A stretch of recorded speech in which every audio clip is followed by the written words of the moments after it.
Chapter 1139. Although Yaoshan was about 100 li away from Lu town, it was only half a day's journey in the eyes of the people of Jianghu. They didn't dare to follow the super sects between the clouds and the water, the incense cult, and the Dalan temple and set up their camps close to Yaoshan. They also couldn't follow the super sects and set up camps around them like the Falling Stars Alliance and the Firmament Dock. Even though it wasn't a long journey, it couldn't stop them from setting foot on the path to immortality. They occupied the towns and villages around Yaoshan and waited for the passage to the immortal realm to appear. Zhang Xiaohua flew very fast and arrived near Yaoshan in a flash. Since he came from the west, his divine sense saw the incense cult's camp first. Sure enough, this was the style of a super sect. The area within half a kilometer had been cleaned up. Some of the outer sect disciples were on duty, some were practicing, and there were even more, supervising some of the craftsmen who had been temporarily recruited from the surrounding towns. They seemed to be building some sort of pavilion or something. Are you kidding me? Zhang Xiaohua thought to himself. We're here to rob the Immortal's mansion, not to play. Abbess Jianghu usually doesn't show much extravagance in the incense cult, but now she's talking about extravagance outside. Thinking about how Jianghu poisoned her second brother, Zhang Xiaohua's heart was filled with anger. She thought to herself, when Jianghu comes, should I give her a taste of my own medicine? Then Zhang Xiaohua used his divine sense to look north of Yaoshan. There were many bald monks here, and it was clear that this was the Dalan Temple's camp. The Dalan Temple's camp was very simple. There were idle monks around an invisible area, wandering around from time to time. The people around them were also some distance away. In the camp, the flowers and trees didn't move. Many of the Dalan Temple's monks were sitting on the ground. Next to the camp was a small sect. From time to time, disciples would send things to the Dalan Temple's monks. For some reason, the elders weren't in the camp. Zhang Xiaohua looked around and then used his divine sense to look west. The situation in the west was completely different from that of the Dalan Temple. Although it wasn't as beautiful as the incense cult's camp, many wooden buildings were gradually taking shape.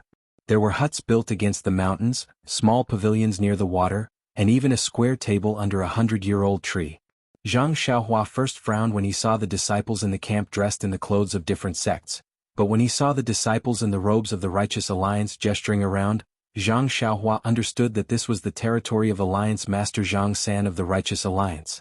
There weren't any powerful people in the camp, so they hadn't arrived yet. Then, the camp in the south has the most people and the most well-prepared must be between the clouds and the water. Zhang Xiaohua had already used her divine sense to look around the camp between the clouds and the water. She knew that they had the most people and that Bai Yanxiu had already made preparations. So she didn't dare to use her divine sense too early. But, where's the Tenryu sect? Don't tell me they haven't received news of the appearance of the Holy Realm's residents. Zhang Xiaohua had long forgotten about the matter of the Holy Realm's residents. Now that she had some free time, she threw her thoughts to her dreams. That's possible. The Tenryu sect is a descendant of the devil cult and has nothing to do with the way of immortality. Even if they get the Holy Realm's residents, it might not be of great use. There's really no need for them to get involved in this mess. Zhang Xiaohua thought to herself, but if that's the case, I won't have the chance to see my dreams. Alas, I don't know why I'm always afraid of going to the Tenryu sect. If Sakura finds out about my way of immortality, I don't know what will happen. Maybe it's normal that he won't let me see my dreams. At this moment, Zhang Xiaohua felt the invisible pressure from the most powerful person in the world, Sakura. He was also afraid of the difference between way of immortality and way of immortality and way of immortality.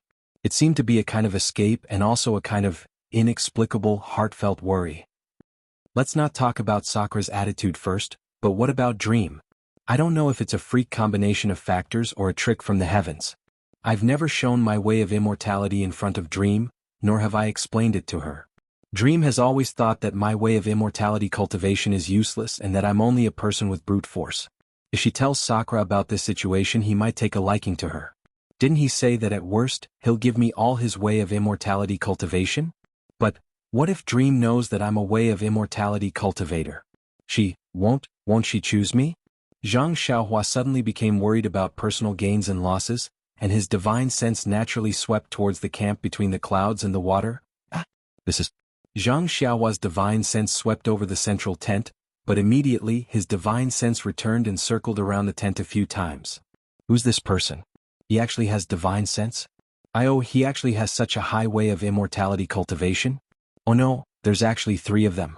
Zhang Xiaohua's mind turned rapidly, and before he could turn around he saw 4 people flying out of the central tent. The 3 in front were white-haired old men with ruddy complexions, and the one behind them was the middle-aged beautiful woman, Bai Yanqiu. Oh no. Zhang Xiaohua saw Bai Yanqiu and immediately knew that these 3 old men must be Bai Yanqiu's teachers.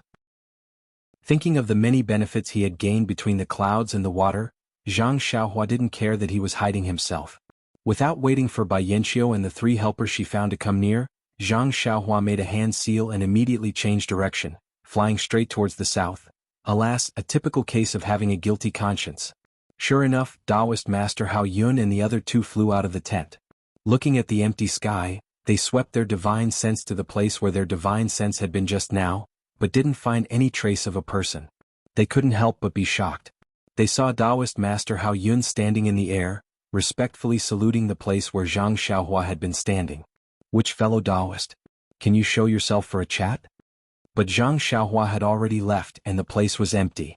Who would answer him? After a while, Taoist Master Hao Yun still didn't get a reply. He waved his hand and the 2 Taoist masters Hao Yu and Hao Feng flew to Hao Yun's side, forming a strange triangle. Then Hao Yu took out a small hammer from his chest, only the size of a palm, and shouted, "If fellow Taoist doesn't show yourself, don't blame I for making a move." After a while, the small hammer in his hand shook, and he was about to strike when Taoist Master Hao Yun stopped him. "Junior brother, don't make a move. That person. I'm afraid he's already gone." "It can't be," Hao Feng said curiously. "We sensed the divine sense and immediately flew out. But in just a moment, no matter how high this person's cultivation is, it's impossible for him to escape from our divine sense." Hao Feng didn't believe in heresy, and swept his divine sense around again. He didn't find anything unusual and then sighed. Which sect's fellow Taoist is this? He's actually in such a realm. Could it be that he's already entered? Maybe. Hao Yun was a little disinterested and waved his hand. "Let's go down. Many people have already seen us." Sure enough, around between the clouds and the water, many Jianghu disciples had excited expressions on their faces, pointing and gesturing at Hao Yun and the others. Some of them even looked at Yao Shan, their eyes full of enthusiasm. "Senior brother? Who could this person be?" Hao Feng entered the tent and asked immediately. "It's probably Shu Qing or Shu Jie from the fragrance cult." Hao Yun thought for a while and said, "Such a divine sense, only someone with Sakra's cultivation can have it. If Shu Qing and Shu Jie didn't cultivate with the help of the fragrance cult's array, they wouldn't be able to reach such a realm." "Spiritual master." Bai Yanqiu looked at the 3 people and said tentatively, "I've seen Sakra's divine sense in the fragrance cult, and it didn't seem so strong. Could it be Shu Qing or Shu Jie really passed that bottleneck?" Hao Yun and the others were shocked. Then, this immortal mansion, were a little less confident. Senior brother, don't worry. If she really passed that realm, would she suddenly leave?" Hao Yu said. "I'm afraid she's using some magic tool to strengthen her divine sense." "Of course." Hao Yun slapped his forehead and said, "I almost forgot about that. The fragrant religion has a unique secret technique that can expand one's spiritual energy with the help of spirit arrays. This Taoist suffered a loss in the fragrant religion back then, so how could he have forgotten?" Junior brother is right. However, this magic tool is a little strange. It can even hide one's body. Even if her body is hidden, do we still have to be afraid of her? Our lightning hammer, lightning all, and heaven-shaking drum are not to be trifled with. If we really fight, we brothers will set up the heaven-shaking thunder array and punish her. Shu Qing or Shu Jie will crush her body and consign her to eternal damnation. Alright, since Shu Qing is here, she must be here to scout the situation first. The aroma cult is right behind her. Let's be more cautious and let our disciples scout the situation first. It's better to get things done as soon as possible. Yes, this disciple understands. This disciple will immediately send his disciples.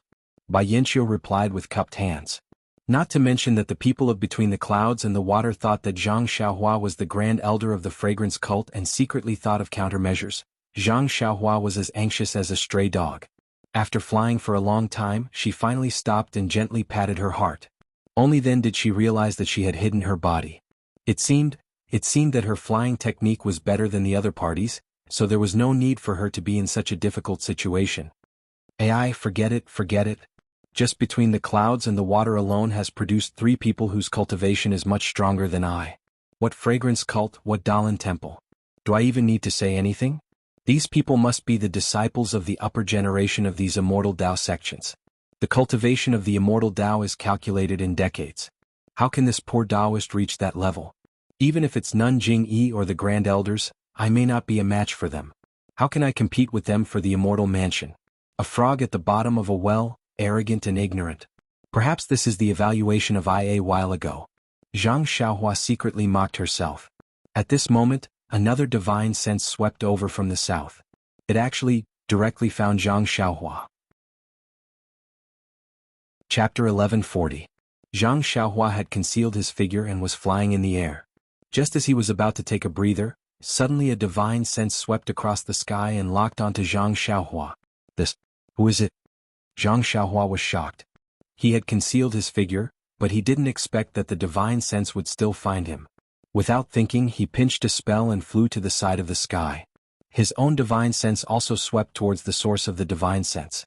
Not far away, there were two masked old women in palace attire. They held a phoenix head crutch in their hands and used the levitation technique to fly towards the direction where Zhang Xiaohua had just stood. Oh, the incense cult. Who are these two nuns? Zhang Xiaohua's divine sense had already seen the two old women in palace attire and masks. Looking down, he saw a group of young girls in palace attire. The four people in front were Nun Jing-yi, Nun Shuizhen, Peacock and Qin Qin. Who else could the two nuns floating in the air be? Naturally, they were Shu Qing and Shu Jie, the two grand elders of the incense cult that Hao Yunjinren had mentioned. Nun Shu Qing's divine sense occasionally found Zhang Xiaohua, who was concealed in the air. She immediately used her divine sense to lock onto him and called out to Nun Shu Jie. The two of them flew into the air. However, they didn't expect that the other party's divine sense was also so powerful. Not only did he discover them in time, he also saw Nun Jing-yi behind them. They couldn't help but be stunned. Just as Hao Yunjinren had guessed, they did rely on the instrument left by the ancestors of the incense cult to amplify their divine sense. At this time, their divine sense should be as strong as Sakra's. The strength of the other party's divine sense immediately woke them up. They looked at each other and said in unison, "Sakra?" Immediately, the two of them didn't dare to be careless. One of them took out a small white flag and the other a small whip. Nun Shu Qing unfurled the white flag and more than 10 snow-white lotuses bloomed around the two of them, surrounding them. However, just as the white flag was unfurled, Zhang Xiaohua had already used the flying technique to escape far away. Even though Nun Shu Jie and the others' divine sense was fast and their divine sense had already locked onto Zhang Xiaohua, the range of their divine sense was limited. Even with the Imperial Wind technique, they couldn't catch up. In their divine sense, Zhang Xiaohua's trace was gradually getting farther away and they couldn't catch up. However, Nun Shu Qing and Nun Shu Jie were well aware of the Tenryu sect's way of doing things. Although their divine sense didn't detect anything abnormal within a radius of several hundred feet, they were afraid that the person they saw just now had an even more concealment technique. Therefore, they didn't put away the white flag and Nun Shu Jie's small whip also lightly danced in her hand. Bright red peach blossoms also flashed in the air along with the dance. Even though the peach blossoms were beautiful, when the petals of the peach blossoms rotated, it actually made a ci sound. If a flesh and blood body touched it, wouldn't their skin and flesh be torn apart? After a moment, Nun Shu Qing and Nun Shu Jie looked at each other and nodded slightly. Only then did they put away the white flag and small whip and landed. Nun Jing-yi floated up and said respectfully, "Two grand elders, is there something abnormal?" It's more than abnormal. I didn't expect Sakra to be hiding nearby. I don't know what he's planning. Sakra? Nun Jing-yi was stunned. What is he doing here? Then her expression changed and she said in surprise, "Could it be that he's planning an ambush?" We don't know. Just now, my divine sense accidentally found an abnormality in the air in front of us. When I looked carefully, there was actually someone hiding in front of us. But that person's concealment technique is very wonderful. I can only see the person, but I can't see the person clearly. I don't even know who that person is. Nun Jing-yi's expression changed slightly and she said with some confusion, "Since Grand Elder can't see him, how do you know it's Sakra?" Jing-yi, in this world if it's not Sakra, who else can have a divine sense that can surpass mine? But, Grand Elder, Sakra appeared in our fragrance cult's martial arts convention. This disciple has already told Grand Elder that even though Sakra's divine sense is tyrannical, it's not much different from Grand Elder's divine sense. If Grand Elder's divine sense is added with the nebula chain, it should be more powerful than Sakura's divine sense. This is strange. Nun Shuqing was shocked. In this world, whose divine sense is stronger than mine and who can fly, other than Sakura of the devil cult, who else can it be? Taoist Panin. Nun Jingyi called out, it's the Taoist Panin who killed Longting Villa with a sword in Rejuvenation Valley and Class Fugue with a sword in Misty Peak. Panin? Nun Shuqing shook her head slightly and looked at Nun Shujie. Junior sister, have you heard of this person's name? No, there are only a few big sects of the Immortal Tao, and very few people have stepped on the Immortal Tao. To be able to cultivate to this level, how can he be a nobody? If you didn't mishear, then he must be using a fake name. Oh right, Grand Elder? Nun Jingyi clapped her hands and remembered, the Shindao sect is also an Immortal Tao inheritance, but they haven't shown themselves for thousands of years. Who can guarantee that there aren't a few seniors in the Shindao sect who have a similar cultivation level as Grand Elder? Yes indeed. If it weren't for the martial arts convention showing traces of the Shindao sect, I wouldn't have known that the Shindao sect's orthodoxy has also been passed down. If I'm not mistaken, he's probably an old man from the Shindao sect. But, senior sister, I've never heard that the Shindao sect has a flying technique that's easy to cultivate. Only the Heavenly Dragon sect's flying technique is a different path, and it is possible to achieve great success in the situation where the Heaven and Earth Yuan Qi is annihilated. The other sects are the same, and if we can't master the flying technique, then the Godly Saber sect's people can't either. Forget it, let's go down. Who cares who he is? Yao Mountain isn't far ahead. Once the Immortal Mansion appears, how can he not show up? We'll just kill him when the time comes. The three of them descended from the sky. Nun Jingyi looked into the distance and asked, Peacock, is there any news from the Misty School? Sect leader, according to the latest news, Hu Yuni has led 2,000 disciples from the Misty School back to the Ethereal Heights. Not only is Zhang Qingyue's direct disciple Shui Tiantian, but also the former deputy leader of the Misty School, Shui Yupeng. It's just that, for some reason the Ethereal Heights is now heavily guarded. Ming Qing, Gao Kunheng and the others can't even spread the news. This news was spread by the people outside the Ethereal Heights. I didn't expect Zhang Xiaohu to be so talented. I couldn't see it at all before. It's good that the Misty School is so strict. We don't know about it and the Righteous Alliance doesn't know either. We still have Ming Qing, Gao Kunheng and thousands of disciples from the Wuming Hall. Moreover, thousands of disciples from the Righteous Alliance have been captured by Ming Qing. Presumably they are now in his hands. Even if Zhang Xiaohu has 3 heads and 6 arms, he can't escape from Ming Qing's hands. As for Hu Yuni, he brought Shui Yupeng and Shui Tiantian. It's obvious that he's here to force Zhang Xiaohu to abdicate. How can he tolerate that? I want them to bite each other so that Ming Qing and Gao Kunheng can sit back and reap the benefits. Sect leader, you are wise and far-sighted. Peacock was convinced. However, the matter of the Yaoshan Immortal Abode is so serious, yet the Misty School didn't send out any troops. They only sent out some spies to gather some information. Now that the Yaoshan Immortal Abode is occupied by various sects, the Misty School has lost its geographical advantage. Peacock, think about it. If Zhang Xiaohu really controls the Misty School, leaving Ming Qing and Gao Kunheng aside, when he sees the Immortal Abode, or the magical treasure of the Immortal Abode, do you think he will be tempted? Peacock smiled. Zhang Xiaohu is neither a saint nor a deity, why wouldn't he be tempted? He's now a pawn of the fragrance cult. All he thinks about is how to escape the fate of being controlled by our sect leader. If he can get the Immortal Abode and the magical treasure, of course he'll have the strength to contend with our sect leader. This kind of temptation he should be more eager than other people in the martial arts world. But the Misty Heights didn't make any moves at all. Doesn't this show that it's not Zhang Xiaohu's idea? Nun Jingyi smiled. It's not that Hu Yuni involved him. To resist foreign aggression, one must first stabilize the internal situation, so he has no time to fend for himself. It's just that Ming Qing and Gao Kunheng didn't agree to let the Misty School's disciples get involved without our orders. Don't you think so? Our sect leader's arrangements are marvelous. I have only one word in my heart, admiration. Peacock smiled. Our sect leader, this Immortal Abode. Is it really something that everyone in the martial arts world wants? Chin Chin suddenly asked. Of course. There are many treasures in the Immortal Abode. Maybe we can even find some primordial stones. Won't our fragrance cult's orthodoxy be passed down? Nun Jingyi smiled. Will the saintess of the Tenryu sect come? Nun Jingyi's face darkened and she didn't answer. Peacock glanced and whispered, "Since Sakura is here, maybe the Saintess will come too. By the way, senior sister, did Rin Xiaoyao go to the Tenryu sect in the end? This guy is really stupid. He even hugged the Saintess of the Tenryu sect. This luck. Tiske, I really can't describe it." Peacock glanced and whispered again. "Who knows if he went or not? According to my disciple's report, he disappeared after leaving Dianchi Lake. Maybe he went to Rejuvenation Valley." "Impossible?" Qin Qin shook his head. "Zixiao is better than Ye Qinyu in both appearance and background. Why would Rin Xiaoyao do something like that? This guy is really cunning. By the way, senior sister, do you think Rin Xiaoyao will come to Yaoshan?" Qin Qin asked. Peacock was flustered and frowned slightly. "How would I know? However, he only has great strength. Now he has learned some skills with a stick. Even if he can be accepted in the martial arts world, but how can he enter the eyes of the big sects? I'm afraid he won't come." "That's right. This guy knows how to seek advantages and avoid disadvantages.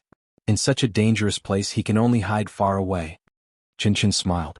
What Qin Qin didn't know was that the Rin Xiaoyao she was talking about was now hiding behind a huge rock in a valley dozens of miles behind them, gasping for breath. "Please vote monthly, please vote for recommendation, please collect, please tip, thank you. If you like this work, please come to Chidian.com to vote for recommendation and monthly." Chapter 1141. Motherfucker. Zhang Xiaohua almost never cursed. Today he couldn't help but curse. His heart felt slightly better. "I really didn't expect that. I really was sitting in a well and looking at the sky. I really am a toad who doesn't know the immensity of heaven and earth." Zhang Xiaohua also felt depressed. He originally thought that his cultivation of the path of immortality was enough to move unhindered in Jianghu. That was why he casually revealed his true identity in front of the Misty School. Who knew that not only the three extremely powerful seniors between the clouds and the water, but also the cult of fragrance, which Zhang Xiaohua had stayed in for a long time and made a mess inside, unexpectedly, two Shirtai who were even more powerful than the old beggar Jingyi popped out. What was going on in this world? Before he couldn't even see half of them. Just one immortal's mansion was enough to attract all the path of immortality experts? Now that he thought about it, Zhang Xiaohua felt a wave of fear. Fortunately, when he was fooling around in the cult of fragrance, he was afraid that Shirtai Jingyi would find out. He was very careful and didn't attract the attention of Shu Qing and Shu Jie. Otherwise, the cult of fragrance had a formation that isolated the outside world. The two Shirtai could also borrow the power of the formation. Presumably, even if Zhang Xiaohua practiced the flying technique to the extreme, he still wouldn't be able to escape the pursuit of the two Shirtai. Just between the clouds and the water and the cult of fragrance are so powerful. Then what about the Dalan Temple? Just Master Chang Sheng and the great Master Chang Gung alone? I am not their match. Not to mention that they are like these two sects, with a few more great masters coming out. I will definitely run for my life. Right, there's no need to say anything else. As long as the sweeping old monk of the Sutra Pavilion comes out, I will run as far as I can. Alas, this Jianghu, the water is really too deep. Zhang Xiaohua finally breathed a sigh of relief. The path of immortality has so many hidden dragons and crouching tigers. Then what about the Tenryu sect, which is known as the #1 sect in Jianghu? Other than the world's #1 Sakura, is there also the previous generation's Sakura or Garuda? If any of them come out, not to mention even the cult of fragrance, will avoid them. Forget it. First, I need to regulate my chi circulation. After a while, I need to confirm Chu's news. I'll wait until the 7 disciples of the Beidou school gather, and find a place with beautiful sceneries. Wait until the Beidou school has find a place. Wait, when my Beidou school is after I school, I will find a. In just a moment, the vital energy in her meridians had been replenished. Zhang Xiaohua made a gesture with her hands and turned invisible. Then she soared into the sky and headed straight for the Dragon Mountain. Because she was afraid of encountering another expert of the path of immortality, Zhang Xiaohua didn't dare to release her divine sense too much. She only flew low and relied on her eyes and senses. Until half a day later, when she felt that she wouldn't encounter another expert, she released her divine sense and sped up her flight. Previously, I used the flying technique's concealment spell to hide my body so that others couldn't see me. Although this can't be seen by the naked eye, it can still be discovered by the divine sense. I guess the experts from between the clouds and the water and the cult of fragrance found I this way. It seems that I have to be more careful when encountering such people in the future. Zhang Xiaohua thought to herself, if only I could find a concealment spell that even the divine sense can't detect, that would be great. In the following days, Zhang Xiaohua saw fewer and fewer people of the Jianghu. At most she would see them in twos and threes. It seemed that their martial arts skills were also lax. She guessed that they didn't think their martial arts skills were good enough and didn't intend to steal any treasures. They just couldn't resist the temptation of the passage to the realm of immortals. But, along the way, Zhang Xiaohua didn't see Chu Zhigao and his family. Nor did she see any disciples of the Misty School. Could it be that something bad has happened? Zhang Xiaohua thought back to what he had been thinking earlier. Seeing that Horn Dragon Mountain was right in front of her, Zhang Xiaohua used her divine sense to cover the entire Horn Dragon Mountain. But after looking around, she didn't see any traces of Chu Zhigao and his family except for a few people who were chopping firewood and hunting.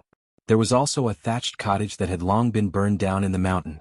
Hence, Zhang Xiaohua came to the location of Fire Dragon Immortal's cave and the place where Chu Zhigao hunted. Everything was the same as before. That's strange. Didn't Chu Zhigao return to Horn Dragon Mountain? If he was at Horn Dragon Mountain, then the thatched cottage should have been rebuilt at the place that was destroyed by the fire. But now it still looks like it was burned down. That means that Chu Zhigao didn't return to Horn Dragon Mountain. Then, the disciples of the Misty School who came to fetch Jing must have missed him. Where could Chu Zhigao have gone? Poyang Town. Zhang Xiaohua suddenly slapped herself on the forehead and laughed. I have been thinking about Horn Dragon Mountain. Chu Zhigao's house in Horn Dragon Mountain had been burned down by the people of Jingle Parting Manor. Furthermore, the head of Jingle Parting Manor had been killed by I. If the people of Jingle Parting Manor came to look for the head of Jingle Parting Manor, they would naturally meet Chu Zhigao. By then wouldn't Chu Zhigao be captured by them? Hence, I can't stay in Horn Dragon Mountain any longer. If Chu Zhigao went to another place and I could find him, it would naturally be Poyang Town. If I had known earlier, I would have made it clear to the disciples of the Misty School. They would definitely return empty-handed. With that thought, Zhang Xiaohua leaped up and flew in the direction of Poyang Town. After flying for a long time, Zhang Xiaohua's heart suddenly skipped a beat. He used his divine sense to scan the area below him. Unknowingly he was overjoyed. Poyang Town was not far ahead. On his left was the small mountain village that he had gone to look for Meng's birth. Thinking about the kind people in the small mountain village, the kind Mr. Qigong and Lady Jiao, Zhang Xiaohua's heart was filled with warmth. Back then he didn't bring much money with him. He only left a small amount of money in the wooden house. Now that he had given all the gold, silver and jewels he obtained from Shichui Mountain and Evil Tiger Manor to Oyen, he still had some scattered money. If he gave these to the people of the small mountain village, it would definitely be helpful to their poor lives. With that thought, Zhang Xiaohua changed his direction and flew towards the mountain range. However, following his memory, Zhang Xiaohua arrived at the mountain range. The lush forest in front of him left him dumbfounded. Is this the place? Zhang Xiaohua was extremely bewildered. Ever since he cultivated God's guidance, divine sense, he rarely got lost. But why did he get lost again today? This seems to be Lady Jiao's straw house. How did it become a huge pine tree? And this should be Lady Aya's wooden house. But it has become a grassland. This is really strange. Zhang Xiaohua muttered to himself as he flew out of the forest. This is the place. Isn't the stream still here? Alright. Lady Aya's grave is at the top of the mountain range. However, when Zhang Xiaohua flew to the top of the mountain, he realized that although this place was about the same size as the graveyard, there were pine trees and strange stones. There was no grave. This is really strange. Zhang Xiaohua scratched his head and thought for a while. Then he conjured a spell and burrowed into the ground. After a while, he emerged from the ground with a look of disappointment. Forget it. I think I got lost. There is no coffin under this ground. How can this be Lady Anya's grave? After thinking about it, Zhang Xiaohua did not want to stay any longer. He leaped into the air and began to search again. However, even if he found the ferry by the river and the cottage at the ferry, and searched back according to his memory, there was still no trace of him. Sigh. No wonder the Tenryu sect couldn't find Lady Aya in this small mountain village. Back then I was still puzzled. No. I finally understand the reason. Could it be that there is something strange about this small mountain village? Zhang Xiaohua thought to himself. However, when he thought about it again, the villagers in the small mountain village were all so simple. There was nothing strange about it. Feeling helpless, Zhang Xiaohua went to the array where he found the money bag. There was no snow and the outside of the array looked the same as usual.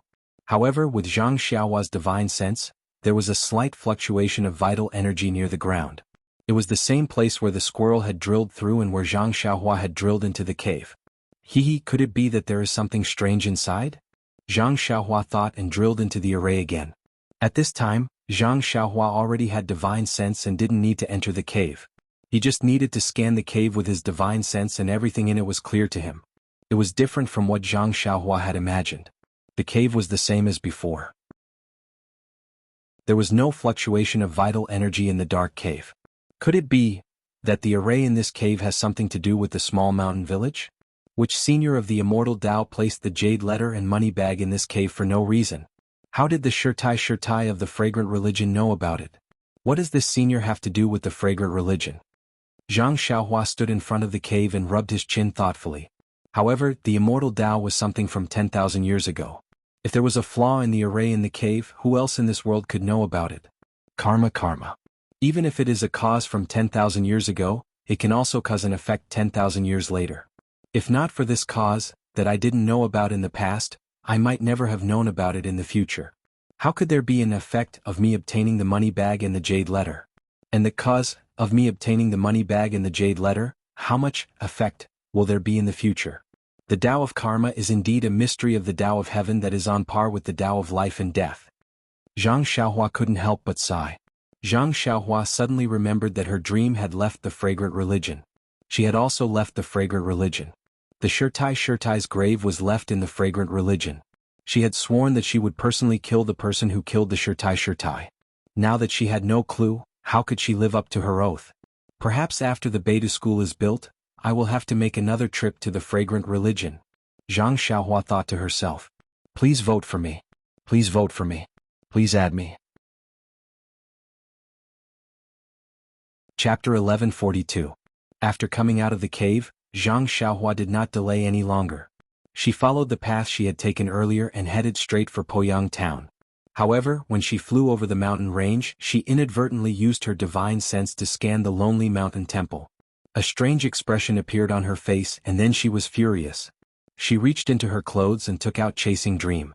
With a wave of her hand, the small sword shot into the mountain temple like lightning. This small mountain temple that had an affinity with Zhang Xiaohua was not as quiet as it used to be. At this time there were 6 people squeezed inside. It was not appropriate to say that they were squeezed. It was more like a man and a woman were forced into a corner of the mountain temple by the 4 men in front of them. The woman's face was pale and she covered her chest with her hand. She was lying in the corner on a pile of straw where Zhang Xiaohua had slept. The woman's face was very beautiful and it was somewhat similar to Chiu Tong's. However, at this moment Ru Dai's green eyebrows were tightly knitted together. Her watery eyes were slightly protruding, and her small cherry mouth was also open.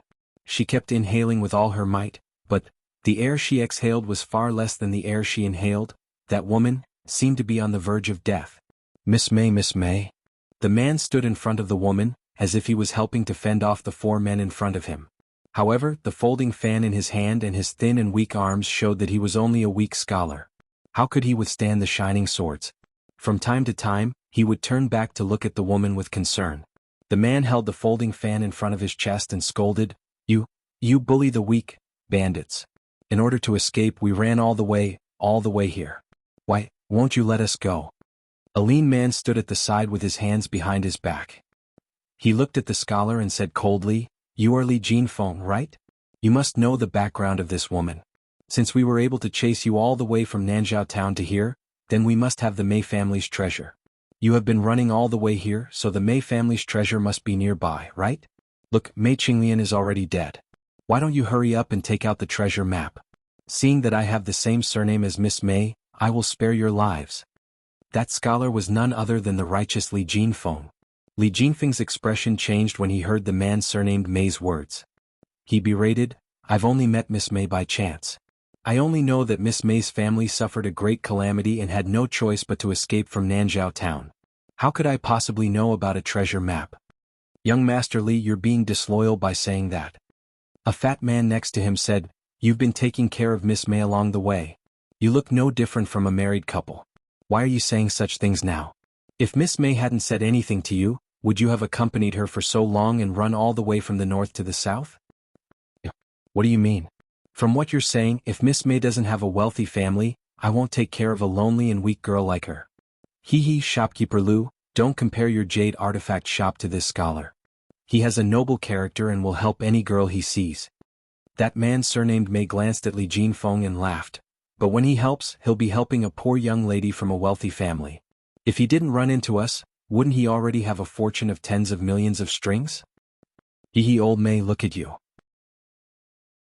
What do you think the words coming out of your mouth sound like? What's the difference between what I said? This old May and shopkeeper Lu were actually the two night walkers that Zhang Xiaohua had met when she was sleeping in the mountain temple. Sirs, the other person said with a frown, Mei Qinglian doesn't seem to have long to live. Shouldn't we save her first? Otherwise, if we can't complete the task the Banner Lord gave us, we won't be able to explain ourselves when we return. What? Brothers, are you worried about my methods? Old Mei sneered. Although we're not familiar with the brothers from Shitsue Mountain, we're all under the Lord's leadership. We've received your message and know the importance of this matter. That's why we put down many things to come and help. If you're not happy, we'll leave now. No, the other man quickly said. What are you talking about, Sir May? You're the Lord in charge of the carriage and horses. We're just strong men running errands. How can we have a problem with you? Zhao Hong just wants to finish this task quickly. After all, we've been following this Mei Qinglian for a long time. If we don't quickly take out the Mei family's legendary treasure, our senior brother from Shitsue Mountain won't be able to explain to the commander. Wu Yuan Tong, I don't want to criticize you. This Mei Qinglian does this every day. Did you see that accident last time? Moreover, this adulterous couple has been fooling around all along the way. I'm afraid they've already told that man about the treasure. If Miss May is gone, we'll find young Master Li. Anyway, this place is close to our home. Let's take the treasure home directly. Your senior brother's task will be completed, and my lord will also be rewarded. Don't you think it's a win-win situation? Yes, we'll listen to shopkeeper Lu's instructions. The two men looked at each other and nodded. All right, kid, my patience is limited. You'd better tell me the location of the treasure so that you won't have to suffer some physical pain. In the early years, there was a martial arts family nearby. Yes, their surname was Tan. However, I don't think you know that there was a young man in the family who was as stubborn as you. However, Grandpa shaved off his entire body and used a small knife to make 18,000 small cuts. Then he smeared honey on the wounds and threw him into the sun. Then he caught 100,000 little ants to play with him. In just the time it took to brew a cup of tea, this little brat had confessed everything. Do you want to play with him too? When Li Jinfeng heard this, his whole body trembled. Then he clenched his teeth and stiffened his neck. A soldier can be killed but not humiliated. You're so cruel, there will be retribution. Retribution? Young Master Li, you'd better think about whether you can survive today. Shopkeeper Lu was a little impatient. He took a step forward and stood in front of Li Jinfeng. He raised his hand and pressed on Li Jinfeng's major acupoint. Li Jinfeng fell down. An unbearable feeling welled up in his heart. Immediately, Li Jinfeng's face turned pale and his teeth creaked. On his forehead, bean-sized beads of sweat slowly dripped down along his temples. Young Master Li, how do you feel? Shopkeeper Lu asked coldly. However, before young Master Li could reply, a white light flashed and pierced Shopkeeper Lu's throat. Shopkeeper Lu didn't notice it at all. When he was about to speak again, a stream of blood flowed out from the wound on his throat. Shopkeeper Lu only felt the pain now. When he tried to cover the wound with his hand, his whole body went limp and he fell to the ground. This is... The youngest Mei was stunned. He blinked his eyes as if he hadn't recovered from the shock of Shopkeeper Lu's death. The sword light turned back as if it had a mind of its own and flew toward his chest. Flying sword. The youngest Mei was a knowledgeable person. He immediately saw through the mystery. Unfortunately, he could only see through it and couldn't block it. The flying sword flashed and pierced through his armpit. Run! Zhao Hong and Wu Yuan Tong, who were holding their swords and sabers, suddenly realized something and shouted, "Run!" However, before they could run out of the door of the mountain god temple, two flying swords had pierced through their chests and they fell to the ground. For a moment, the noisy mountain god temple only had the creaking sound of Li Jinfeng gnashing his teeth in pain and the breathing of the four dying people. Suddenly, a green figure flew in from the door of the mountain god temple and appeared in front of Li Jinfeng. It was Zhang Xiaohua who had rushed over in a hurry. When she landed on the ground, Zhang Xiaohua pressed Li Jinfeng's acupuncture point without hesitation. Sigh. Li Jinfeng heaved a sigh of relief, as if he had just put down a heavy burden on his shoulders. He raised his head slightly as if he wanted to thank her. However, when he saw the familiar face, Li Jinfeng was stunned. Then he struggled to get up and speak, but his body was so weak that he couldn't move at all. Young Master Li, don't worry. We'll talk later. Zhang Xiaohua nodded at him and then looked at Mei Qinglian, who was behind Li Jinfeng. Zhang Xiaohua smiled bitterly when she saw that Mei Qinglian's face was similar to Qiu Tong's. She placed her finger on Mei Qinglian's wrist to check her pulse and shook her head slightly. Then she transferred a strand of vital energy to her. It was obvious that Mei Qinglian's chest was heaving less and her mouth was opening smaller. Her face was slightly flushed. Thank you, Immortal Elder. Mei Qinglian said gratefully when she saw the sword light and Zhang Xiaohua descending from the sky. Do you have any last words? Zhang Xiaohua nodded. If possible, I can help you. Really? Immortal Elder? Mei Qinglian's eyes lit up. She was puzzled at first and then said hurriedly, I am from Pingyang City's Nanzhao town.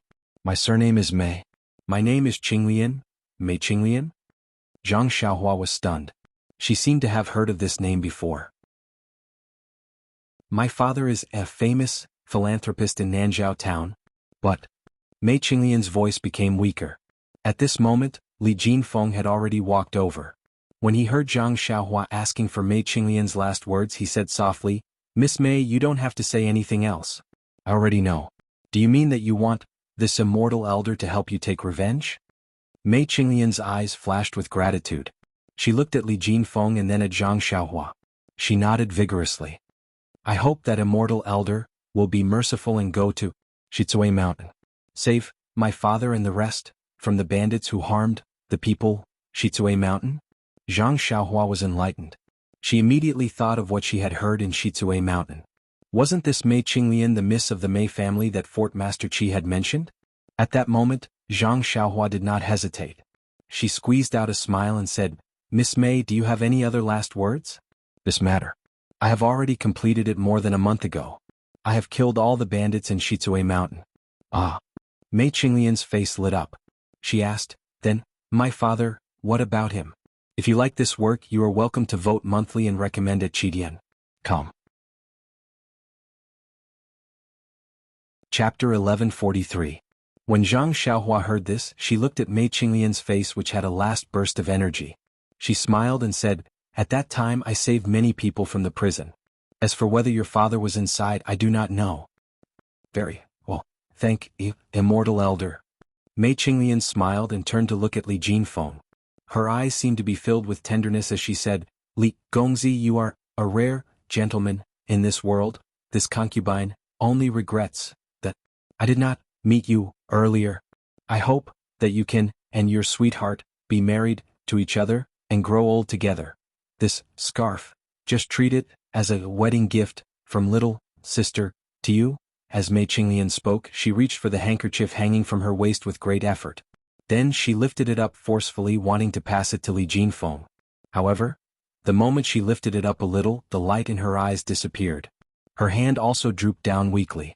She could see that there was no breath coming from her mouth and nose. Miss Mei. Miss Mei. Li Jinfeng was a little emotional as he shouted. Gongzi Li. Miss Mei has already passed. Zhang Xiaohua patted Li Jinfeng's shoulder and softly comforted him. She then stood up and looked at the already dead shopkeeper Lu and the other 3 men who were barely breathing. She walked over and did not hesitate to use the bewitching finger on them. After a while, Zhang Xiaohua laughed coldly.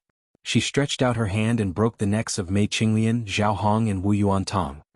This Mei Qinglian was actually a subordinate of the Righteous Alliance and was in charge of sending messages. There were also spies from the Righteous Alliance in the Galloping Carriage and Storm Carriage Company. Many of the Righteous Alliance's messages were also sent through the carriage company. Why am I so unlucky? I was just sending a letter home and I just happened to meet a disciple of the Righteous Alliance. So what if I met him? I just had to meet the Righteous Alliance who needed a huge amount of money. Damn it, when did I's character become so unbearable?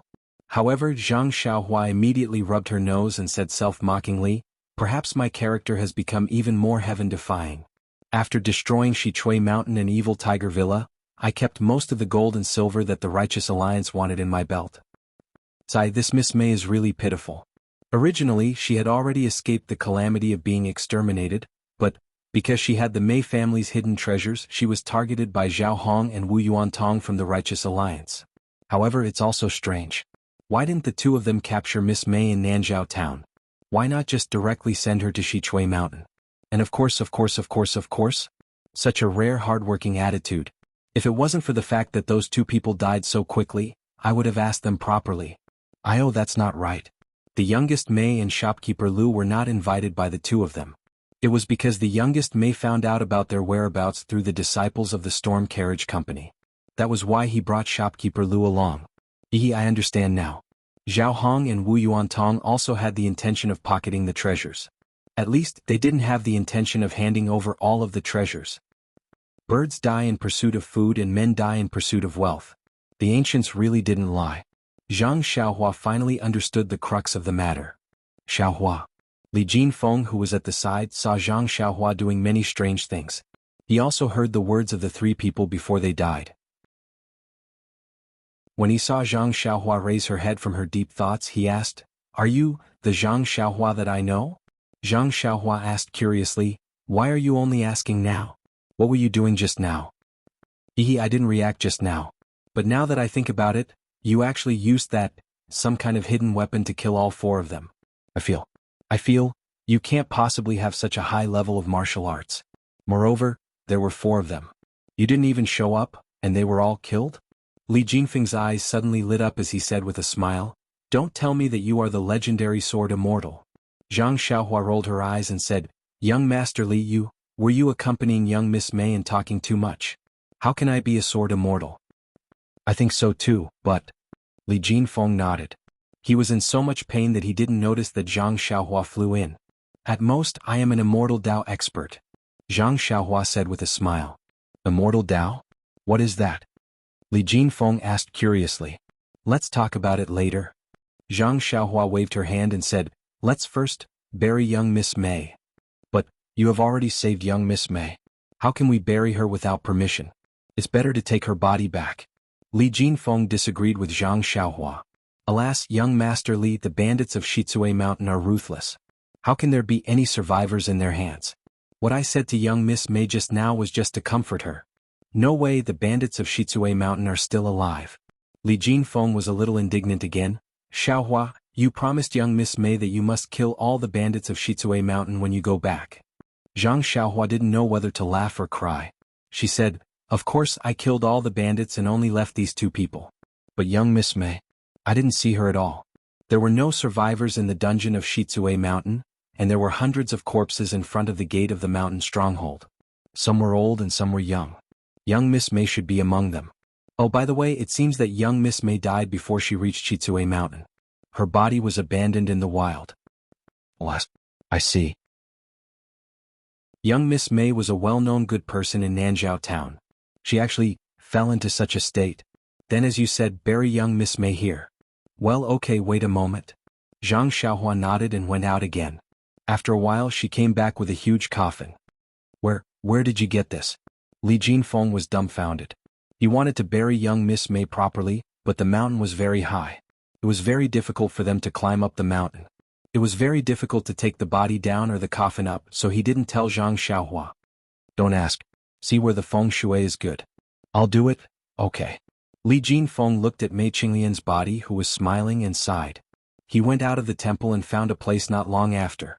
It didn't take long for Zhang Xiaohua to find the swords of Zhao Hong and the others. He dug a large pit and buried Mei Qinglian in the coffin. Looking at Mei Qinglian's small grave, Li Jinfeng bowed and said, "Young Miss May, you and I met by chance. I wanted to kill the bandits, but I was powerless. You and I have been running for our lives and we can be considered friends. I am partly responsible for you being buried here. If there is a chance in the future, I will send your coffin back to Nanzhao town. Young Miss May, you have taken your revenge so you can leave easily. I hope you can live a happy life in the underworld and don't have to worry about the bandits anymore." Zhang Xiaohua whispered, "Young Master Li, young Miss May was born sick in the heart and lungs. Even if she didn't run for her life, I guess, she won't live for more than 3 years. You don't have any burden." "Alas, I know this.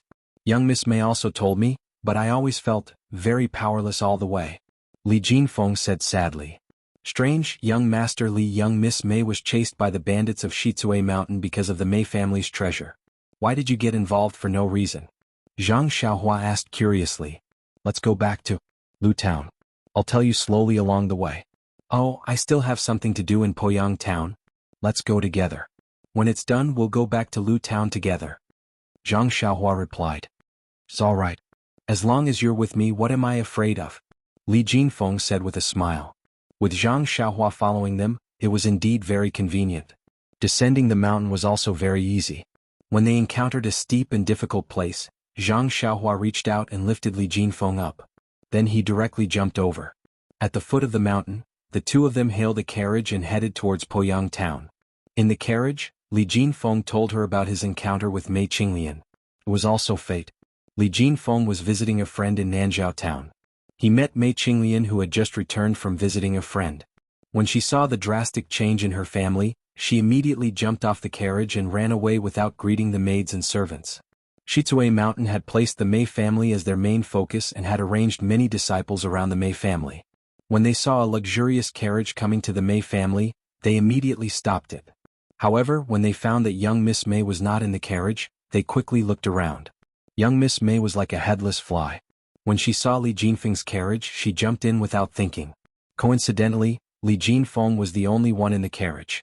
After leaving the town, young Miss Mei found a secluded place to get off the carriage. Li Jinfeng naturally reminded young Miss Mei about her safety.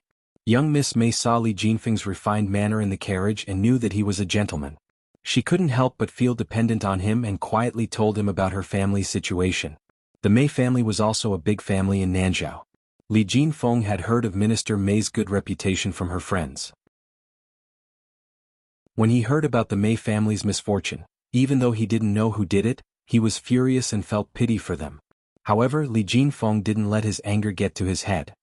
He knew how serious this matter was and he couldn't bring the disaster to his family. Therefore, he discussed with Mei Qinglian and decided to settle down in a small mountain village first. They would make plans after finding out the details. Therefore, the two of them pretended to be an eloping couple and hid in a mountain village first. Li Jinfeng returned to Nanzhao Town to inquire about the news. When Mei Qinglian got the news that her whole family had been kidnapped by Shitsueshan, she immediately knew Shitsueshan's intention. She had the idea of using the treasures at home to rescue her family. But, how could she know any Jianghu people? She could only ask Li Jinfeng for help. Li Jinfeng knew Zhang Xiaohu and the entrance to Ethereal Heights. However, at that time, it was unknown whether Zhang Xiaohu was alive or dead and the Misty School had become the Righteous Alliance. Li Jinfeng naturally didn't know what to do. In the end, Mei Qinglian remembered that Minister Mei seemed to have mentioned that the Mei family had some relations with a martial arts family surnamed Tan. She also remembered the name of the Tan family's residence. Therefore, she decided to go to the Tan family to seek help. Chapter 1144. The Tan family's Misty Rain Town was close to Poyang Town, but it was far from Nanzhao Town. Li Jinfeng hesitated when he heard this, but he couldn't bring Mei Qinglian back to her home in Lu Town, nor could he avenge her. He could only accompany Mei Qinglian all the way to the south.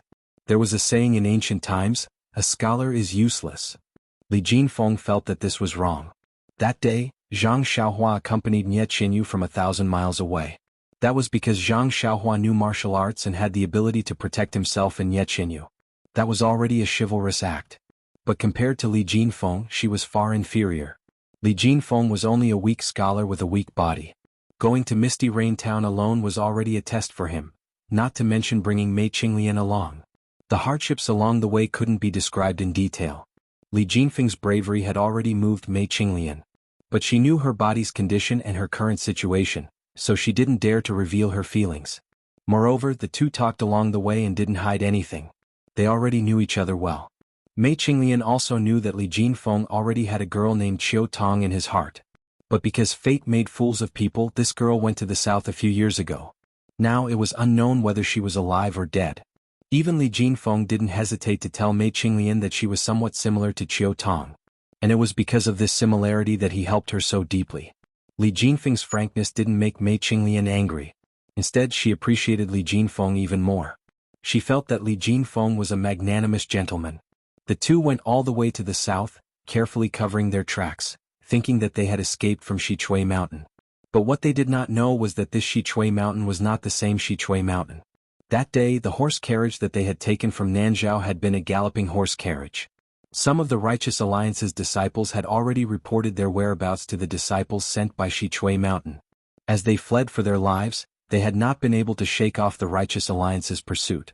It was not until they were near Misty Rain Town that Mei Qinglian found out that the Tan family had been exterminated several years ago that she began to panic. Then Zhao Hong, who was following them, also felt that something was wrong. He knew that these two people were not looking for treasures, so he was about to show up and capture them. However, at this time, the news of their following also attracted the attention of the youngest Mei and shopkeeper Lu. They stopped them and asked for details. Li Jinfeng and Mei Qinglian took this opportunity to escape far away. They wanted to hide in the wilderness to avoid the pursuit of the Righteous Alliance. However, they were only ordinary people. How could they outrun the youngest Mei's Qinggong expert? It wasn't easy for them to run to this mountain temple, but they were still easily caught up. Mei Qinglian's body couldn't take it anymore as she had been drifting all this time. She was on the verge of death even before old Mei interrogated her. "Sigh, young Master Li, I really admire you." Hearing this, Zhang Xiaohua really didn't know what to say. Li Jinfeng couldn't even protect himself, yet he still wanted to protect a weak girl he didn't know. If Mei Qinglian didn't resemble Qiu Tong, Zhang Xiaohua wouldn't have been able to find a reason for Li Jinfeng to risk his life like this. There are things that a real man should do and there are things that he shouldn't do. Since I've encountered such an outrageous matter, even if I have to pay with my life, I'll still take care of it. Even if she doesn't look like elder sister Qiu Tong at all? Li Jinfeng nodded without hesitation. That's right. If you don't care, I don't care, and no one else, then how can there be justice and conscience in this world? I've learned something, young Master Li. Zhang Xiaohua suddenly felt that this Li Jinfeng wasn't just his teacher who taught him how to read, he also had a lot to learn from him in terms of how to conduct himself in life. "Oh yes, young Master Li, I have something to tell you." "What is it?" Li Jinfeng asked, but then he realized something. "Is Xiaohu still alive?" Zhang Xiaohua nodded and smiled. "Of course my second brother is alive, but I want to tell you something else." "Something else?" Li Jinfeng was stunned and then his face flushed red. He looked out of the window and said softly, "Qiu Tong, is she still alive?" "Ah yes." Zhang Xiaohua almost clapped her hands and laughed. "My second brother has returned to the ethereal heights in Pingyang City, and elder sister Qiu Tong has also returned to the Huanxi Mountain Villa with O Yen. If you want to see her, you can go to the Huanxi Mountain Villa." Sigh. Li Jinfeng didn't feel happy when he heard this. Instead he looked melancholy. After a while, seeing that Zhang Xiaohua didn't understand, he said, "I'm just a weak scholar. I'm hot-blooded, but I don't have the strength to truss a chicken. How can I be worthy of Qiu Tong? I think Qiu Tong has already found a strong martial artist. I can only wish her well." "Young Master Li, look at how jealous you are. Didn't I tell you it's something to be happy about? If elder sister Qiu Tong was already married, I wouldn't have told you. She's still waiting to get married." Forget it, forget it. After all, they're two different kinds of people. Why do we have to squeeze them together?" Li Jinfeng was still shy. Zhang Xiaohua was a little angry. "You obviously like Qiu Tong and you're willing to risk your life for Mei Qinglian, who looks like her. Then why didn't you tell Qiu Tong? She doesn't like you, then so be it. But what if she likes you too? Won't you miss out on a marriage for nothing? Will you have to bear a grudge for the rest of your life? Even if you go and see her again, you won't be wronged for liking her." Zhang Xiaohua treated Li Jinfeng as her elder brother. She said everything in her heart. Then she looked outside and smiled. "We've just arrived at Poyang town. It's still very far from Pingyang City. Think about it." Zhang Xiaohua had already entered Poyang town 3 times. She was very familiar with it. She used her divine perception to scan the town. She didn't panic when she couldn't find any trace of Chu Zhigao. Chu Zhigao had been in the martial world for a long time. In addition, he had the experience of being plotted against previously. If he hid in Poyang town, it wouldn't be easy for others to find him. However, Zhang Xiaohua wasn't in a hurry. When Chu Jing was mentioned at Huanxi Mountain Villa, he felt uneasy. After rescuing Li Jinfeng at the Mountain Deity Temple, he no longer had the same feeling. Perhaps his uneasiness wasn't because of Chu Jing, but because of Li Jinfeng. But since that was the case, Chu Jing was safe and there was no need to worry too much. Hence, Zhang Xiaohua found an inn and stayed there. She released her divine perception every day and searched around Poyang town, hoping to find traces of Chu Zhigao. Although he didn't know why Zhang Xiaohua came to Poyang town, Li Jinfeng didn't ask much. After listening to Zhang Xiaohua's words these days, he thought deeply and didn't disturb Zhang Xiaohua. Early in the morning, when Zhang Xiaohua released her divine perception, she saw Chu Zhigao quietly walking out of a low house on the east side of Poyang town. He carried a bucket on his shoulder and seemed to be going outside to fetch water. Haha, Zhang Xiaohua laughed and said, I knew that you would show up sooner or later. Even if you don't come out to buy things, you can't not fetch water, right? Zhang Xiaohua called Li Jinfeng and went straight out of the inn to Chu Zhigao's small courtyard on the east side. This was an extremely remote place. The walls of the courtyard weren't high and the house inside was low. Zhang Xiaohua walked to the door and didn't hold back. She shouted loudly, Brother Chu, I'm here to find you. Come out quickly. When Chu Zhigao heard the familiar voice, he quickly opened the door and stuck his head out. When he saw Zhang Xiaohua, he couldn't help but smile and said, Ren Xiaoxia, you? Why are you here so soon? Zhang Xiaohua was stunned. When did you think I would come? I thought you would come in 2 years. Chu Zhigao said with a smile. When Zhang Xiaohua just introduced Li Jinfeng to Chu Zhigao, a cheerful figure ran out from the small courtyard. When he saw Zhang Xiaohua, he immediately knelt down. It was Chu Jing. He even shouted, Disciple greets master. This time, Zhang Xiaohua didn't refuse. She nodded and said, Get up. Master came here specially to find you. Hearing the change in Zhang Xiaohua's tone, Chu Zhigao was overjoyed.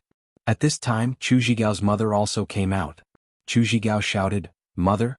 Ren Xiaoxia finally accepted Jing as his disciple. Really? This is true? When Chu Zhigao's mother heard this, she almost couldn't believe her ears. That day Zhang Xiaohua only said to wait for the right time. But when would the time be right? This was a big matter that she had always been brooding about. She never thought that just how long had it been? Zhang Xiaohua actually relented. Ren Xiaoxia. Could it be that he found the place to open the sect? Chu Zhigao's mother probed. No, not yet. Plans can't keep up with changes. The previous plans were all inappropriate. We still need to plan again. Zhang Xiaohua smiled and said, However, opening the sect is opening the sect. Accepting disciples is accepting disciples. I have already accepted 6 disciples. Chu Jing is the last one. My sect already has the Big Dipper 7-star lords. Thank you Ren Xiaoxia. No, thank you Immortal Master for your mercy. Quick, Jing, aren't you going to greet your master? Chu Zhigao's mother was so happy that she was about to cry. There's no need. Jing has already paid his respects. When the sect opens in the future, I'll let them do it again.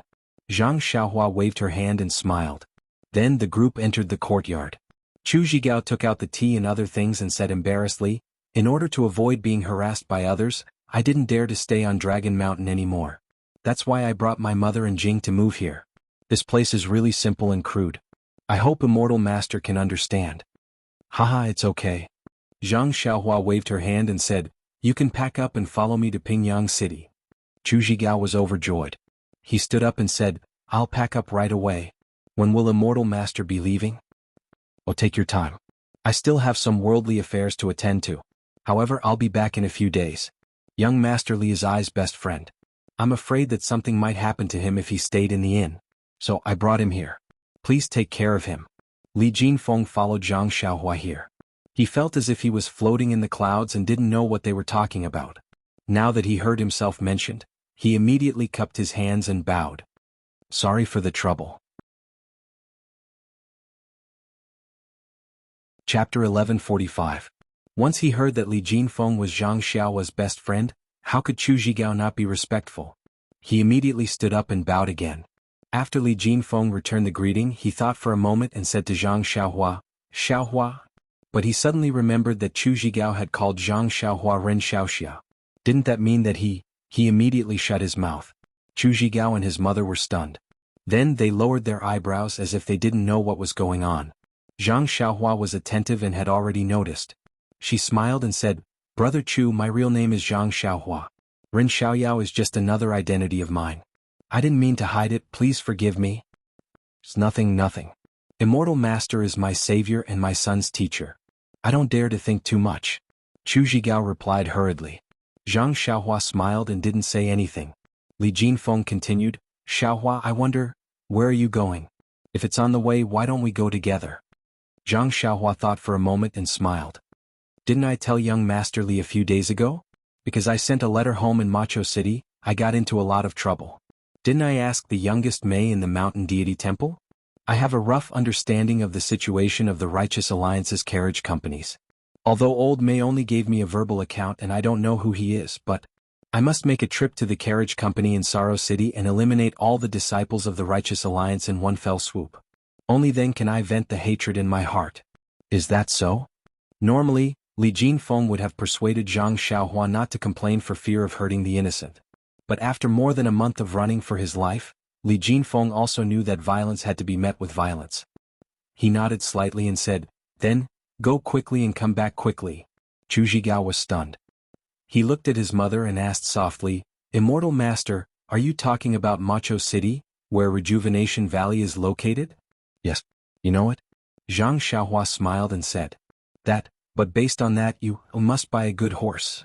"Hee, it's fine." Zhang Xiaohua smiled and waved his hand. "Go ahead and pack up. I'll be back soon. It won't take me a few days." "Immortal Master." Chu Zhigao's mother also wanted to say something. "It's a long journey. Why don't we let Zhigao accompany Immortal Master? We can take care of each other on the way." "Ha ha ha." Zhang Xiaohua laughed and stood up.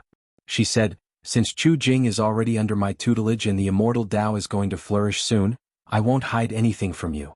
I'll let you see Ai's supernatural powers." After she finished speaking, she made a hand seal and floated away. When she was 3 feet above the ground, she gradually disappeared. Then a sentence came from mid-air. "Wait carefully in the courtyard. I will be back in a few days." Immortal Master. Chu Zhigao's mother saw this and fell to her knees. She almost thought that Zhang Xiaohua was an immortal. Li Jinfeng's mouth was wide open and he didn't come back to his senses for a long time. Although he knew that Zhang Xiaohua's martial arts were excellent and that she could easily get a coffin from somewhere, he never thought that he, a country boy who was enlightened by the Shuo Wen Jiezi, would now have supernatural powers that he could only read about in the legends of immortals. After Zhang Xiaohua left Poyang town, she concealed herself and went straight to Maochou City. After a few days she saw a familiar city. At this time, Maochou City was different from a few days ago when Zhang Xiaohua came here. The first time was when Ye Qinyu was fighting for a spouse and the second time was when Longting Mountain Villa was besieging Rejuvenation Valley. Every time, Maochou City was filled with Jianghu people with shiny swords and sabers. This time, because of the immortal abode on Yao Mountain, everyone who had some ideas went north. There was almost no Jianghu person in Maochou City in the south. A servant of the carriage company? Why is there a new servant? Zhang Xiaohua scanned with her divine sense and found it strange. Sure enough, the servant of the carriage company was replaced by an honest middle-aged man. The previous servant was nowhere to be seen. That's strange. Could it be that guy has foresight like me? Zhang Xiaohua landed in the middle of the carriage and found some time to use his bewitching finger to get to the bottom of things. Oh, so that's how it is. Zhang Xiaohua frowned slightly. That servant is no longer a servant of the carriage company. I'm afraid he exposed himself. But since he is in Maochou City, it will be easy to find him. Zhang Xiaohua came out of the carriage company and released her divine sense. She wanted to find the servant in Maochou City. However, Maochou City was filled with people. How could it be easy to find him? Zhang Xiaohua searched for a long time, but she didn't find anything.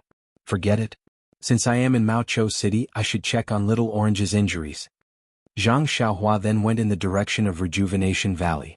In Rejuvenation Valley it was still spring all year round. In an embroidery room, Little Orange was leaning against the bed. There was an embroidery frame on her body. Her right hand was on the bed while her left hand was holding an embroidery needle. She was embroidering something thread by thread. In a moment of carelessness, her left hand touched the reel of thread. Little Orange naturally raised her right hand to support it. However, the moment she moved, a trace of pain appeared on her face. She gritted her teeth and slowly moved her right hand to the reel of thread. She straightened the reel of thread before placing her right hand back on the bed. Little Orange, is your right hand still okay? A familiar voice, one that even appeared in Little Orange's dreams, rang in his ears. Big Brother Rin? Little Orange was shocked and turned her head in disbelief. Wasn't there a familiar face and a familiar person standing next to the window? Is it really you? Big Brother Rin? Little Orange was pleasantly surprised. She no longer cared about the reel of thread. Just as she was about to get up, Zhang Xiaohua smiled and said, "Don't move, don't move. I heard from Fishinya that you haven't fully recovered.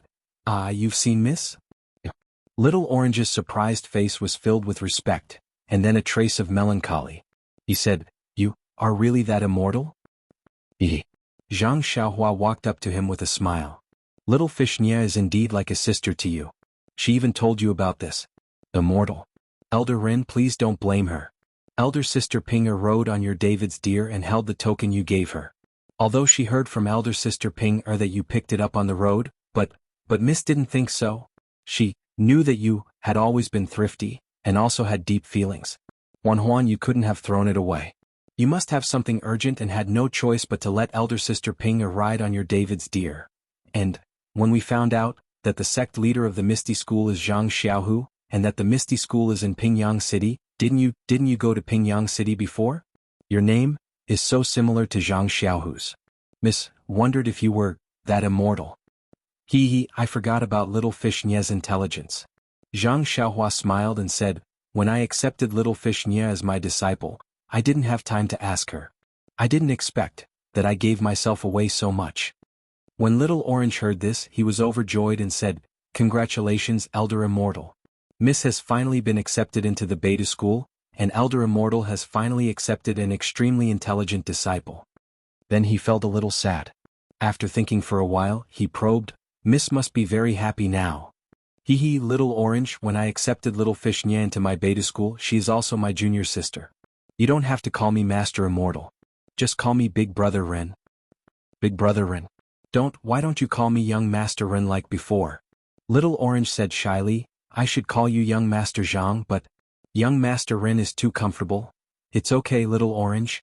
Recuperate well. When your body recovers, we will. We still don't know where to find us. If we don't find you, you can go to the Misty School in Pingyang City and look for the leader of the Misty School, Zhang Xiaohu. He will definitely know where we are." "Young Master Ren, I can go now. Bring me to Miss," Little Orange begged. Zhang Xiaohua shook his head and said, "I have already checked. You are still not in a good condition to move around. Let's leave it at that. It won't be too late to look for us next year." Little Orange looked disappointed and laid down again helplessly. "Oh yes, where is Valley Master Nya?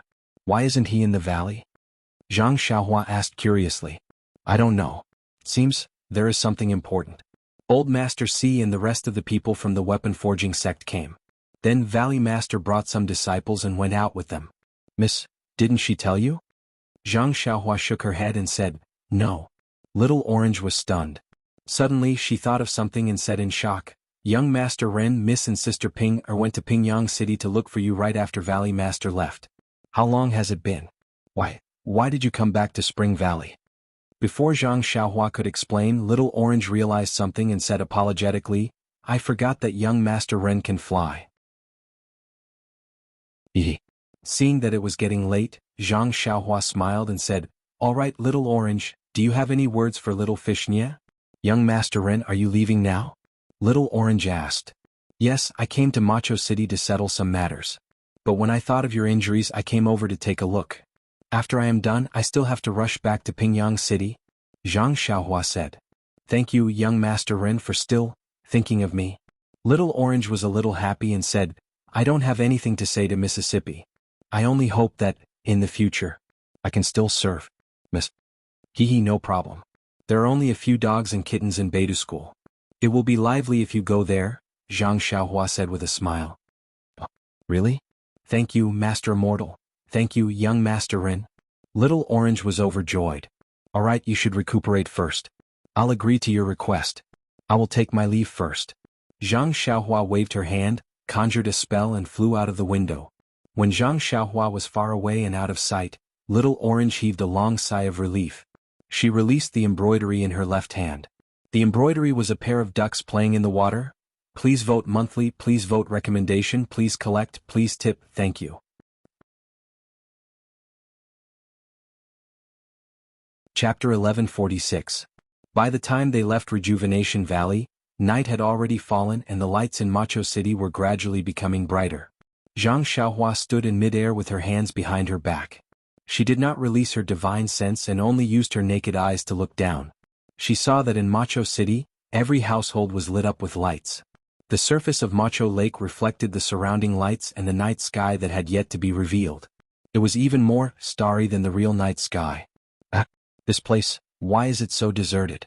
Could it be that something is wrong? Zhang Xiaohua was admiring the view when she suddenly noticed that on the west side of Macho Lake, there was a large area. It was completely dark and there were no lights. It was completely different from the surrounding lights. If it was a normal day, Zhang Xiaohua might not have noticed it. However, at between the clouds and the water by Yanxiu's palace was dark at night. Zhang Xiaohua was able to recognize it easily and gain a lot of benefits from it. How could he not remember? Thinking about it, Zhang Xiaohua released her divine sense and scanned the area. Then he frowned. This area was a huge manor. It was close to the Sorrowless Lake.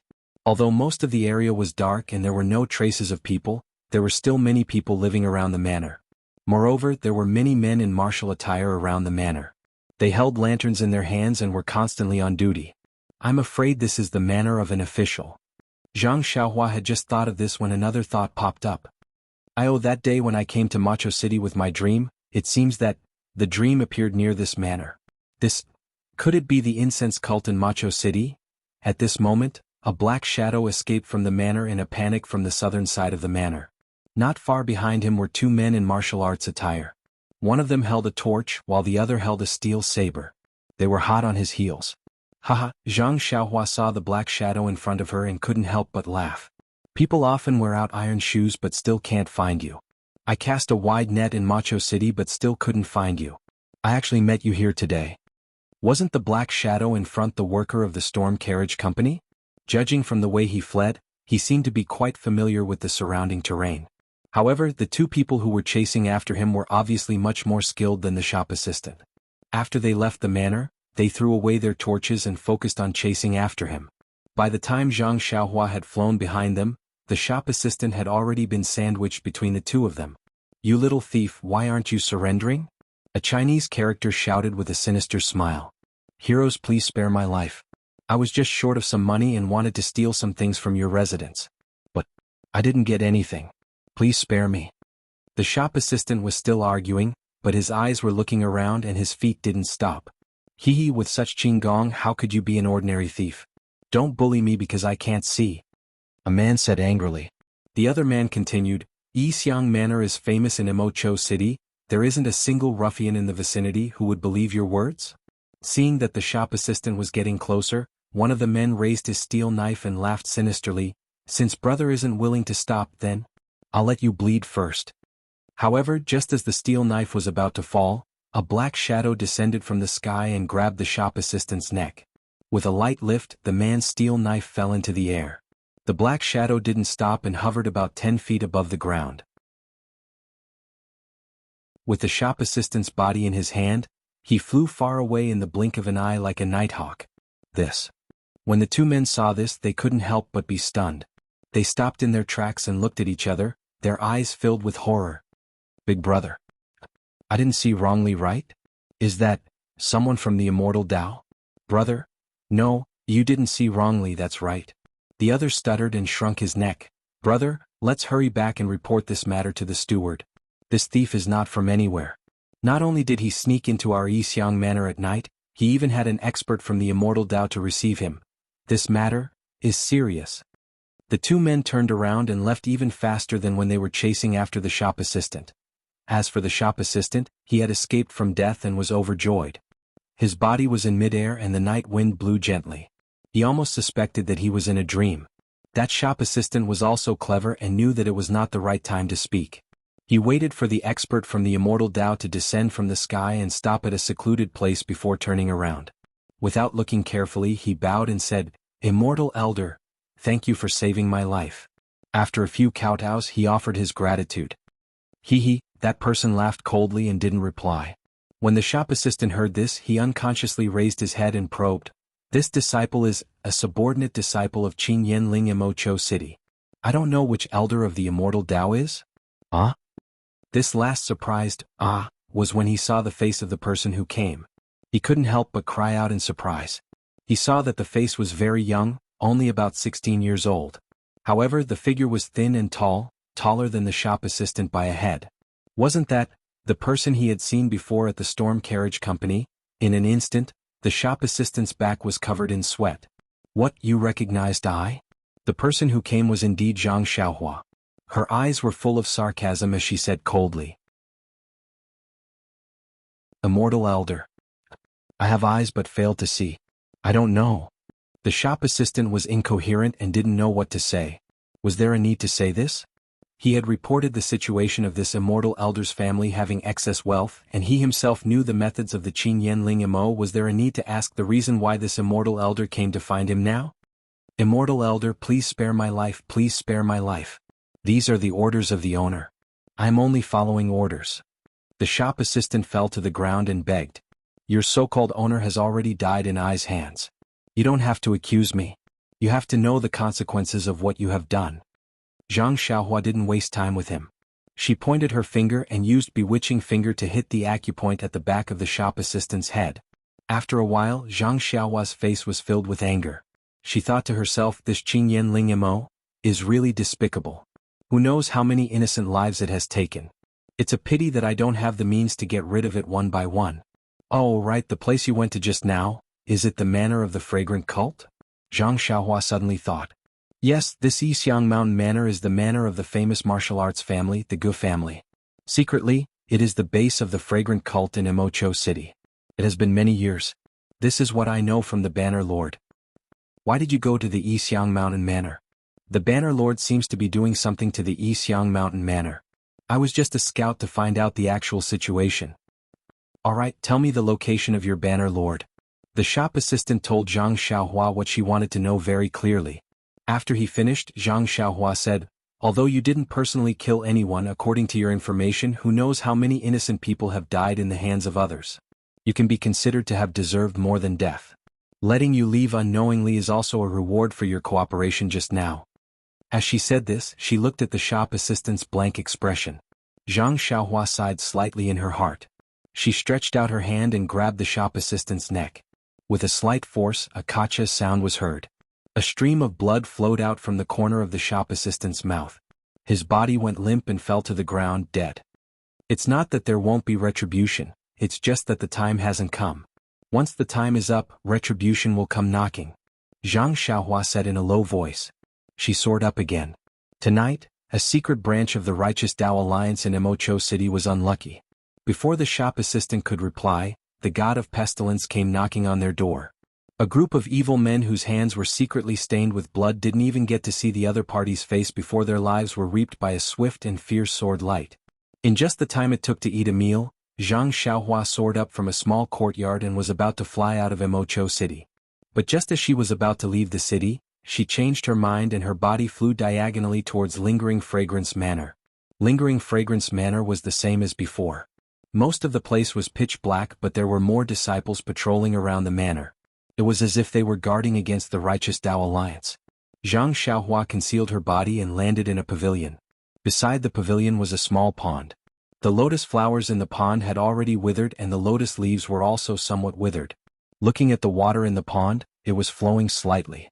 It was actually connected to the water of Imocho Lake. Is there anything strange about this place? When Peacock came to Imocho City, she had to make a trip here. When Meng came to Imocho City, she also had to make a trip here. Whatever they do, they can't talk about it outside. Today, I want to see if there's anything strange about this place. However, with Zhang Xiaohua's divine sense, the entire manor was very normal. It was no different from an ordinary manor. For a moment, there was no way for her to investigate. I forgot. Zhang Xiaohua slapped her forehead and scolded herself. Didn't I just use the bewitching finger? Won't I know if I ask someone? Sure enough, in a moment, Zhang Xiaohua's body appeared in a garden. Looking at the embroidered building in Xiaohua's garden, Zhang Xiaohua couldn't help but smile bitterly. So this ordinary embroidered building is the place where the inner disciples of Chanting Fragrance Cult have to pay their respects after arriving at Imocho City? Moreover, other than the inner disciples, all the disciples of Chanting Fragrance Cult are not allowed to come close to this garden. Even the old consecrator of Chanting Fragrance Cult can't come close. Isn't it just a portrait? Zhang Xiaohua's divine sense swept over and understood. Then she walked slowly to the front of the embroidered building. Strangely, there was no fluctuation of primordial qi from inside to outside. It was very inconsistent with the status of chanting fragrance cult as a big immortal sect. Something is strange, something is strange. Zhang Xiaohua, who was used to dealing with all kinds of restrictions of chanting fragrance cult, suspected that there was something strange about this embroidered building that she didn't know about. However, when she activated the Crimson Spirit Protection and walked safely into the first floor of the embroidered building without triggering any restrictions, she couldn't help but feel extremely strange. Taking out a luminous pearl from her arms, Zhang Xiaohua observed the first floor of the embroidered building again with the help of the luminous pearl's brilliance. The first floor of the embroidered building was similar to the first floor of the Misty School's inheritance pavilion. It was very clean and tidy. There was only a portrait hanging on the south wall. Under the portrait there was a quaint table. On the table there were 3 different styles of incense burners, each with several incense sticks.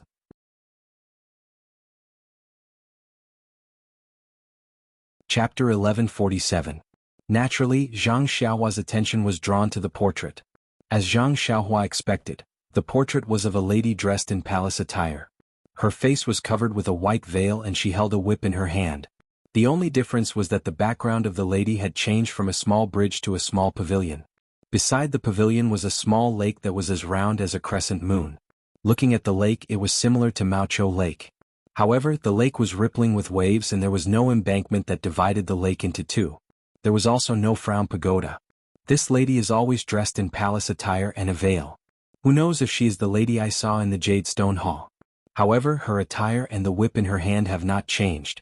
I think she must be the founder of the incense cult that Wan Wuxing mentioned, Senior Yu Ming XN. If not for Senior Yu, all the female disciples of the incense cult who come to Maoqiu City would not need to pay their respects. But, Senior Yu, why is her portrait not on Lingering Fragrance Peak but in Maoqiu City? Perhaps Maoqiu City was built by Senior Yu? And the legendary Lady of Maoqiu is Senior Yu? Could it be that the stories about Lady of Maoqiu are all true? But, who is the legendary Yi Feng? Who is that monk called Shen Kong? Is he a monk from the Dalan Temple? Even if he is a monk from the Dalan Temple, he must be the founder of the Dalan Temple, to have such a cultivation level, right? But then again, even the founder of the Dalan Temple could not have such a high cultivation level as Senior Yu. How could she suppress someone under Maoqiu Lake? Oh right, under Maoqiu Lake. When Zhang Xiaohua thought of this, he released his divine sense and scanned the bottom of the Maoqiu Lake. He saw that the Frown Pagoda was buried deep into the lake and he couldn't see the bottom. At the bottom of the pagoda, there was a restriction that emitted a weak Buddhist light. Zhang Xiaohua was taken aback when he saw the familiar restriction light. Could it be? Shen Kong is really a monk from the Dalan Temple? But what is this? Within the Buddhist light, the faintly discernible 7-colored Buddhist lotus was surrounded by pitch-black threads. It was abnormally dazzling. Moreover, when Zhang Xiaohua's consciousness swept past the restriction, the black thread seemed to have a life of its own as it swayed slightly. As the black thread swayed, Zhang Xiaohua's consciousness seemed to be attracted and slowly shifted towards the Buddhist lotus. This is bad. Zhang Xiaohua was shocked and didn't dare to look again. She immediately withdrew her divine sense and said to herself, Why is this Buddhist restriction so strange? However, the restriction went deep into the earth's core. With Zhang Xiaohua's current cultivation, it was impossible for him to escape so deep into the earth. Therefore, it was impossible for him to escape underground to observe carefully, let alone break the restriction. That restriction has the effect of isolating divine sense, and can even devour divine sense. It is impossible to know who is sealed within the restriction. Therefore, I can't determine whether the legendary carefree girl is Senior Yu. According to legend, as long as I can flood the Frown Tower, I can release the carefree girl from the tower.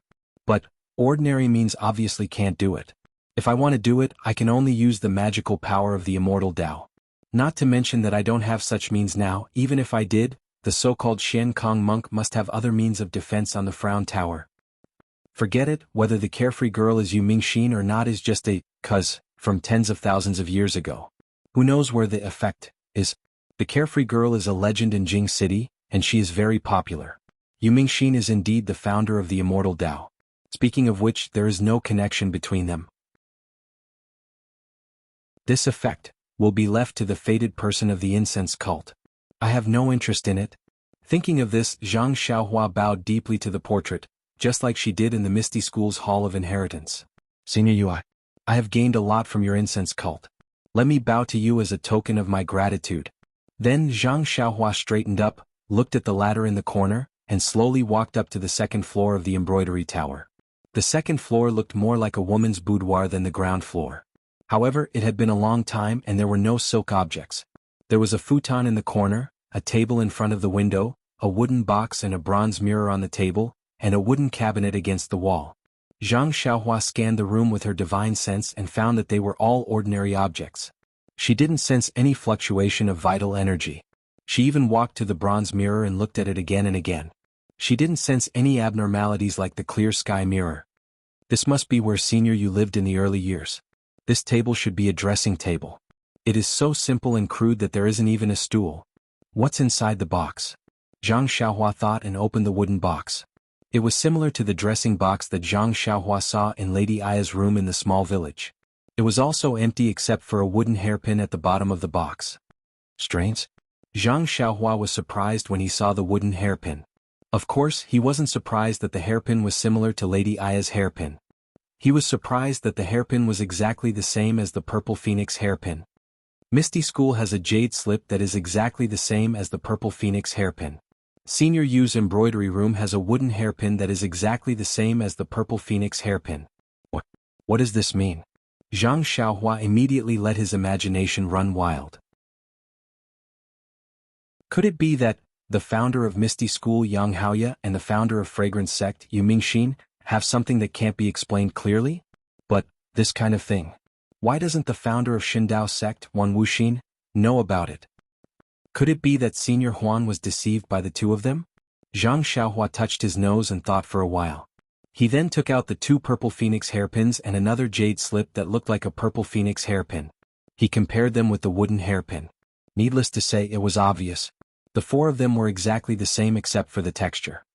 This karma has already been buried in the river of karma. No one else will know about it. Zhang Xiaohua smiled and was about to put away the Purple Phoenix hairpin. But at this moment, the wooden hairpin that looked like firewood suddenly emitted a weak wave of yuan qi. Although the wave was weak, it was extremely strong. It swept past the Purple Phoenix hairpin and covered Zhang Xiaohua's body. Then a suction force rushed towards Zhang Xiaohua's Anaiwan palace. Zhang Xiaohua was caught off guard and her divine sense was sucked towards the wooden hairpin. Zhang Xiaohua was shocked. She hurriedly activated Shintraction. Her Dan heart spun rapidly and the innate divine seal on it emitted a faint golden light to counteract the suction force. The suction force did not suck in her divine sense. Instead, it went downwards. Zhang Xiaohua suddenly felt the true qi in her meridians rushing towards the suction force. It was as if the true qi was going to burst out of her body. Are you kidding me? Senior Yu. Zhang Xiaohua hurriedly activated the Carefree Heart Sutra and tried to channel her true qi into her meridians. But the Carefree Heart Sutra still had some effect at first. But as the suction force increased, the Carefree Heart Sutra gradually lost its effect. A portion of her true qi was sucked away by the suction force and channeled into the wooden hairpin. With the influx of true qi, the wooden hairpin gradually glowed. What an unreasonable bandit! Zhang Xiaohua suddenly felt a little annoyed at the sympathetic Yu Mingxin. Could it be that everyone from the Immortal Tao is this tyrannical? At this time, the Carefree Heart Sutra had already lost its effect. Zhang Xiaohua's Jin Qi became sluggish and was about to completely leave his body. Suddenly, Zhang Xiaohua heard the faint roar of a dragon. He felt as if all the meridians in his body had gained sentience. His entire meridians moved slightly, immediately canceling out that unparalleled suction force. That suction force was no longer able to suck away even half a strand of Jin Qi. My meridians? When did they move? Zhang Xiaohua was overjoyed but also shocked. Following the disappearance of the wooden hairpin's suction force, the brilliance of the wooden hairpin also stabilized. The brilliance overflowed a few times and a foot-sized ball of light jumped out of the wooden hairpin. Within the ball of light was the appearance of a woman wearing palace robes and a veil. Nascent divinity projection? Zhang Xiaohua snorted, almost moaning. The ball of light flew in front of Zhang Xiaohua and stopped. It quietly floated there. After a moment, the woman in the ball of light spoke. Who are you? Why do you hold the Purple Phoenix hairpin of my incense cult but not my incense cult's legacy heart sutra? Zhang Xiaohua secretly despised her. Please, Senior Yu, this isn't the first time I've seen a primordial spirit projection. Even if I told you, would you be able to hear me? Don't be so arrogant, alright? Sure enough, the woman immediately laughed and said, however, I'm seeing you through a primordial spirit projection. Even if you told me, I wouldn't know. However, I'm still very curious. This purple phoenix hairpin is used by my incense cult's legacy heart sutra. You don't have my incense cult's legacy heart sutra, so how did you get it? Either my incense cult has already been destroyed and the purple phoenix hairpin has been obtained by another sect, or my incense cult has reorganized the cultivation world and the legacy heart sutra on you is another sect's legacy heart sutra. Zhang Xiaohua shrugged and laughed. Both of these possibilities seem wrong. Your chi isn't from the incense cult, nor the Misty School, nor the Shindao sect or the Great Forest Division. Presumably, another disciple from another cultivation world has come? Or perhaps it's a legacy heart sutra from the ancient cultivation world. Hearing the woman say so much because of her chi, Zhang Xiaohua couldn't help but curl her lips. This woman. No matter if she's a village woman or an expert from the immortal Tao, they all have the same nature of gossip. I've asked too much. The woman seemed to have sensed that something was wrong. She covered her mouth and laughed. No matter what, you came to my embroidery room with 2 purple phoenix hairpins. It's fate that brought us together. Why should I ask so much? By the way, I'm the founder of the incense cult, Yu Mingxin. I don't know if your master has told you about me? Although Yu Mingxin was wearing a veil, her tone was very arrogant. She had actually obtained a beloved object from a little girl and was showing it off to others. I know. I heard Senior Yu's name from Senior Huan. However, if you ask 10 people in the Jianghu, I'm afraid that even 10 of them wouldn't know who Yu Mingxin is. Although Zhang Xiaohua knew that Yu Mingxin couldn't hear her, she still didn't forget to give her a blow when she remembered that she wanted to absorb her divine sense and qi. If you like this work, you're welcome to come to Qidian. Come to vote.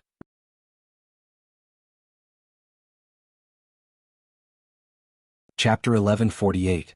Hehe, after hearing my identity, are you very surprised? Envious? You want to see my real face? Yu Mingxin was still smiling. Sweat, Zhang Xiaohua touched her forehead. Why does this senior you speak like little Fishing? Could it be that she's not that old? However, after hearing about Yu Mingxin's real face, Zhang Xiaohua's heart skipped a beat. In the portraits in the Jade Hall of the Fragrance Cult, in Wan Wuxin's Sumeru world, and in the Jade Hall of the Misty School's Ethereal Palace, Yu Mingxin's face was covered with a veil. I wonder what she looks like. However, just as this thought appeared in her mind, Yu Mingxin's voice sounded again. But, don't be delusional. Only one person can see my face. And he has already seen it. In this world, no one can see it anymore. Are you kidding me? Zhang Xiaohua almost fell down. Since he won't let you see it, why are you still asking? Sigh. Yu Mingxin let out a long sigh. Her tone was full of sadness, different from her relaxed tone just now. But so what if he sees it? The immortal Tao is ethereal and the great Tao is endless. Beautiful women age easily, but the human heart is not what it used to be. He said that the immortal Tao is the only thing in his heart, and that he should have cut off his feelings long ago. But I said that the immortal Tao is confusing, and that it's better to use feelings as a lamp and live freely in the mortal world. He said that everything in the world is a void, and only the immortal Tao is eternal. I said, Yu Mingxin smiled bitterly and said, I'm being silly again. It's been so many years, but whenever I talk about him, I feel that I'm talking too much. Alright, you must have listened for a long time and want to know who he is. Zhang Xiaohua was about to nod, but immediately shook her head and said with a smile, say whatever you want, I don't care if I listen or not. As expected, Yu Mingxin also said, however, right now, I can't tell you. Then Yu Mingxin looked up at the window and said sadly, I used the primordial spirit projection technique to forcefully split a strand of my primordial spirit and put it into this wooden hairpin. I wanted to leave a little bit of my primordial spirit as a memento. If, one day he really sees the essence of love, or if he really regrets what he has done, he will be able to hear my voice when he comes to the embroidery building where we used to live together. But, I don't know why, but the Yuan Qi of heaven and earth is becoming increasingly scarce. This Yuan spirit projection of mine has been unable to absorb the Yuan Qi of heaven and earth for a long time. It won't be long before this Yuan spirit projection of mine disappears. Furthermore, if it weren't for your little bit of true energy, it would be troublesome even if I wanted to project my primordial spirit. So, you don't have to blame me for absorbing that little bit of your true energy. In a while, I will use my story to make up for your loss. When Zhang Xiaohua heard this, she could only be silent. You've sucked away all the true qi. Can I still get it back? Yu Mingxin lowered her head as if she was thinking. After a while, she raised her head and said, "My story is very long, you have to listen carefully. It said that a long time ago." Yu Mingxin chuckled and said, "Don't laugh.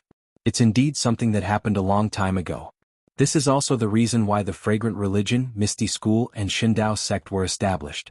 I just don't know if the teachers of the Fragrant Religion can still tell you about it." Then Yu Mingxin repeated the story that Wan Wuxin told to Zhang Xiaohua. There wasn't much difference. However, when she talked about the three of them traveling around before the establishment of the sect, she said, "Before the three of us came to this world, there was still the way of immortals. This was what we learned in the secret plane. However, when we were traveling under a cliff, we found an array that was different from the one we learned. After 3 days and 3 nights of relentless attacks, we broke the array and 3 rays of black light flew out from the array. The 3 of us chased after one of them and used our divine abilities to subdue the black light. Only then did we realize that they were actually 3 ancient magical treasures. These 3 magical treasures were different from the ones we used before and had incredible power. Among the 3 magical treasures, 2 of them were the purple phoenix hairpin and the other was the devil refining gourd. These 3 magical treasures were the first magical treasures that we obtained here and also proved the existence of the way of immortals. The 2 purple phoenix hairpins were obtained by Yang Haoye and I. The devil refining gourd was obtained by Wan Wuxin. Because there were 3 magical treasures, 1 for each of us. Moreover, it was up to fate to obtain the magical treasures. Therefore, the 3 of you didn't feel that there was anything wrong and left happily. Of course, there was indeed nothing wrong with these 3 magical treasures. However, later on. Then Yu Mingxin talked about encountering the Earth's core. However, Yu Mingxin wasn't as frank as Wan Wuxin. She only said that it was something from the forbidden area of the incense cult, Huan Su, but didn't specify what it was. Then she talked about Wan Wuxin. When Yang Haoye and I were seriously injured, Wan Wuxin of the Shindao sect self-detonated one of Sakra's magical treasures in order to deal a blow to him. Although the effect was achieved, Sakra was also seriously injured at that time and fled in panic. However, Wan Wuxin himself couldn't treat his injuries and died on the spot. That Huan Su was a name that Yang Haoye and I specially named in memory of Wan Wuxin. Looking at Yu Mingxin's increasingly weak brilliance, Zhang Xiaohua touched her nose and said with a bitter smile, "Senior Yu, it seems that you don't have enough time. You're rambling on and on. Why don't you hurry up and finish the story? Could it be that you want to arouse my interest and then absorb my vital energy?" Yu Mingxin ignored her and said again, "But my story has just begun." Then, with a yearning look, she said, "For a long period of time Yang Haoye and I were recuperating on Lingxiang Peak. Yang Haoye's Misty Peak can't be compared to our Lingxiang Peak. There's nothing there that he wanted. The reason why he wanted to build the Misty School there was because he wanted to scheme for something nearby. He thought that he knew a lot of secrets and thought that Wan Wuxin and I didn't know. Actually, I don't know whether Wan Wuxin knew or not, but I did. However, I was too lazy to explain. After all, everyone has their own selfish motives. Although Yang Haoye and I were seriously injured and our cultivation had regressed greatly, our Dao hearts were on the verge of collapse. But, now that I think about it, those days should have been the happiest days of my life." Then Yu Mingxin's words were actually a little bashful. The phrase, "love grows with time," I have long heard of it. But I never thought that it would appear on me. Speaking of which, cultivators of my generation have long placed feelings behind the immortal Dao. We only think of achieving the immortal Dao and don't dare to slack off. Feelings have long been cut off by the sword of wisdom. But, because Yang Haoye and I had our Dao hearts collapsing and our cultivation regressing, we usually healed and talked together.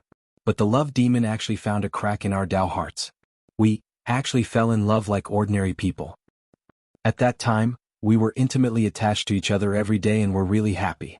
Moreover, we both thought that the first magic treasure we got from this place was the proof of our feelings.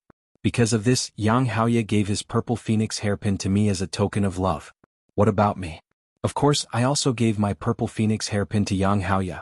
We firmly believed that my feelings should be the same as the purple phoenix hairpin. Although it had experienced many years, it would still be able to endure for a long time. Later, the 2 of us left Lingxiang Peak and came to Carefree City. Well, at that time there was no Carefree City, only this beautiful nameless lake. Yang Haoye and I, the 2 of us built a city here. Yang Haoye named this city Carefree City, and I was also called Carefree Girl by him. That day when I asked him what it meant, he shook his head and didn't say anything. What I was thinking that day was nothing more than that.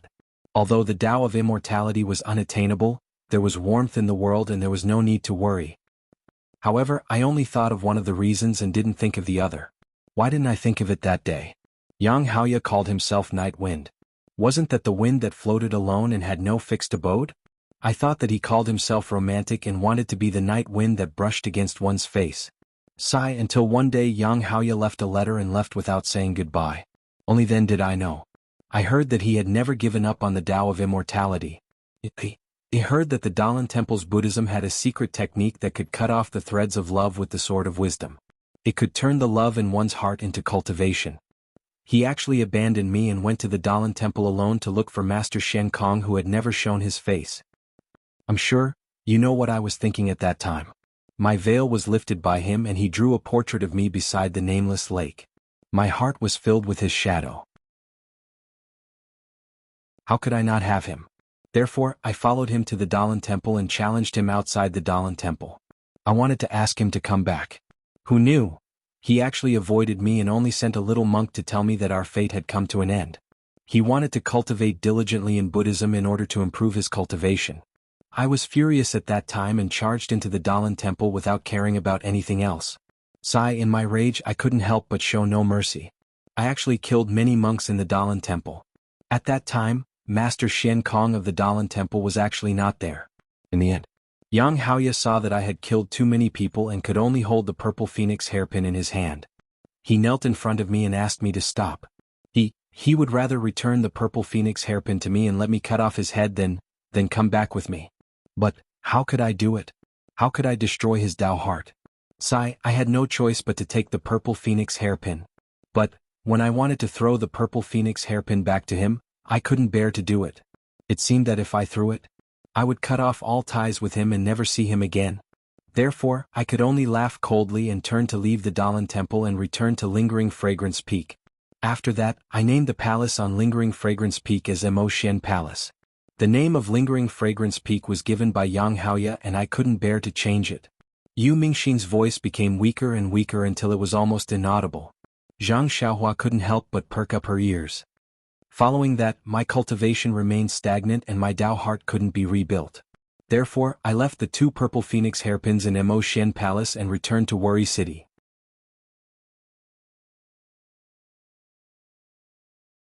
Chapter 1149. It seems that only in this Lingering Fragrance Mountain Villa, the Lingering Fragrance Mountain Villa that once had his aura, the Lingering Fragrance Mountain Villa that shared memories with him, I can let my half-cold heart have some real comfort. Perhaps, you might not know, the origin of this lingering fragrance. Yu Ming Xian's voice lowered a few notches. Zhang Xiaohua didn't know if it was because of the lack of Yuan Qi or because of Yu Ming Xian's shyness, but he could almost see the slight redness on Yu Ming Xian's veiled face. Spring dreams leave no trace, autumn tent leaves no fragrance. Yu Ming Xian's mouth murmured. Her face was facing the sky again, almost losing control of her emotions. She said sorrowfully, Yang Lang, when were you and I incomparably in love? While reciting this poem you drew my eyebrows. Is there a need for such happiness in the bedroom? Such happiness, don't tell me, you don't miss it at all? Even if you have obtained the immortal Tao, even if you have obtained immortality, but the immortal Tao is bleak. Without my company, can you live happily? 10 miles of calm lake filled with frost, every inch of black hair worried about the glorious years. Looking at each other in the shape of the moon, I only envy mandarin ducks, not immortals. Oh Yang Lang, even ordinary people can understand the logic behind this. Why, are you so stubborn? If we weren't seriously injured, I wouldn't have stopped you like this. But, since the path to immortality is impossible to achieve, and you and I have such an ill-fated relationship, why can't you throw everything aside for me? Perhaps to a woman, no matter if she is a village woman or a fairy, this is a kind of concern. But to a man, it is only a kind of burden, a kind of experience. Yang Lang, Yu Ming Xian's voice was no longer as clear as before. It was already filled with sorrow. Sobbing sounds gradually rose. Hua hua hua. After a series of flashes, Yu Ming Xian's primordial spirit projection gradually dimmed. At this time, Yu Ming Xian raised her head and said in a helpless tone, Immortality is perhaps the lifelong pursuit of cultivators of my generation. Emotions should also be a necessity for cultivators of my generation. Without emotions, what joy is there in becoming an immortal? Fellow Taoist, I've talked for a long time, but I've made a fool of myself. Well, there's not much time left. Yesterday, I received a message from the great master Shen Kong. He wants to settle his grudge with I at the nameless lake at noon today. I know that I provoked karma at the Dalan temple last time. The great master Shen Kong's cultivation is not inferior to ours. Now that I's cultivation has regressed, I'm most likely no match for him. This wooden hairpin was personally made by I.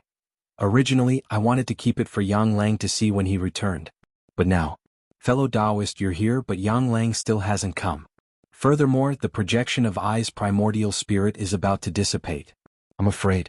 Fellow Taoist, whether you're a man or a woman, I'll leave this wooden hairpin to you. Tell the story of this wooden hairpin to your lover and make him cherish your fate even more. 10 years to meet, 100 years to cross on the same boat, 1,000 years to sleep on the same bed. How can a person's love be judged only by time? If we're not fated even if 10,000 years, how can we meet once? Sigh. It's better to forget each other in the pugilistic world than to help each other in times of need. Xiaohua Taoist Xiao. I only understood your words today. Yu Mingxin suddenly murmured again. Her eyes looked into the distance with some reluctance. Xiaohua. Who is this? Zhang Xiaohua unconsciously stared blankly. She had never heard Wan Wuxin mention this name before. But if it wasn't for you, Taoist Xiao, even if my cultivation was greatly reduced, I wouldn't have fallen into the mortal world, causing such a tragedy. Yu Mingxin murmured a few words in a low voice. She was almost silent. Then she raised her head and smiled. All right, fellow Taoist, you know why I call you fellow Taoist, right? Your true qi is clearly different from the mental cultivation method of the incense sect. It must have been hard for you to listen to my story for so long, and the Dalan temple. Shen Kong, there's a problem. I'm hearing Yu Mingxin's tone change, calling herself I and calling her fellow Taoist. Zhang Xiaohua stared blankly. Hearing Yu Mingxin's words, she seemed to already know that she wasn't a disciple of the incense sect. But then, Yu Mingxin's primordial spirit projection gradually dimmed. She didn't even finish her last sentence before turning into a ball of light and dissipating between heaven and earth. Sigh. Yu Mingxin, the founder of the incense sect, a person at the peak of the immortal Tao. But, as a woman, she actually had such a sad and graceful love story. Carefree girl Yu Mingxin, which one is the real Yu Mingxin? Seeing Yu Mingxin's primordial spirit projection turn into light and disappear, Zhang Xiaohua couldn't help but feel sad.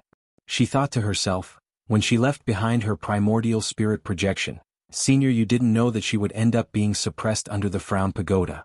But even so, she didn't forget to leave a trace of remembrance for Senior Yang, hoping that Senior Yang would come and take a look. Unfortunately, it's already been tens of thousands of years. Senior Yang is nowhere to be found. Senior Yu is suppressed under the carefree lake. What is Senior Yang doing? Senior Yang didn't come but I came. The cause from tens of thousands of years ago became the effect, now. But this effect isn't an ending. Perhaps it's a silent ending. But, Senior Yu's last sentence, what does it mean?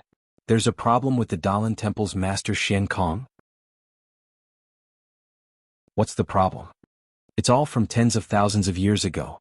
Even if there's a problem, there's no problem. Senior Yu, this little one will remember Senior's story. Actually, you might not know, but your story as the carefree girl has long been spread around the carefree lake.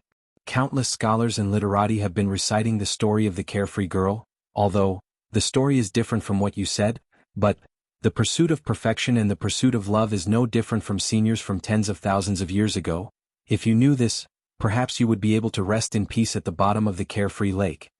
As he spoke, Zhang Xiaohua looked at the wooden hairpin carved from ordinary peachwood on the table. In his heart, he felt that it was incomparably precious. It was more important than the real purple phoenix hairpin. Zhang Xiaohua reached out and put the 4 different but identical purple phoenix hairpins into his money pouch. He began to imagine how he would tell Meng the story of the carefree girl in the future, how he would personally insert the wooden hairpin into Meng's hair bun, and how he would bite Meng's earlobe and recite the poem, "A spring dream leaves no trace, an autumn tent leaves no fragrance," to her. But, suddenly his heart trembled. Meng is the saintess of the demonic Tao, and I am a cultivator of the immortal Tao. She carries the inheritance of the demonic Tao of the Tenryu sect, and I carry the great task of establishing the Beidu school. This Isn't this even greater than the difference between Senior Yang and Senior You? This is karma. Could it be that you made me travel thousands of miles from Pingyang City to Carefree City just to give me a warning? Could it be that my heart palpitations in Pingyang City were because of this? For a moment, Zhang Xiaohua was sweating profusely. He felt as if he was being controlled by an invisible hand. He turned and went downstairs. Zhang Xiaohua stood in front of Yu Mingxin's portrait again. Although her face was covered by a veil, Zhang Xiaohua seemed to be able to see Yu Mingxin's face. He seemed to be able to see her frowning because of love. He also seemed to be able to see a bit of joy and a bit of slyness in her eyes. So I forget it. Zhang Xiaohua bowed deeply and muttered to himself, Senior You, if Meng is like you, missing me so much that it becomes a disaster, what harm is there in giving up the immortal Tao and the cultivators of the immortal Tao? A person's life is only a few decades. If I have Meng's company, my life will not be wasted. However, if I can help the Tenryu sect find a Sakura so that the Tenryu sect's orthodoxy can be passed down, then, will Meng be able to roam the Jianghu with me? But that won't do. Meng's daughter still has to be the saintess of the Tenryu sect. So I am puzzled. How can the child of Sakura and the saintess be a daughter? The more Zhang Xiaohua thought about it, the more vexed he felt. It seemed that, unless he went to the Tenryu sect to work as a Sakura, he could only be with Meng. Otherwise, there was no good way at all. God, since you let me meet Meng, why did you let me make such a choice? Zhang Xiaohua glanced at Yu Mingxin's portrait one last time. He leaped up and flew towards Poyang town like an arrow, as if he wanted to escape from Macho City. It seemed that the further he went, the further he would have to choose. Previously, he had the thought of going to the Tenryu sect to see Meng, but at this time the urgency of making a choice had completely killed it. Zhang Xiaohua even thought about what he should do if he saw Sakura and asked him to go to the Tenryu sect. After a few days, Zhang Xiaohua returned to Poyang town. Seeing Zhang Xiaohua's slightly gloomy expression, Li Jinfeng suppressed his astonishment. He didn't ask Zhang Xiaohua how she flew back to Poyang town from the distant Macho City so quickly. He only asked with faint concern, Xiaohua, have you finished handling the matter? We can go back now? Zhang Xiaohua silently nodded. Chu Zhigao's family regarded Zhang Xiaohua as Master Immortal, so they naturally panicked and didn't dare to say anything. During the few days when Zhang Xiaohua left, Chu Zhigao had already prepared everything. He even bought 2 carriages and even hired a coachman to help him drive the other carriage. At this time, when he saw Zhang Xiaohua coming back and also leaving, he hurriedly prepared the 2 carriages and invited Zhang Xiaohua to get on. Zhang Xiaohua looked at him and said in a low voice, There's no need for a coachman. It's so far away, let him make a trip. When we arrive, he will have to come back. I can drive the carriage myself. Chu Zhigao was so frightened that he hurriedly stepped forward and smiled apologetically. Master Immortal, what are you saying? You are my son's teacher, how can I let you drive the carriage? Absolutely not, absolutely not. What's wrong with that? Zhang Xiaohua's face turned cold and said, I used to do this many times, don't worry. I won't be worse than you. However, the coachman at the side who was driving the carriage had an anxious look on his face as he hurriedly said, This? Young master, you, let this humble one do the work. This humble one. My entire family is waiting for this money to live. Shopkeeper Chu gave me 3 cents of deposit and this humble one has already used it to buy rice. If you drive the carriage and this humble one doesn't go, this humble one doesn't have the money to return to Shopkeeper Chu and this humble one's 4-year-old child will starve again. This. When Zhang Xiaohua heard this, she looked at the man's face full of wrinkles, full of traces of wind and frost. He was no different from her father a few years ago. She couldn't help but feel her heart ache and tears almost flowed out. Then Zhang Xiaohua seemed to be enlightened. She laughed and hid the tears in her eyes and said, When I was young, I didn't know the taste of worry and forced myself to say that I was worried. Now that I've tasted the taste of worry, I think it's a cold autumn. The ancients didn't lie. Others are still bending over for 5 buckets of rice. What right do I have to talk about my worries in front of others? This uncle, please drive the carriage. I will double the fare. Yes, thank you, young master. The man was overjoyed and a smile appeared on his face.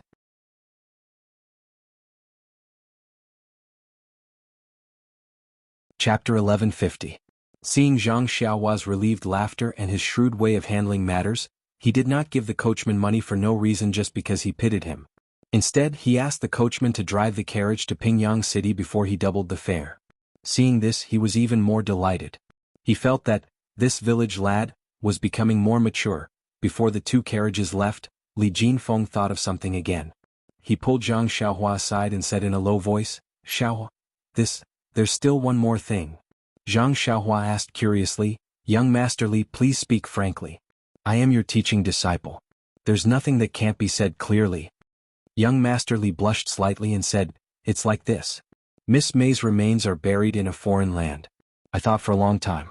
Although the feng shui of her grave is excellent, she is still a lonely soul here.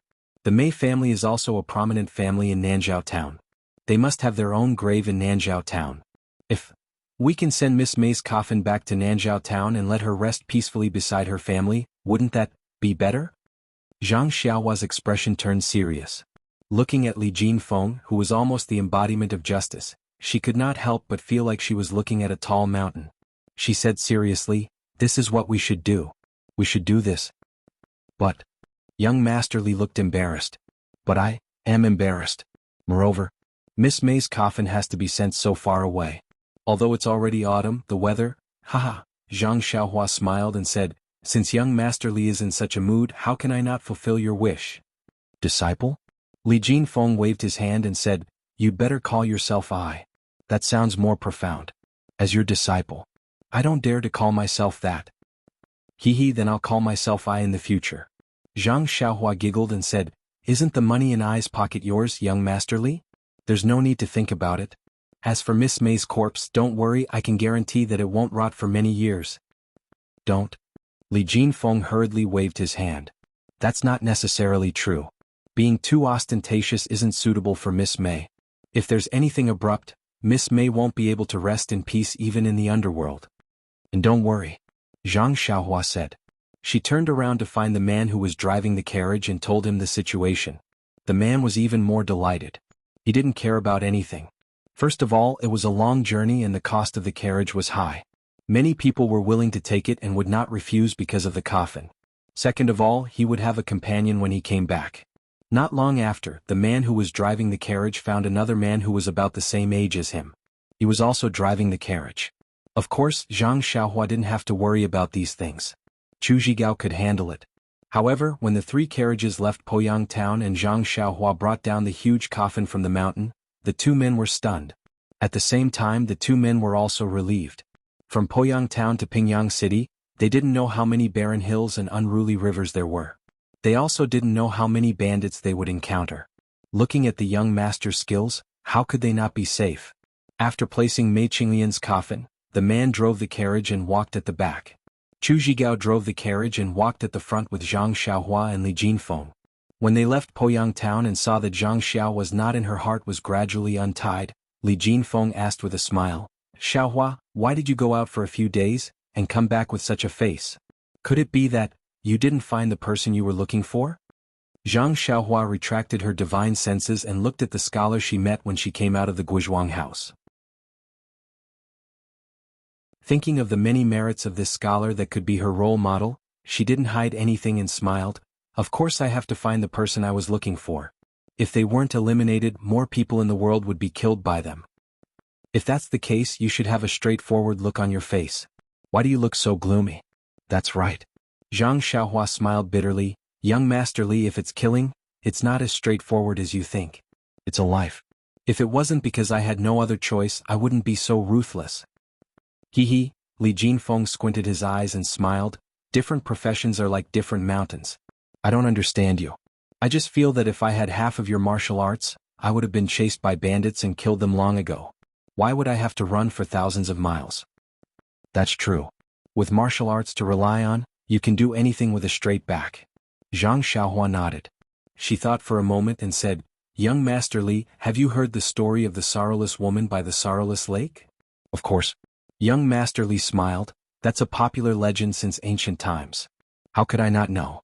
Not only that, there are many stories and poems to commemorate the sorrowless woman.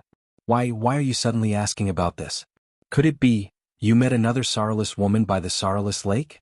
I understand. Xiaohua, you have also grown up and can be troubled by love. Zhang Xiaohua blushed slightly. She waved her hand and said, Young Master Li, you misunderstand. It's like this. Zhang Xiaohua then told the story of Yu Ming Xin in full detail. Li Jinfeng listened on the side and was stunned. The expression on his face was very interesting. The story of the sorrowless woman? Li Jinfeng had heard a lot. Just as he said, the later generations did not know how many versions of the story of the sorrowless woman. Even the stories of the sorrowless woman's descendants were made up. The plots were continuous and the twists of the story were very exciting. But Li Jinfeng had never thought that the sorrowless woman was actually still alive in this world. Moreover, the story of the sorrowless woman was so simple. It was as simple as the change of feelings between a man and a woman in the marketplace.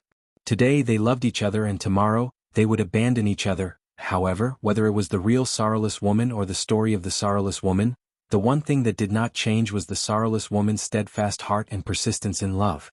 In the so-called immortal Tao, there are also unfaithful men? Li Jinfeng came to his senses and the first thing he said was unexpectedly this. Zhang Xiaohua could not help but sweat. This young Master Li Qi practitioners of the immortal Tao are still human after all. Even if they have great magical powers as a human, they are still human. Besides, Senior Yang can't be considered unfaithful. It's just that, in order to pursue the immortal Tao, since you know that Senior Yang also has pursuits, then why do you have a gloomy face? Li Jinfeng looked at Zhang Xiaohua with a faint smile. He seemed to know what was on Zhang Xiaohua's mind. But, Senior, you spent the rest of her life in solitude. Even before she was suppressed under the frowning tower by the great wizard Shen Kong, she still wanted to leave behind her feelings. She even damaged her cultivation and left behind a trace of her primordial spirit projection. She only wanted to let Senior Yang know. Know what? Li Jinfeng asked. That's right. What did she know? Zhang Xiaohua was also stunned. It seemed like she was telling Senior Yang that she did not regret her feelings for Senior Yang, nor did she regret what she did for Senior Yang. That's right. Senior Yu was able to make such detailed arrangements before the arrival of a great enemy. Naturally, Senior Yu had long forgiven Senior Yang. Even if she was always complaining about Senior Yang in the story with you and did not say a word of forgiveness, but, can you hear the hatred in Senior Yu's tone? There is no hatred. At most she is blaming him. Zhang Xiaohua suddenly understood. That's right. Although I don't understand why their feelings for each other came so late, feelings are feelings. It doesn't matter if it was sooner or later. Perhaps Senior Yang later regretted his feelings for a higher goal. But, Senior Yu seemed to understand Senior Yang's goal in the end. Didn't you see? Senior Yang returned the purple phoenix hairpin to Senior Yu, but Senior Yu did not return it to Senior Yang. To be honest, when Senior Yu went to look for Senior Yang, she probably already knew the outcome. She might even have been prepared to fall in the Dalan temple. Sigh, I understand now. Zhang Xiaohua sighed. Senior Yu is truly an infatuated person. Only an outsider like young Master Li can see it clearly. That's right. An outsider can see the person in the game clearly. But where is the person in the game? Li Jinfeng smiled bitterly. He seemed to have thought of his own game. However, Zhang Xiaohua thought again. But, when the great wizard Shen Kong suppressed Senior Yu, where was Senior Yang? Where was he? And, after so long, did Senior Yang never think of Senior Yu? You are not him and I am not you. How do you know what he is thinking? Li Jinfeng said with a smile, maybe Senior Yang has obtained the Tao and become an immortal, and the path he chose has been cleared.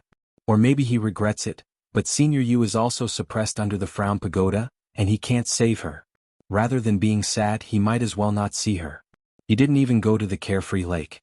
Naturally, he wouldn't go to the embroidery house. Moreover, it is heart-wrenching pain to look at something and think of someone else.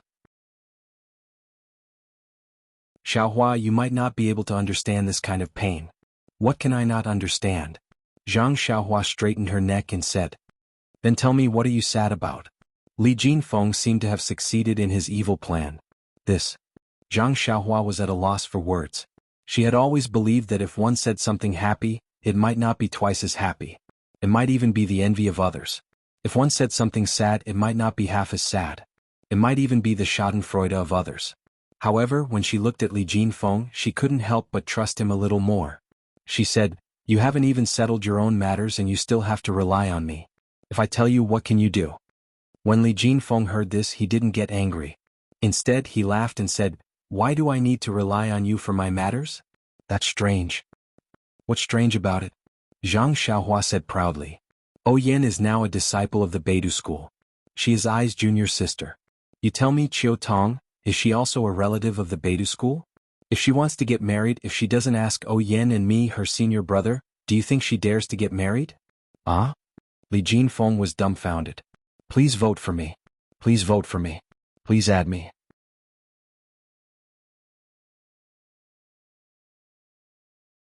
Chapter 1151.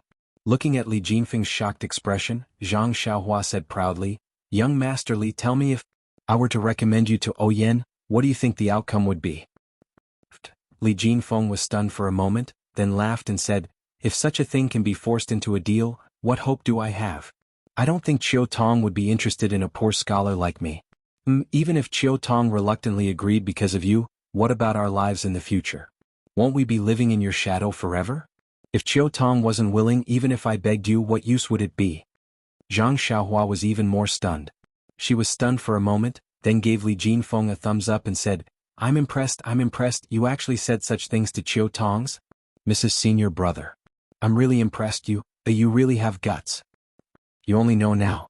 Li Jinfeng pursed his lips, and there was a hint of pride in his tone. Then he leaned over and said, why don't you tell me what's bothering you? Fine.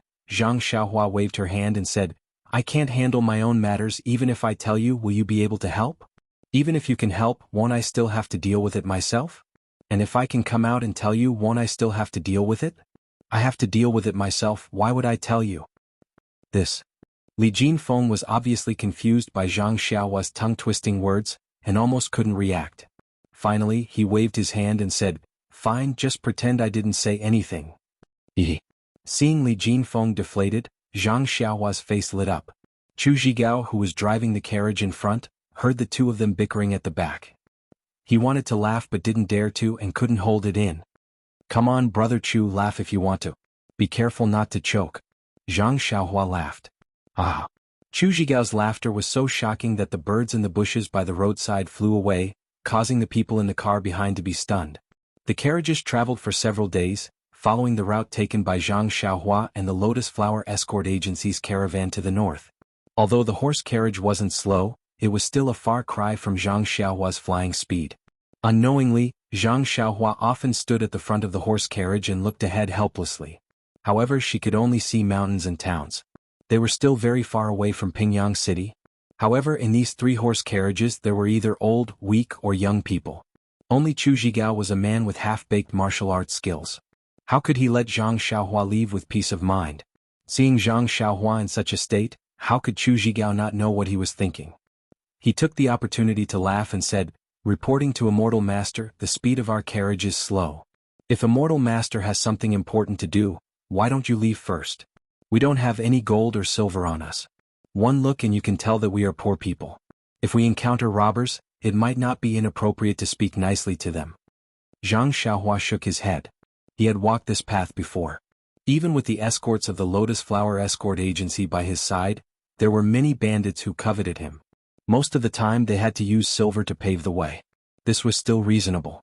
If you met an unreasonable person who stripped you of your clothes and chased your carriage away, who could you complain to? Chu Zhigao had been in Jianghu for many years, so he must have known. At this time he only said it because he didn't want to delay Zhang Xiaohua's matter. It's nothing, I just want to go and watch the show.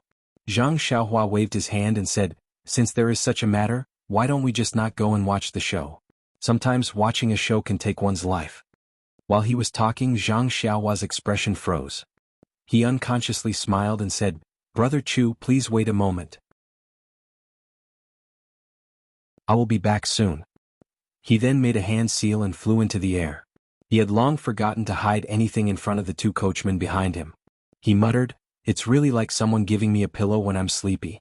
This show, maybe I can make it in time. Immortal Master? Two exclamations came from behind him. It was the two coachmen. Damn, how could I forget? Zhang Xiaohua was vexed. Indeed, there was a lively scene in the valley in front of them. There were a total of 30 carriages in the caravan. They were all covered with waterproof black felt and tied tightly with thick ropes as thick as a thumb. Around the carriages, there were dozens of coachmen standing beside the horses pulling the carriages. They used their hands to hold the reins of the horses tightly. Further out, there were dozens of burly men holding padeos in their hands. They were dressed like escorts and were evenly distributed beside the carriages. They were looking forward without blinking. There were less than 10 horses in front of them. On the horses, there were strong men who were dressed in martial attire. They were either holding swords or sabers in their hands. In the middle, there was a square-faced man who was dressed as an escort. He frowned slightly and turned his face to the two pale-faced middle-aged men with inch-long beards. He whispered something to them with a respectful expression. However, the two men were not dressed as escorts. Opposite them there were more than 100 people. Most of them were on foot and held various weapons in their hands. In front of them were 5 men who were dressed in short attire. They were also looking forward with gloomy expressions on their faces. In front of the two groups of people, there was a dark-skinned man dressed in sloppy clothes. His arms were bare and he held a large machete in his hand. Opposite him was a young man dressed in the uniform of an escort agency. He held a padao in his hand, and he was using a not-so-mature light body technique. From time to time he would throw out a few moves to fight with the man. At this moment, the young escort staggered as though he had stepped on a rock. The dark-skinned man was overjoyed. He took a step forward and swept his large machete horizontally towards the escort's waist. Just as the large machete was about to strike the escort's waist, the young escort bent his body. He exerted strength in his slightly bent legs and his entire body shot towards the dark-skinned man under the large machete like an arrow. The dark-skinned man was caught off guard and had no time to dodge. He could only let go of his grip and the large machete flew away with a whoosh. The dark-skinned man raised his legs steadily, as though he wanted to block the incoming machete. His face did not seem to show any fear. Indeed, after the young escort passed the machete to the dark-skinned man's leg, he did not forget to slash forward. He did a somersault and stood up. He cupped his hands and said, "Thank you for letting me win. How is it, Stockade Master Bien? My Lotus Flower Escort Agency has already won 2 battles. According to the previous rules, you only have to pay 20% of the toll."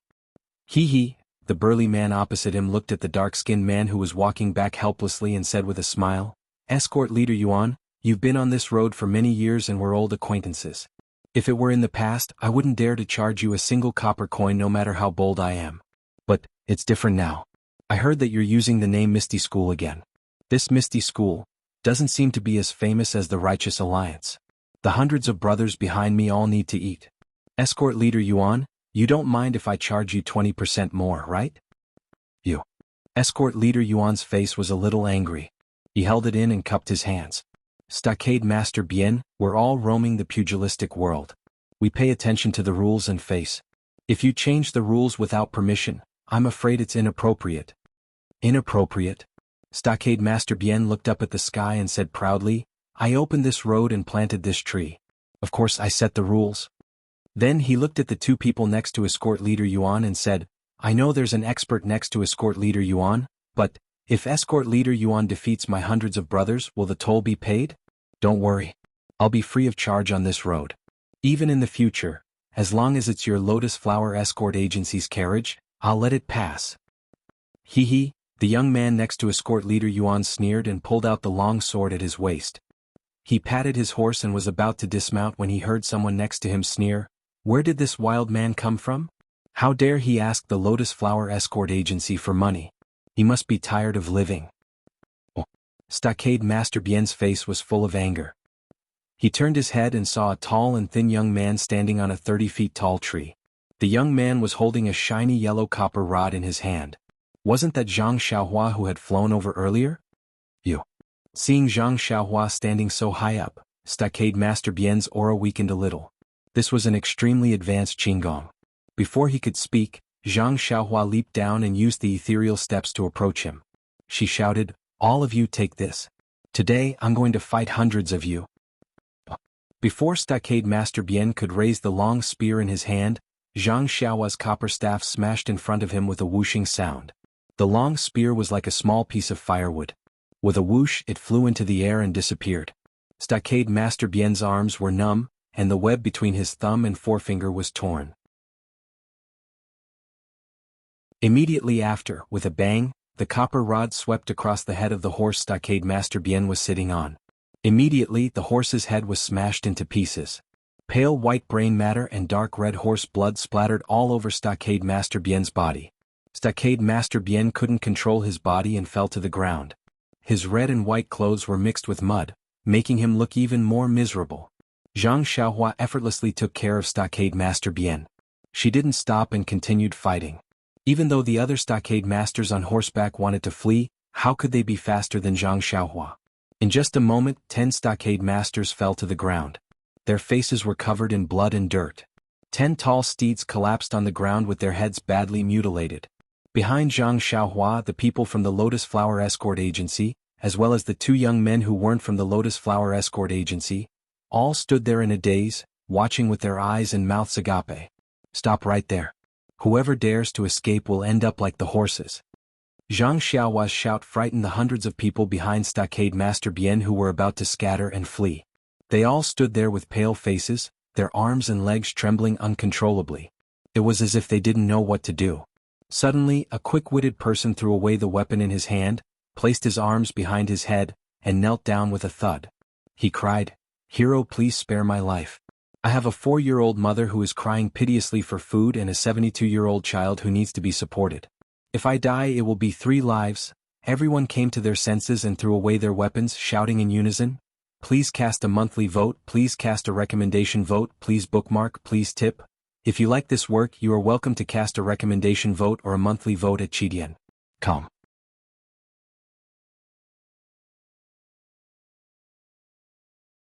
Chapter 1152. Zhang Xiaohua was sweating profusely when she heard the bandits' hilarious cries for help. She stroked her chin and laughed. "Gentlemen, if you're begging for mercy, you should at least come up with a more sincere reason. This is the first time I've heard of a 4-year-old mother and a 72-year-old child." Everyone came to a sudden realization.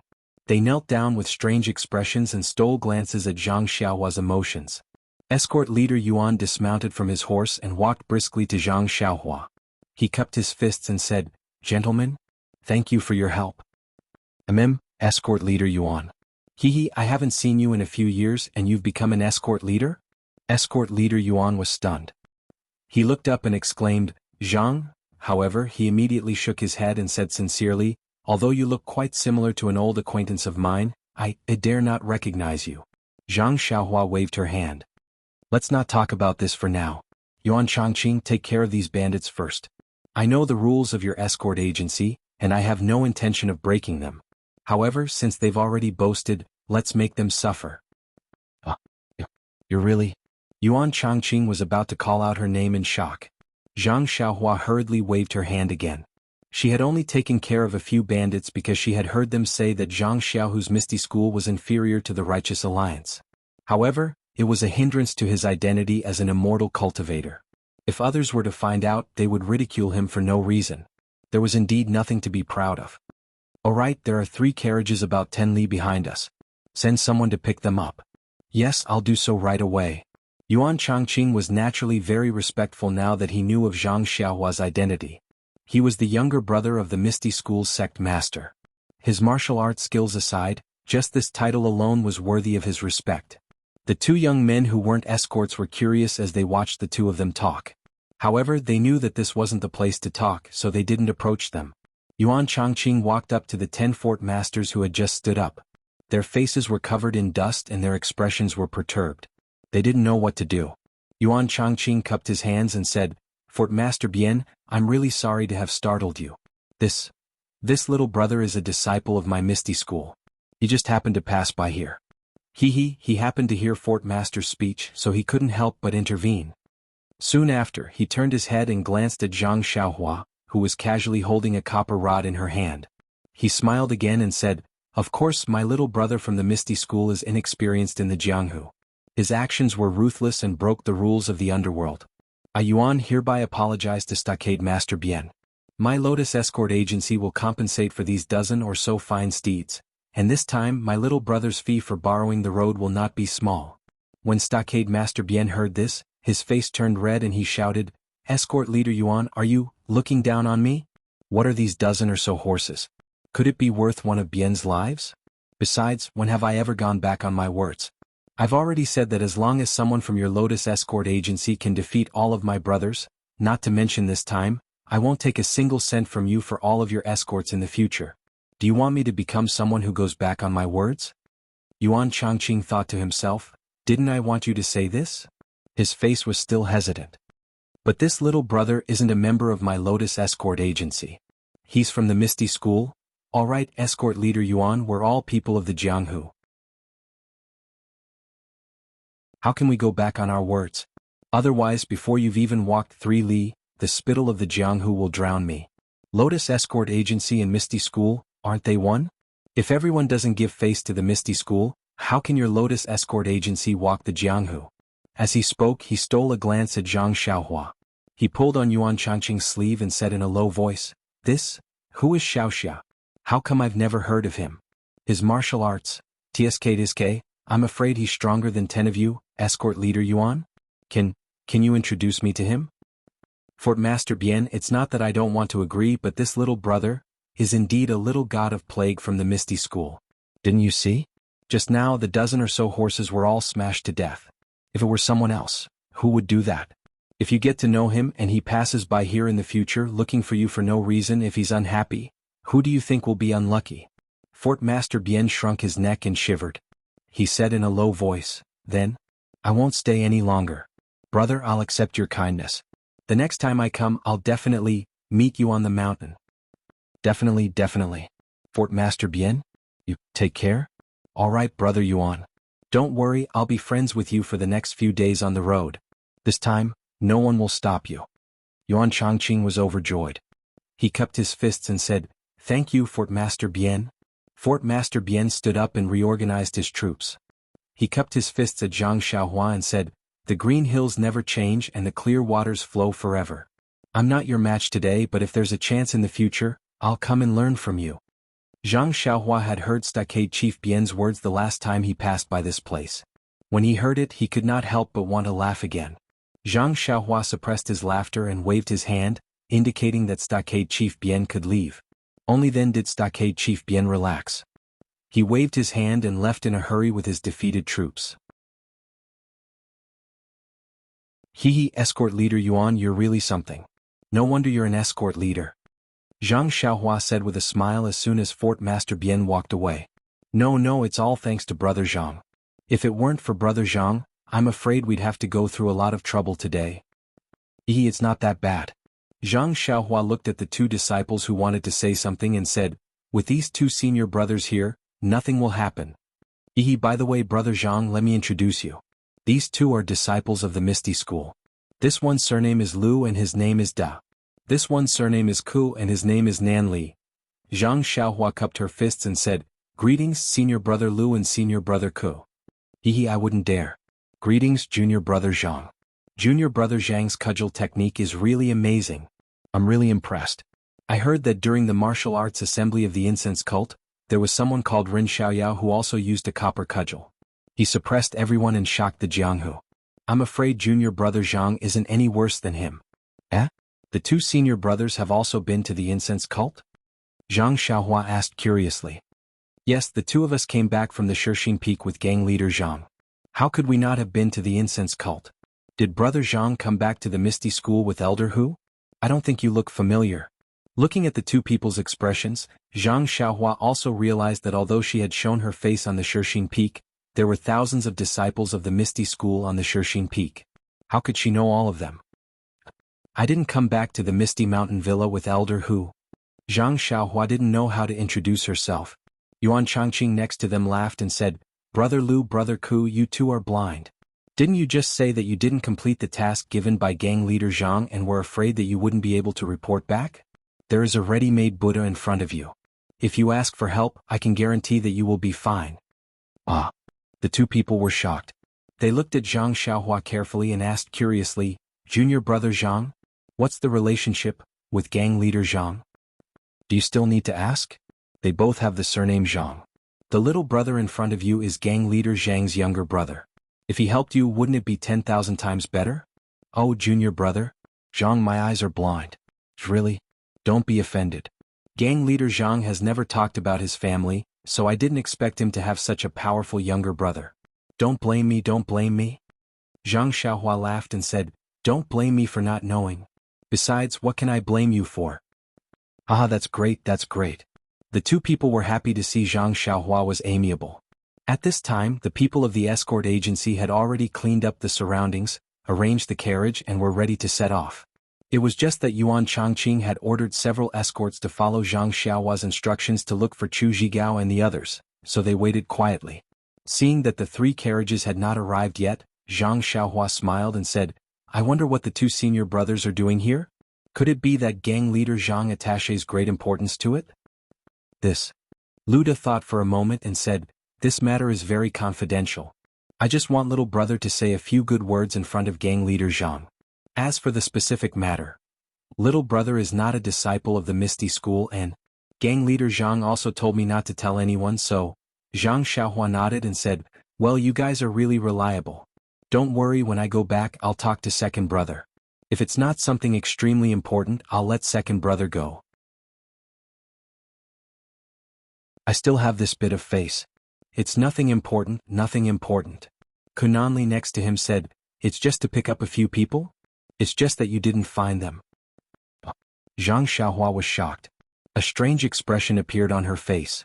She whispered, "Senior brothers, are you guys going to Dragon Mountain to look for someone?" "Huh?" Luda and Kunanli were even more surprised. They looked at each other and said in unison, "We didn't slip up just now, right? Little brother, how did you know?" "How would I know? I begged second brother to do this." Zhang Xiaohua smiled bitterly and said, "You guys went to Dragon Mountain to pick up Chu Zhigao? Why, did you run here? And you've been delayed for so long?" After hearing Zhang Xiaohua's orders, the 2 no longer had any doubts. Luda looked at Kunanli and said, "Little brother, I'll let you know. It's not that we're slacking off. After junior brother Ku and I arrived at Horn Dragon Mountain, we couldn't find him no matter how hard we searched. Chu Zhigao spent a long time searching the entire Horn Dragon Mountain multiple times, but to no avail.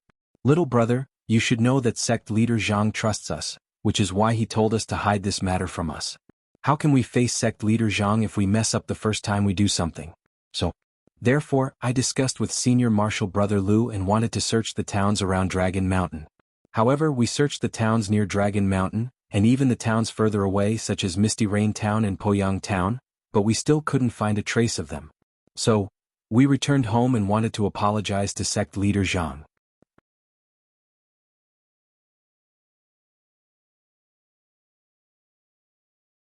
Chapter 1153. At this point, Luda glanced at Yuan Changqing, who was hiding in the distance to avoid suspicion, and said, "Just yesterday we met the escort team of the Lotus Flower Escort Agency. Since we were going back to Pingyang City we left together." "Aha!" Zhang Xiaohua clapped her hands and laughed. "Great, so that's how it is. Thank you for your hard work, senior brothers. However, since we met here then, you 2 senior brothers can also report to your big gang leader.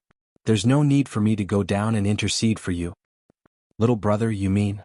Kunanli didn't quite understand. However, Luda had long seen the 3 carriages in the distance, as well as the escorts of the Lotus Flower Escort Agency. He said happily, "Could it be that the people in the carriages behind are the people we are going to pick up?" Zhang Xiaohua nodded. "That's right. Escort these 3 carriages back to the Huanxi Mountain Villa. It'll be a great merit." Luda and Kunanli were overjoyed. They cupped their hands and said, "Thank you, little brother. No, it's all my fault for troubling the 2 of you. I still feel bad about it. How can I accept your thanks?" Zhang Xiaohua hurriedly waved her hands. Although Chu Zhigao knew that the Lotus Flower Escort Agency belonged to the Misty School, he still felt uneasy in his heart. It was only when he saw Zhang Xiaohua in the carriage that he felt relieved. Once he reached the front of the carriage he jumped down and called out, "Immortal." But just as he called out a word, Zhang Xiaohua cut him off. "Brother Chu, come. These 2 were sent by my second brother to pick you and Jing up. It's just that. I thought that you were at Dragon Mountain that day. They searched for you in Dragon Mountain for many days, but they couldn't find you. They even searched the surrounding towns. Io Chu is untalented. I've troubled the 2 heroes." Chu Zhigao stepped forward and bowed. We don't dare, we don't dare." Luda and Kunanli also returned the greeting. Behind Chu Zhigao, Li Jinfeng also jumped down from the carriage. Yuan Changqing had actually seen Li Jinfeng several times. The 2 of them greeted each other in astonishment and were quite familiar with each other. The 2 coachmen's eyes were even more fervent, as they looked at Zhang Xiaohua with extreme devotion, as if Zhang Xiaohua was really a deity. Encountering the people from the Lotus Flower Escort Agency, the two coachmen naturally wouldn't use them anymore. Zhang Xiaohua let Chu Zhigao use double the salary and double the price to buy that lousy carriage and sent the two of them back to Poyang town. Seeing the two of them whispering excitedly to each other and looking back at her, Zhang Xiaohua almost wanted to go over and admonish them. The convoy of the Lotus Flower Escort Agency reorganized and placed Chu Zhigao's 3 carriages in the middle, with Lu De, Kananli and the other escorts guarding them. The entire convoy began to move forward. Zhang Xiaohua walked in front of Yuan Changqing, cupped her hands and said, "Brother Yuan, I still have some matters to attend to and need to take a step forward. I'll leave these 3 carriages and 4 people to Brother Yuan. There's still a long way to go from here to Pingyang City. Although little brother's martial arts are strong, there's still some risk in traveling alone. Why not follow the escort team? I still want to rely on little brother's martial arts to return to Pingyang City safely," Yuan Changqing said with concern. It's not like I haven't walked this path before. As long as there are rules to follow, nothing will happen to the convoy of the Lotus Flower Escort Agency. Besides, there's still Senior Brother Lu and Senior Brother Ku. Nothing will happen. As for me, I have some urgent matters to attend to and can't stay for long. I hope you can forgive me. Then little brother, be careful on the road," Yuan Changqing exhorted. Zhang Xiaohua returned to the carriage and said a few words to Li Jinfeng and Chu Zhigao.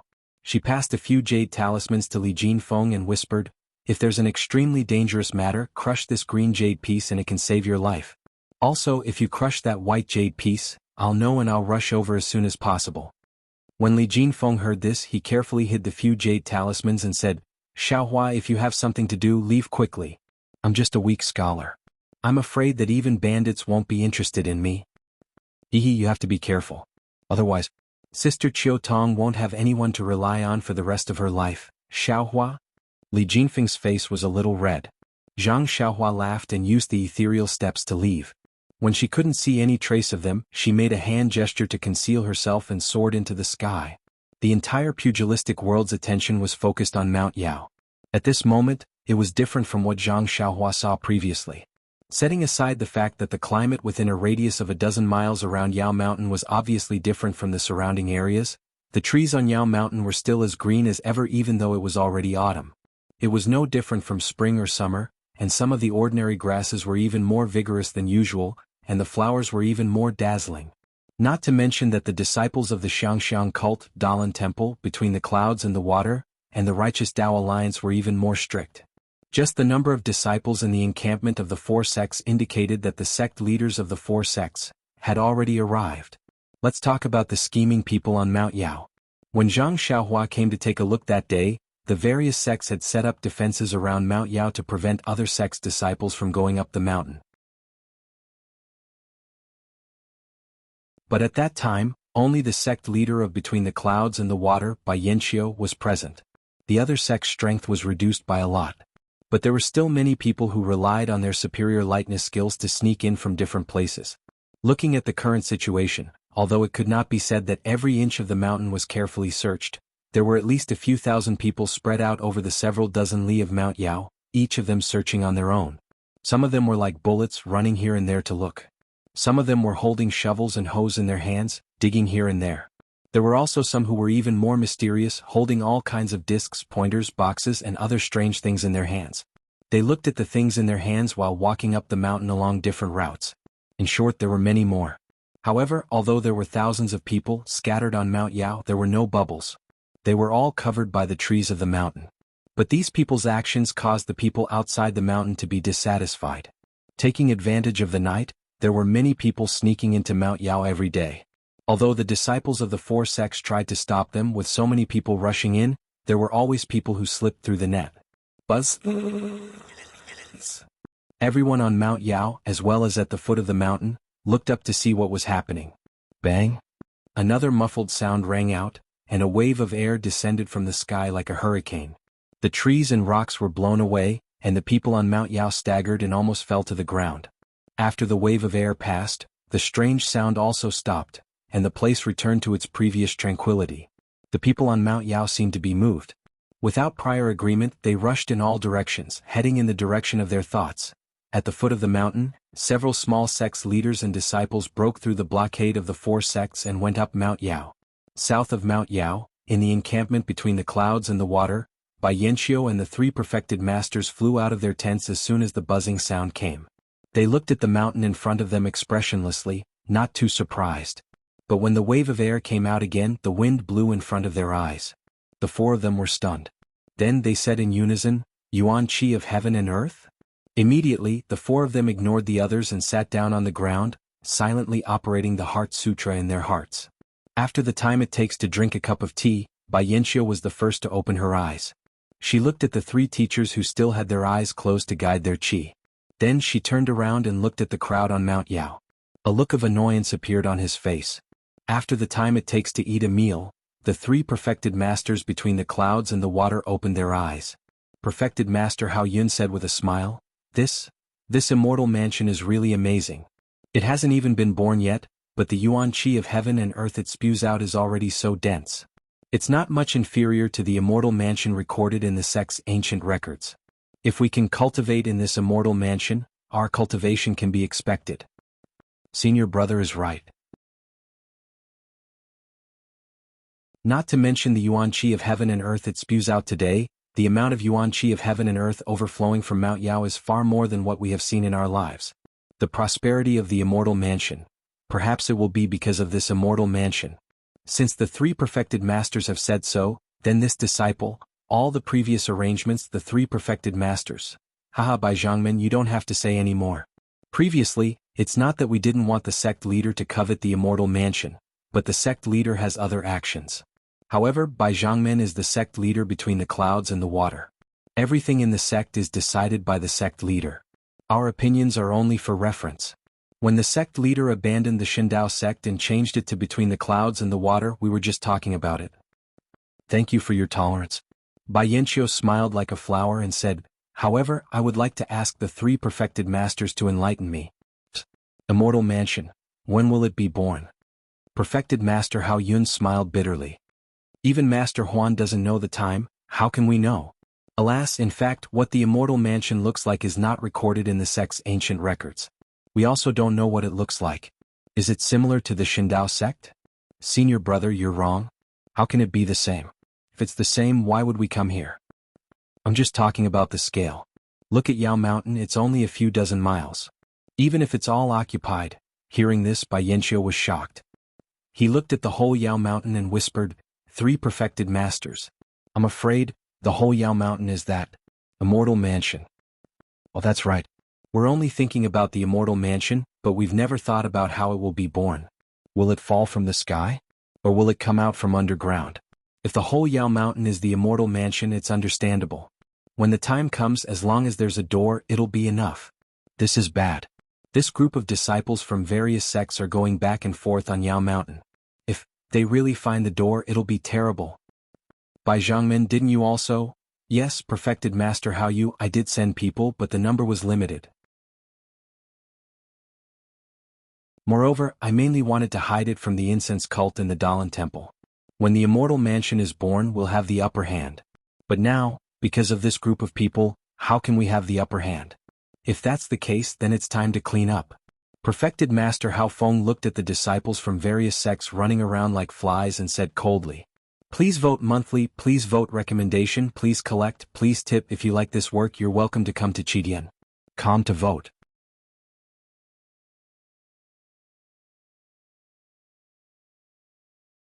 Chapter 1154.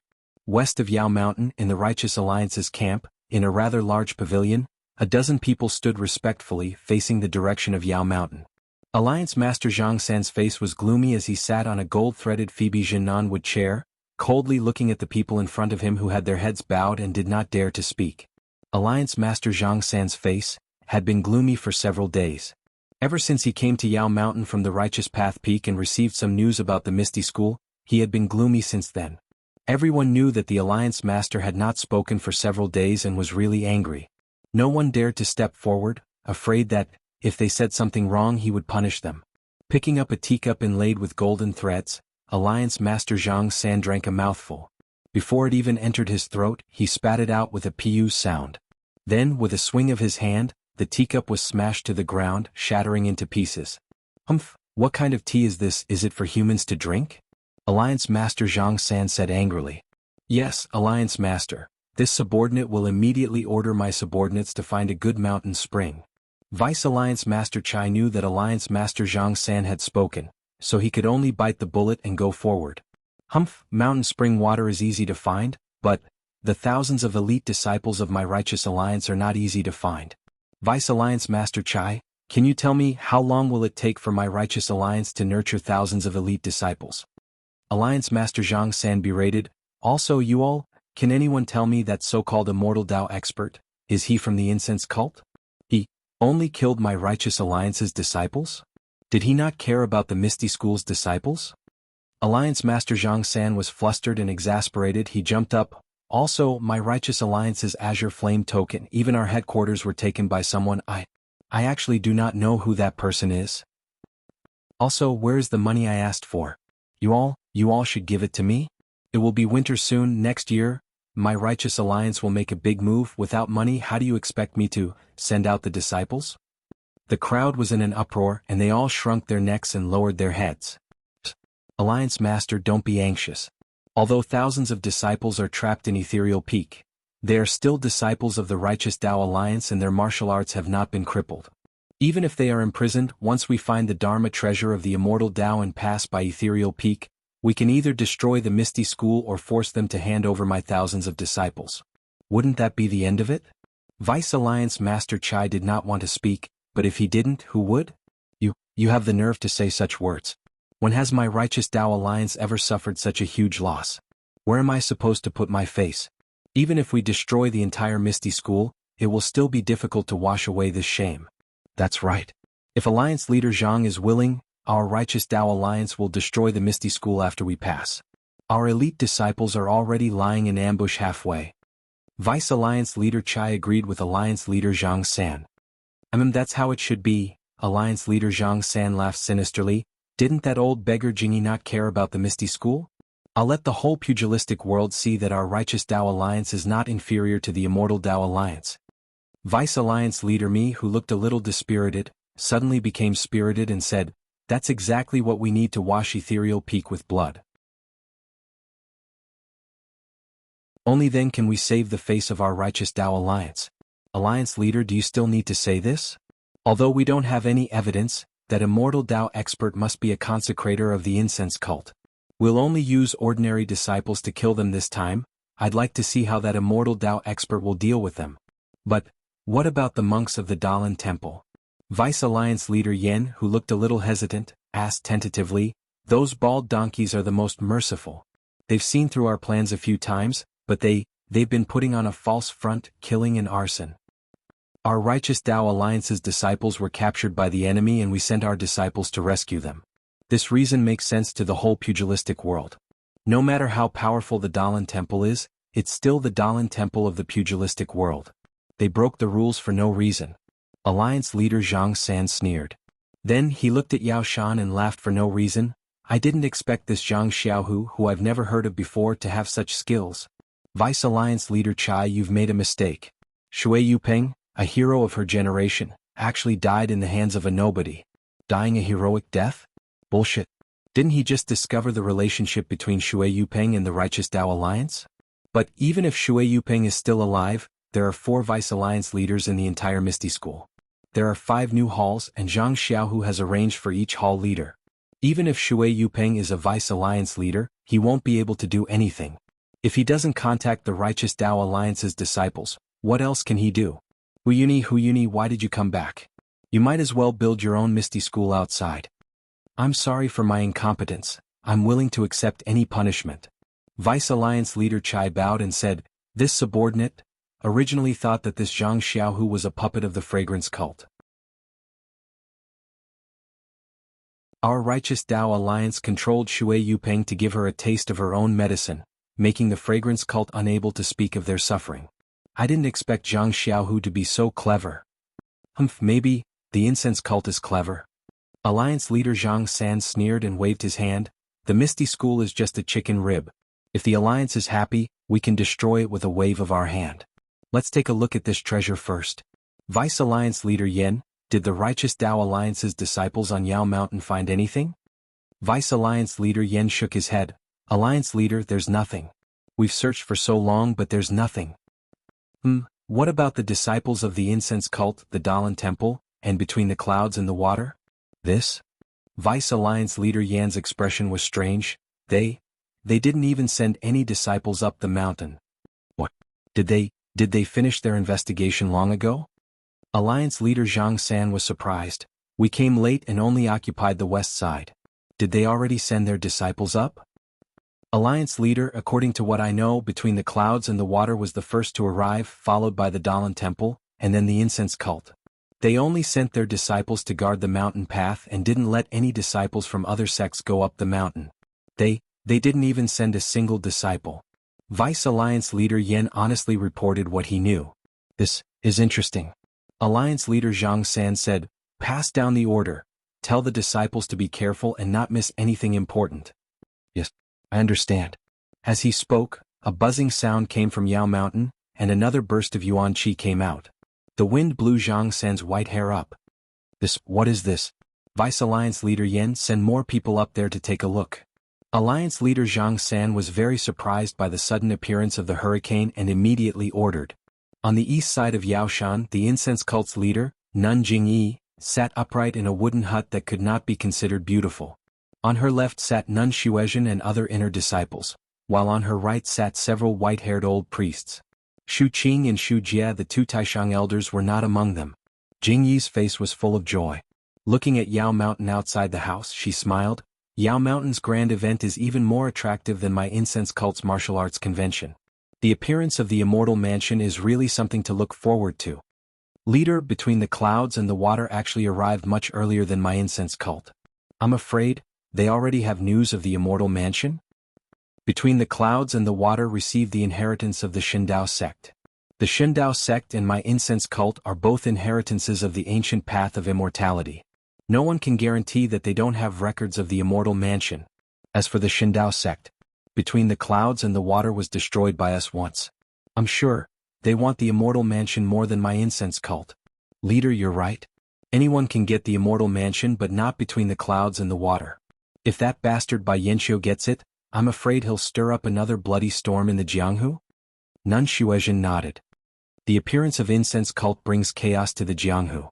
Our incense cult has just re-entered the Jianghu, and we've already encountered the Immortal Mansion. How can there be such a strange thing in this world? If there's no connection, how can we believe it? Jingyi smiled. If the sect protecting formation hadn't been activated, we wouldn't have been able to come out. Even if a few people could come to Yao Mountain, they wouldn't be of much use. What does this mean? It means that the Yao Mountain Immortal Mansion is fated to be with our incense cult? Maybe it's because the seniors of our incense cult saw through the implications and left such a prophecy. Peacock smiled. So, our incense cult is in the bag this time? Qin Shen also smiled in surprise. Of course not. You can't say that. Any accident can happen. We have to be prepared to deal with anything. Jingyi said with a smile.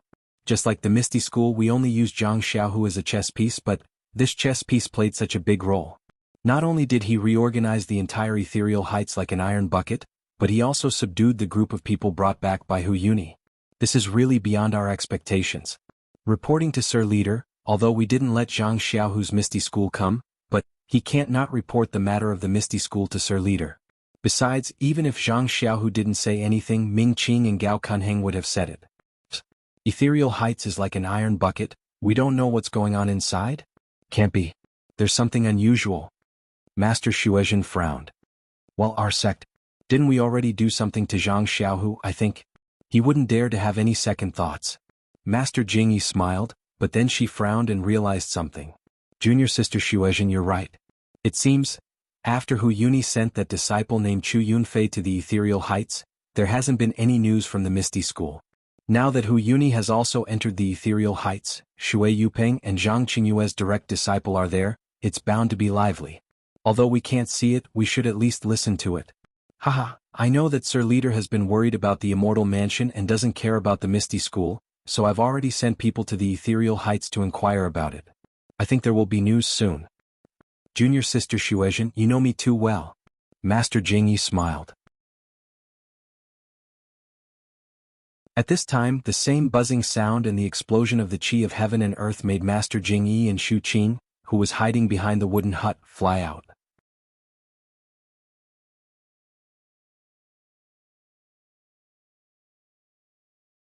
Chapter 1155. Heaven and Earth Yuan Qi? Nun Jingyi, Shu Qing and Shu Jie's expressions changed to that of pleasant surprise. The three of them flew in the air without moving. Their eyes were slightly closed and they were actually absorbing Yuan Qi into their bodies in midair. Below them, a nervous outer disciple of the Misty School walked to a spot not far away. Not daring to move, he extended his arm and gestured to an inner disciple standing next to the wooden house. The inner disciple looked at Nun Jingyi and the others floating in the air, then tiptoed to the outer disciple. The outer disciple bowed and the inner disciple nodded slightly. Then the outer disciple said something. However, the inner disciple's expression became more and more serious as the outer disciple reported. When the outer disciple finished, he bowed and left. The inner disciple was still frowning. Not daring to delay, he quietly walked to the front of the wooden house and looked at Nun Shuizhen, who was standing there looking up at the three people floating in the air. He opened his mouth to say something, but he didn't dare to make a sound.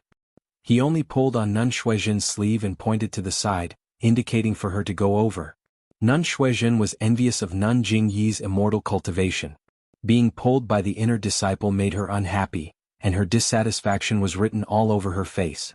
When they were about 10 feet away from the wooden house, Nun Shuizhen looked back and scolded in a low voice, "What's the matter? Can't you report later? Why now?" The inner disciple smiled bitterly. It's not that this disciple doesn't want to, but this news is too important. This disciple can't afford any delays. Nun Shuizhen was surprised. "Tell me about it." When the inner disciple finished speaking, Nun Shuizhen's expression changed drastically. "Are you telling the truth?" The inner disciple shook his head. Reporting to Nun, this is what the outer disciple reported.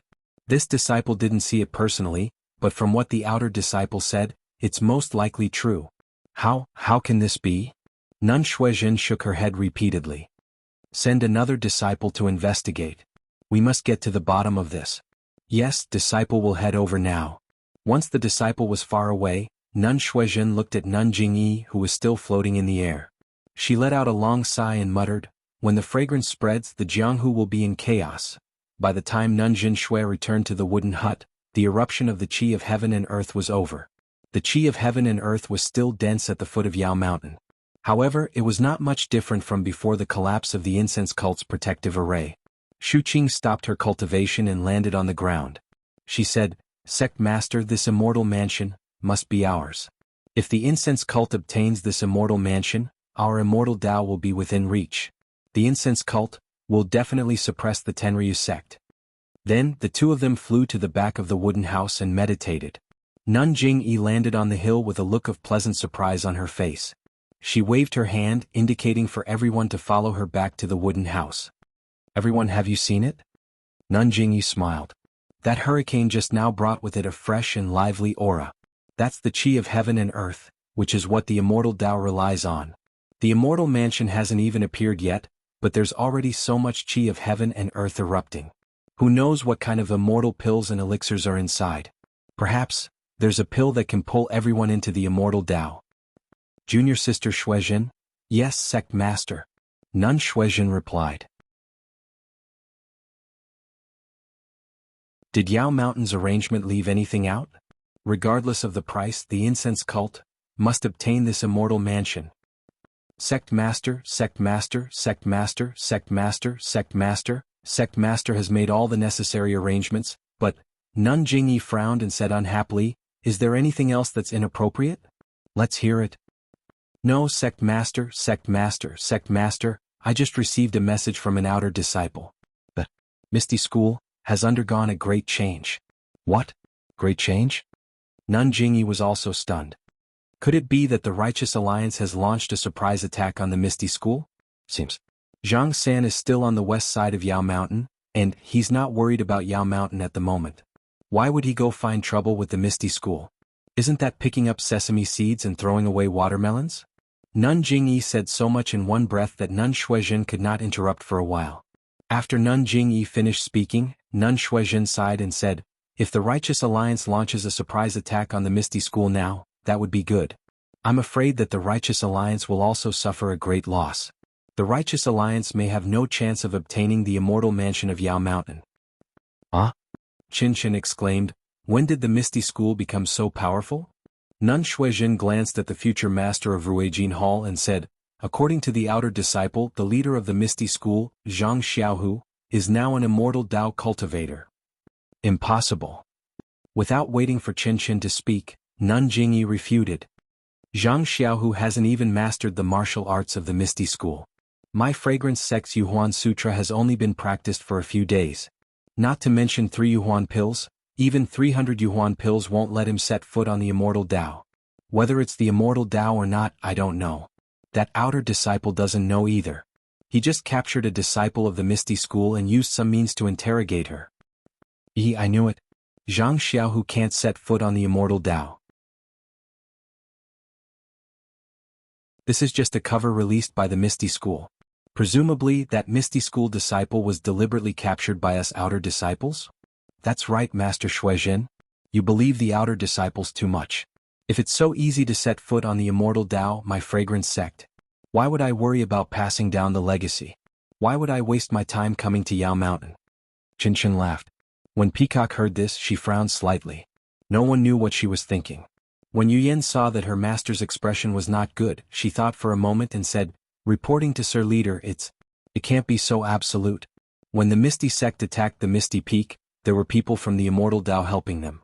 Others thought that it was my fragrant religion who helped, but we knew that the people from the immortal Dao had nothing to do with the fragrant religion. But if we think about it this way, what if we think further?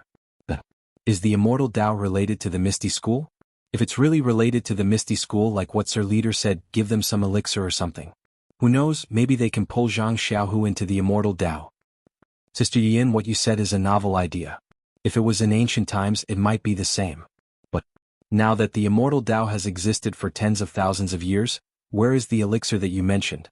Even if there is, it's probably in the immortal mansion of Yao Mountain and won't appear in the world. Relying on an immortal Dao expert to step into the immortal Dao is really inconceivable. If it's possible, why do you and I have to think so hard in the Heritage Palace? Why don't we just ask the Grand Elder to give us a hand and we'll have everything? Qin retorted. Sister, I'm just giving Sir Leader an idea. Yuyin blushed a little. What Yuyin said makes sense, but it's almost impossible. Nun Jingyi sighed and said, even if there is an elixir, there needs to be a corresponding heart sutra. Zhang Xiaohu also needs to have a certain level of immortal Dao cultivation. If he takes it rashly, his meridians will explode and he'll die. It could only be that the expert had an extremely high cultivation of the immortal Dao, and had come to help Zhang Xiaohu. The immortal Dao expert. In this immortal Dao, they all preserve their cultivation and treasure the true qi in their meridians, never interfering with worldly affairs. For example, most people don't know that we have 2 Grand Elders. If it weren't for the immortal mansion, we wouldn't have disturbed them. So the immortal Dao expert shouldn't waste his true qi for Zhang Xiaohu. Besides, if the immortal Dao expert is really related to the Misty School, he should have appeared a few years ago when the Misty School was destroyed and not just now. Sir Leader, I'm a little curious. Peacock said, before? I've never seen any immortal Dao expert in the Jianghu. And in the past few years, immortal Dao experts have appeared frequently. Just from what we know, there's someone who looks very similar to Senior Huan in Huanshu, the person who killed the Longting Villa in Rejuvenation Valley, and the person who killed Ban Fugue in Misty Peak. The former aside, only junior sister Xia Qing has seen his face. The latter 2 are seen by dozens and thousands of people. They look similar, which means there's at least 1 and at most 3 immortal Dao experts. Where did they come from? Sigh this. Who would know? Nun Jingyi shook her head. Actually, Peacock isn't right. Although you've never heard of immortal Dao experts in the Jianghu, it doesn't mean there aren't any. Take the Dalan Temple for example. The previous abbot, Master Yuan Tian, was also an immortal Dao expert just like the current Master Changxing. Although he was a little different from the previous Sakra, he was still considered one of the top experts in the Jianghu. Even so, he was seriously injured by a masked immortal Dao expert and died from his injuries. There's such a thing? Peacock was shocked. Yes, so not knowing doesn't mean they don't exist. Almost everyone in the Jianghu doesn't know about the 2 immortal Dao experts, and we've never mentioned them. But that doesn't mean the 2 immortal Dao experts. Then?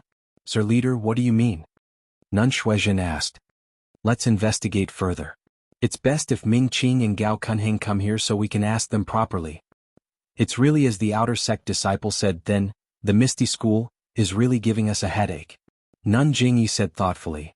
Leader, that disciple also said that Ming Qing and Gao Kunheng of the Incense sect, as well as Wang Luan and Lu Bin of the Righteous Alliance, seem to have been subdued by Zhang Xiaohu.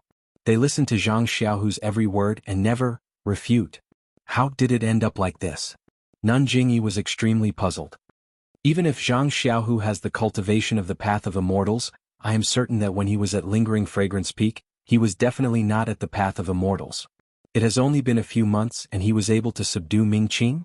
Ming Qing still has more than 2,000 Wuming Hall disciples of the Incense sect. Ming Qing only needs to give the order, and these 2,000 disciples will definitely kill their way out of ethereal heights. If you like this work, you're welcome to come to Qidian. Come to vote.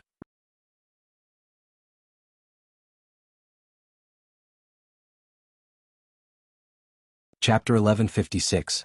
Junior Sister Shuizhen, quickly send a disciple to the Misty School. Have Ming Qing, Gao Kunheng or Zhang Xiaohu come to Yaoshan. Or forget about Zhang Xiaohu. Have one of them come. We'll know what's going on if we ask them. Besides, our focus isn't on the Misty School. As long as we get our hands on the Yaoshan Immortal Abode, we'll be able to take care of the Misty School, Nun Jingyi said calmly. Yes, I understand. Nun Shuizhen replied. However, leader, you should plan ahead. If that Zhang Xiaohu is really an immortal, he might even avenge the Misty School. Avenge? Nun Jingyi sneered. Even if he's an immortal, how could he be a match for us? At this moment, another disciple came up to report. Leader, Between the Clouds and the Water has sent a disciple here. He wants me to go to the campsite Between the Clouds and the Water. He says he has something important to discuss. What does Bai Yanqiu want now? Nun Jingyi frowned. This is her first time at Yaoshan. Now she wants to take charge of the Yaoshan Immortal Abode? Then he asked, other than asking me to spread the incense cult, who else was invited? Leader, there's also the Alliance of Righteous Path and the Dalan Temple. Peacock, you go. Go and take a look on my behalf. I don't think the Dalan Temple's Master Chang Sheng or Zhang San of the Alliance of Righteous Path will be there. Nun Jingyi said. Yes, disciple obeys. Peacock stood up. While you're at Between the Clouds and the Water, I have something to do. Nun Jingyi said thoughtfully. Peacock went to the tent Between the Clouds and the Water. Just as Nun Jingyi expected, the Alliance of Righteous Path had sent Vice Alliance leader Chai and the Dalan Temple had sent Great Master Chang Gung. Inside the tent, other than Bai Yanqiu, Liang Cangshu and a few other disciples, Hao Yun Jinren and the other two were nowhere to be seen. After greeting everyone, Peacock carefully sat on Vice Alliance leader Chai's lap. She looked at the Great Master Chang Gung and Vice Alliance leader Chai, and asked I wonder why Bai Zhangmen has asked me to preach the incense sect? Of course, Bai Yanqiu looked at Peacock and smiled. I did not invite all of you here to drink tea and chat. I do have something important that I need your help with. Peacock looked at the Great Master Chang Gung and said nothing. The Great Master Chang Gung put his palms together and said, if there's anything we can help with, please tell us, Bai Zhangmen. It's like this. Mount Yao. Bai Yanqiu looked at the three of them, paused and said, according to the rumors in Jianghu, Mount Yao is about to have a treasure of the immortal path. Although I don't know what it is, based on my observations, it should be something incredible. Bai Zhangmen is right. Vice Alliance leader Chai nodded. It should be an earth-shattering treasure. Yes, that's exactly it. I think so too. Bai Yanqiu nodded seriously and replied, however, since it's a treasure of the immortal Tao, it's useless for ordinary Jianghu people to obtain it. They might even cause some trouble for no reason or even cause a bloody storm. In my opinion, since this treasure is useless to ordinary martial artists, then for the sake of the stability of Jianghu, we shouldn't let ordinary martial artists participate in this. Bai Zhangmen, why does it sound so awkward? Vice Alliance leader Chai smirked. Vice Alliance leader Chai, I'm only talking about ordinary martial artists. The Righteous Alliance has already won a seat in the Huayu Peak Martial Arts Assembly. Of course, they have the right to participate in this treasure of Mount Yao. Of course. Vice Alliance leader Chai nodded. Bai Zhangmen means to chase away all the martial artists who are here? Peacock asked. How is that possible? Bai Yanqiu said. They're already here. Even if we ask them to leave, they won't. Even if they walk for a few miles, they will stop and observe the situation at Mount Yao. Then, what's Bai Zhangmen's plan? Great Master Changgung asked curiously. What I'm saying is that the treasure hunt at Mount Yao should be led by the 4 sects of the Immortal Path. We will search for it first. If we're not fated, then the other martial arts sects will be allowed to participate. What do you all think? Great idea. Great Master Changgung clapped his hands. This way we can reduce the number of killings and fair distribution. I agree. I have no objections. Vice Alliance leader Chai nodded. But how should we do it? Peacock smiled. If the method is suitable, then Incense sect will have no objections. In my opinion, there are too many disciples from different sects on Mount Yao. Not only is it chaotic, but the treasure of the Immortal Path has always had a spirit. If their misdeeds disturb the treasure of the Immortal Path and cause it to no longer appear, then wouldn't our efforts be in vain? Since Mount Yao is so chaotic, then let the disciples of the various sects leave first. They've been searching for so long and have not found it. I'm sure they're not fated. Let's clear them out first. Then we'll slowly search the peak of Mount Yao inch by inch. No matter which side of Mount Yao the treasure is on, one of them will be able to get it. Treasures could only be obtained by the virtuous. It was the will of the heavens that each of the 4 sects of the Tao of Immortals occupied one side of Mount Yao. No one knew which side of Mount Yao the treasure was. It would belong to whoever obtained it, and the other 3 sects had no objections. What do you all think? Peacock thought for a moment. Bai Zhangmen is right. I agree. However, I'll have to go back and report to the hierarch. She'll make the decision. The other 2 also said the same thing. Bai Yanqiu had expected this. He smiled. Don't worry, don't worry. You can go back and report to the hierarch. After 3 hours, if none of you send disciples over, then I'll take it that you agree with between the clouds and the water. I'll send an ultimatum to the people on Mount Yao. They have 4 hours to leave the mountain. After that, we'll send our disciples up the mountain and begin the search. What if they still refuse to leave the mountain? Vice Alliance leader Chai asked. Then, before the 4 sects of the Immortal Path go up the mountain, we'll do a cleansing. Anyone who refuses to leave Mount Yao will be killed without mercy. Bai Yanqiu said coldly. Killed without mercy? Vice Alliance leader Chai sneered. Great Master Changgung couldn't bear it. He put his palms together and said, Amit Ba. Also, there are many sects around Mount Yao. If the 4 sects of the Immortal Path don't restrain them, I'm afraid it'll cause a lot of trouble. Therefore, between the clouds and the water suggest that we form a law enforcement team with our disciples to maintain order around Mount Yao. Of course, the law enforcement team can be led by anyone. Great Master Changgung looked at the others and nodded. I think this is a good idea. The people of Jianghu are intertwined with each other. It's hard to say who has a grudge against each other.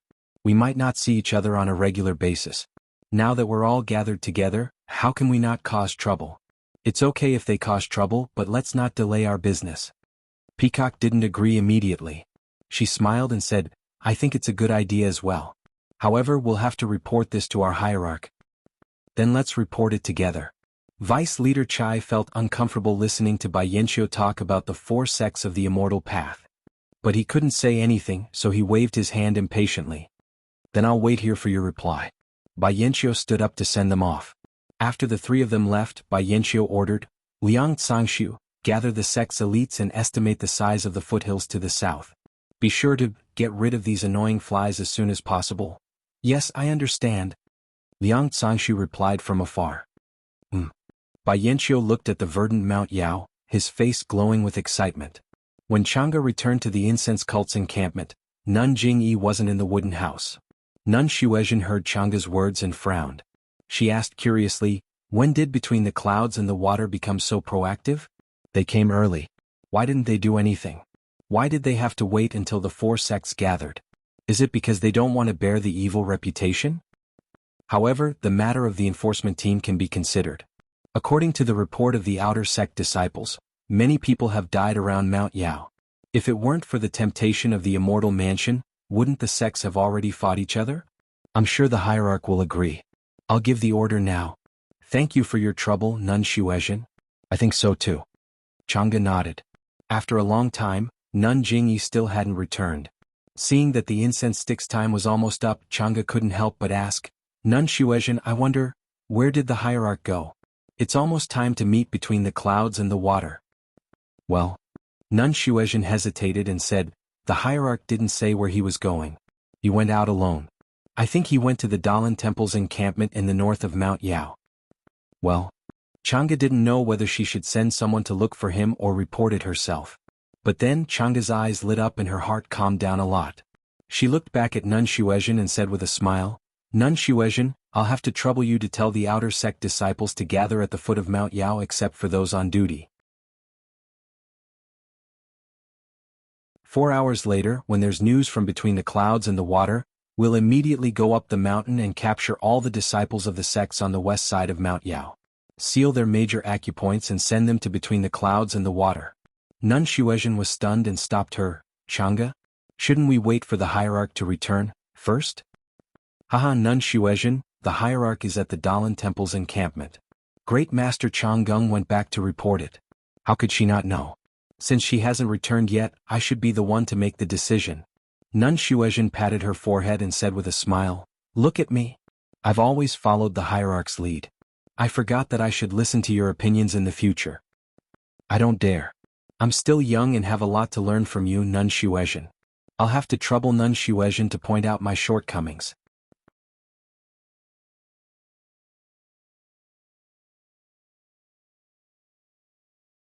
Chapter 1157. I wouldn't dare. I'm just good at handling chores, but I'm far from being far-sighted. Abbess Shuezhen waved her hands. Details determine success or failure. I need someone as meticulous as you. Chang'e said with a smile. Then Chang'e added, also I'll have to trouble you to send someone to inform between the clouds and the water that I'll help them clean up Yao Mountain.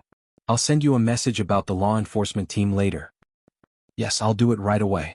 Abbess Shuezhen was pleased to see Chang'e handle things in an orderly manner. She cupped her hands and left. Not long after, in front of between the clouds and the water's camp on the south side of Yao Mountain, a huge blood-red signal flew into the air. Then a voice sounded from the foot of Yao Mountain, disciples of all sects on Yao Mountain, listen up. From now on, leave the mountain immediately. If you're still on the mountain within 4 hours, you'll have to bear the consequences. This voice must have been spoken by someone with strong internal energy. The voice traveled so far that even the people on the peak of Yao Mountain should be able to hear it. Soon after, similar cries could be heard from the other 3 sides of Yao Mountain. The cries continued for 3 times before they stopped. Ah, Chang'e, have you sent your disciples out? Chang'e was sitting on a chair, deep in thought. Abbess Jingyi's voice sounded. Her expression seemed to be much more relaxed than when Chang'e left. Yes, sect leader. I've made arrangements on my own. Please. Chang'e said in a panic. Haha, of course not. Abbess Jingyi raised her hand and interrupted Chang'e. I asked you to come to Yao Mountain to train you. If you can't even make a decision on such a small matter, how can I be at ease handing over the incense cult to you? Yes, I understand. Chang'e nodded. But I don't understand. Why did between the clouds and the water make a move at this time? What's so hard to understand? Abbess Jingyi smiled. If it were me, I wouldn't think about it. Sometimes when you think about too many things, you'll be afraid. You're right, sect leader. But I'm young and inexperienced. I still want to think about it and come up with a countermeasure. Yes, you're right. Back then, our sect didn't have the same passion for research as you. Nun Jingyi praised. However, when you think about it, between the clouds and the water is ranked last among the 4 immortal sects, aside from the Misty School. Now that the Misty School hasn't come, and this is the first time between the clouds and the water has made an appearance in Jianghu, she must be feeling uneasy. She doesn't want to bear the notoriety of offending the entire Jianghu, so she can only rely on us to have some confidence. This disciple had the same thought earlier, but I suddenly feel that something is wrong, but I don't know what exactly is wrong. It's as if I can sense where the door is, but I can't see it. Ah. At this point, Chang'e exclaimed. Even Abbess Jingyi's expression changed. She stood up and said, That's right.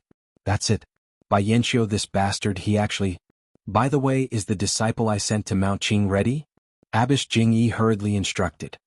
This disciple has already arranged for the outer sect disciples to wait in front of the mountain, except for those on duty. Chang'e replied immediately. That's not enough. Have the inner sect disciples who have nothing to do go as well. Also, send some outer sect male disciples to change their attire and go to the other sides of Mount Yao, especially the south side. Abbess Jingyi ordered. Yes, this disciple will go and give the order right away. Chang'e bowed and left but returned after a while. Looking at Abbess Jingyi's gloomy expression, he asked tentatively, Sect leader, isn't it a bit inappropriate for between the clouds and the water to occupy the south side of Mount Yao? That's exactly the case. Chang'e, you are very good. You actually thought so much. Even our sect. Sigh, even Master Longevity and Alliance leader Zhang San didn't think of this. Abbess Jingyi nodded and said, It was said in ancient times that there are 4 divine beasts between heaven and earth. These 4 divine beasts are related to directions: the azure dragon of the east, the white tiger of the west, the vermilion bird of the south, the black tortoise of the north, and the yellow true dragon of the middle. That's why the Immortal Dao Palace is located in the north facing the south, emphasizing the azure dragon on the left and the white tiger on the right. Didn't you see that Miamo Shen Palace is also located in the north facing the south? Yes, this disciple just suddenly thought of it. That's why I was surprised. Chang'e nodded. Also, this old woman was careless. I was only thinking about how the immortal mansion was unearthed.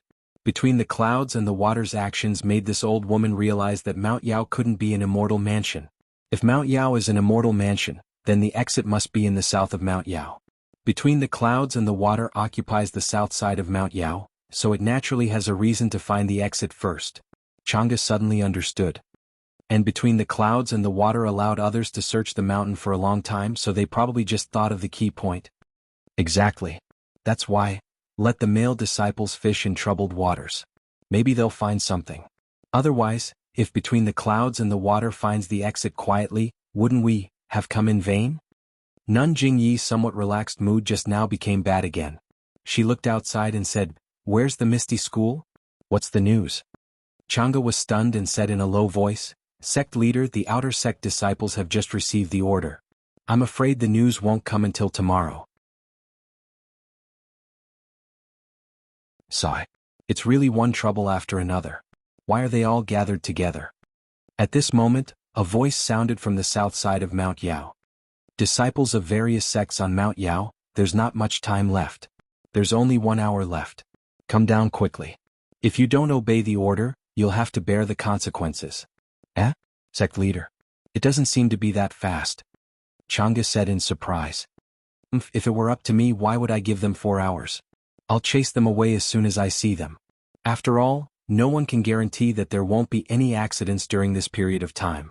Sure enough, in less than an hour, another signal came from the south side of Mount Yao. Chang'e looked up at Nun Jingyi and saw that there were still many disciples of various sects on Mount Yao.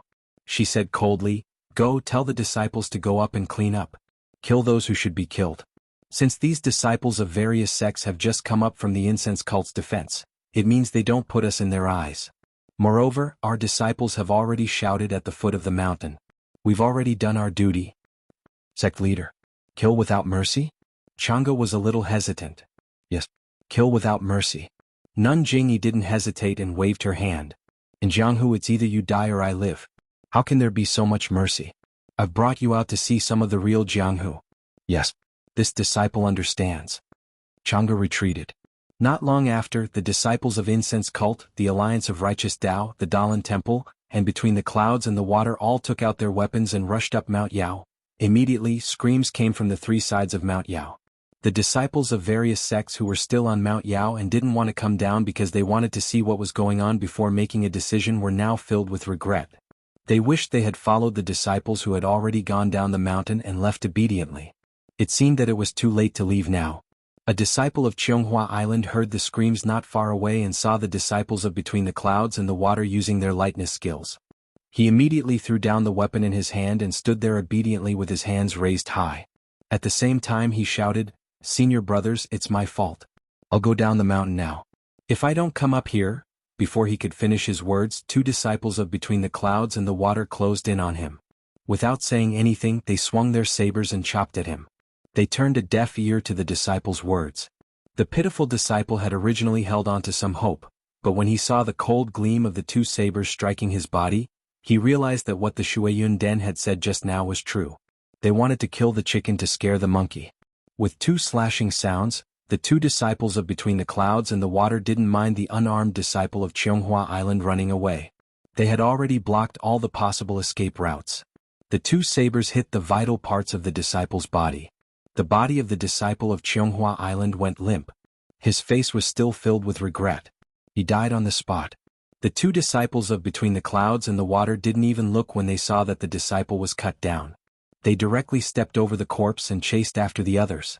However, what they didn't notice was that the corpse of the disciple of Jianghu Island was lying on the ground. The wounds caused by the sabers were dripping with blood. Drop by drop, the blood slid down the skin and dripped onto the ground. This should have been normal. However, after a while, the blood that should have been decreasing didn't coagulate. Instead, it increased. Drop by drop, it turned into streams of blood that flowed onto the ground. What was even more strange was that the blood didn't stop when it dripped onto the lush grass. Instead, it directly seeped into the ground, leaving no trace behind. Not long after, the corpse of the disciple of Jianghu Island became pale and slightly dry. This strange phenomenon didn't only happen to the corpse of the disciple of Jianghu Island. All the disciples of the other sects who were killed were the same. However, the disciples of Between the Clouds and the Water were killing the disciples of the other sects on the mountain. The disciples of the other sects were running away in panic. Who would care about such a small matter that no one knew about?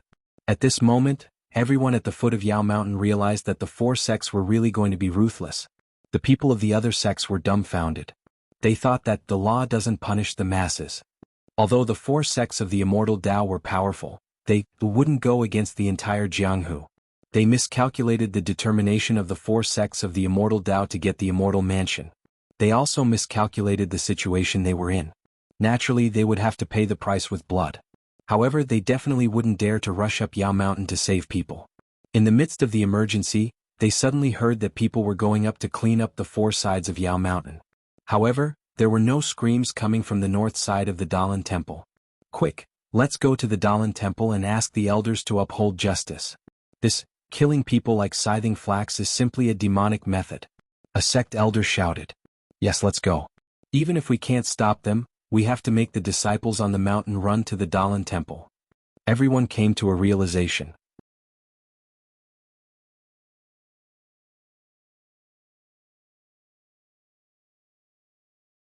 Chapter 1158. Thus, a group of people with profound inner strength began to shout at the foot of Yao Mountain, hoping that the fleeing disciples of the various sects would hear them and head to the north of Yao Mountain. But, not to mention whether they could hear them, even if they did, how could their inner strength compare to the disciples of the three immortal sects? Another group of people anxiously rode their horses to the Dalan Temple's encampment at the north of Yao Mountain.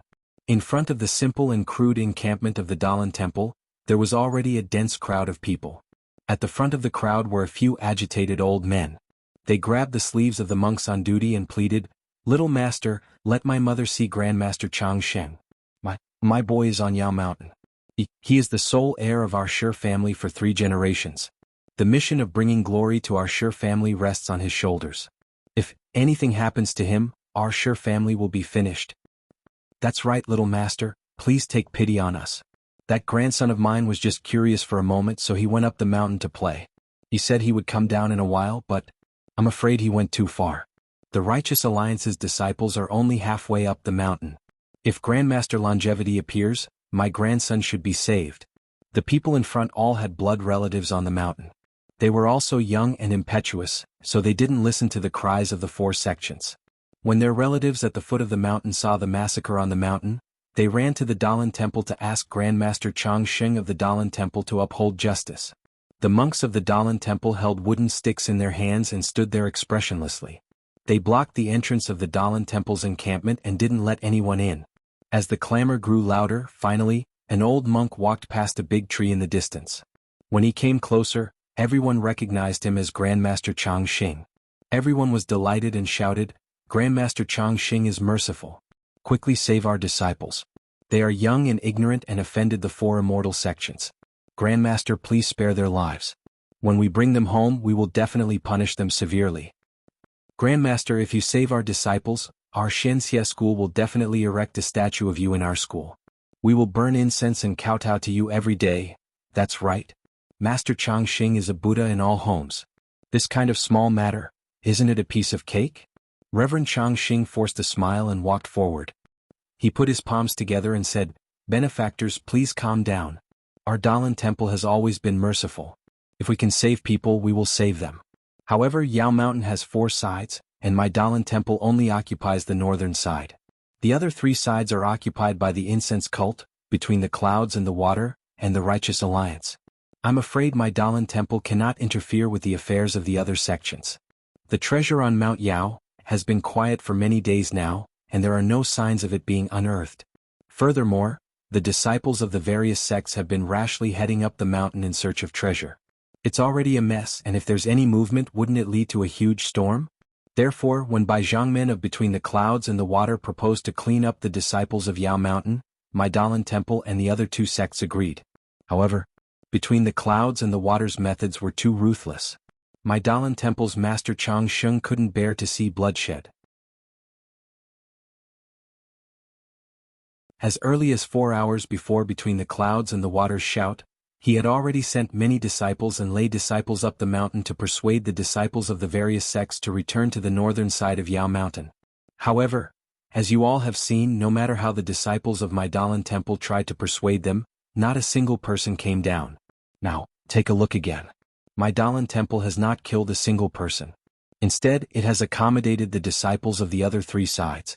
Since Between the Clouds and the Water, the Righteous Alliance and the Incense Cult began to kill people, the disciples of the various sects on the northern side of Yao Mountain, has not a single person come down? Everyone, my Dalan Temple is one of the 4 sects of the path of immortality, but it is only one of them. My Dalan Temple is merciful and has left a path of survival for the disciples of the various sections. However, this path of survival must be taken by someone. Just now, Grandmaster Longevity made it clear that my Dalan Temple will protect the disciples of the other 3 sects before they find out. If the other sects discover that the surviving disciples have gathered at the northern side of the Dalan Temple, I'm afraid, even my Dalan Temple won't be able to bear the consequences. While Grandmaster Longevity Fortune was explaining, the crowd looked up. Sure enough, more and more people were gathering at the northern side of Yao Mountain. However, not a single person came down. The monks of the Dalan Temple held weapons in their hands and only whispered words of persuasion. They didn't move. Those people, whether they were already at the northern side or had fled from the other 2 sides, turned a deaf ear to their words. There were even some disciples of the various sects who were gesticulating. The crowd watched from afar and didn't know what to say. At this time, someone from the back of the crowd shouted, "The Dalan Temple really doesn't live up to its reputation. I thought Grandmaster Longevity Fortune was merciful and would take it upon himself to save the disciples of the various sections. But now it seems that he is also under pressure from the other sections. Since that's the case, why do we still need to beg him? Why don't we band together? I don't believe that only the 4 immortal Tao sects have the right to speak in the entire pugilistic world. Are all my other sects just puppets? That's right, that's right. We should also form an alliance and advance and retreat together. We won't have to give face to the 4 immortal Tao sects." The crowd was noisy again. Some were anxious to seek help, while others had ulterior motives. In the end, apart from a dozen or so people who had relatives on Yao Mountain who stayed in front of the Dalan Temple's camp, most of the others left in a hurry. Watching the crowd leave in a hurry, Grandmaster Longevity Fortune sighed for no reason. He put his palms together and murmured, "Amitba, I've sinned, I've sinned." Then he turned around and walked to a tree in the distance. He turned around a few old pine trees. Under the shade of the trees, Grandmaster Longevity, Great Master Changgung, and a few old monks sat cross-legged. Some of them held prayer beads in their hands, while others held wooden fish in their hands. All of them had a profound look on their faces as they recited sutras with their eyes closed. Under another cypress tree not far from them, the 3 Grandmasters Yuan Dao, Yuan Ming and Yuan Wu were using the abundant qi of heaven and earth in Yao Mountain to draw qi into their bodies. Hearing that Grandmaster Longevity Fortune had returned, Grandmaster Longevity Fortune opened his eyes. He looked around and said in a low voice, "How is it? Junior brother Changxing, have they dispersed?" "Amitba. Reporting to Abbot, they have dispersed, but it seems there's still some trouble." Grandmaster Longevity Fortune recounted what had happened just now. In the end he said, "There seems to be some people with bad intentions in this group. They want to use this as an opportunity to incite some heroes of the pugilistic world to go against the 4 immortal Tao sects. But how should we deal with them? Cause is cause, effect is effect. You have to reap what you sow. Junior brother Changxing, didn't you see? All of Mount Yao is sowing the seeds of karma. Now that the seeds have been sown, no matter how much we worry, no matter how much we meddle, what can we do to stop the karma? Perhaps we'll be able to reap the fruit soon. Yes. Many thanks for the abbot's teachings. Grandmaster Longevity Fortune said in a low voice. Senior brother Changxing, don't feel bad. Between the clouds and the water is certainly ruthless, but there was some leeway before. Even the Dalan Temple has shouted at the foot of the mountain countless times. If the people on the mountain knew when to advance or retreat, they would have come down long ago. But look, the knife is already on their necks.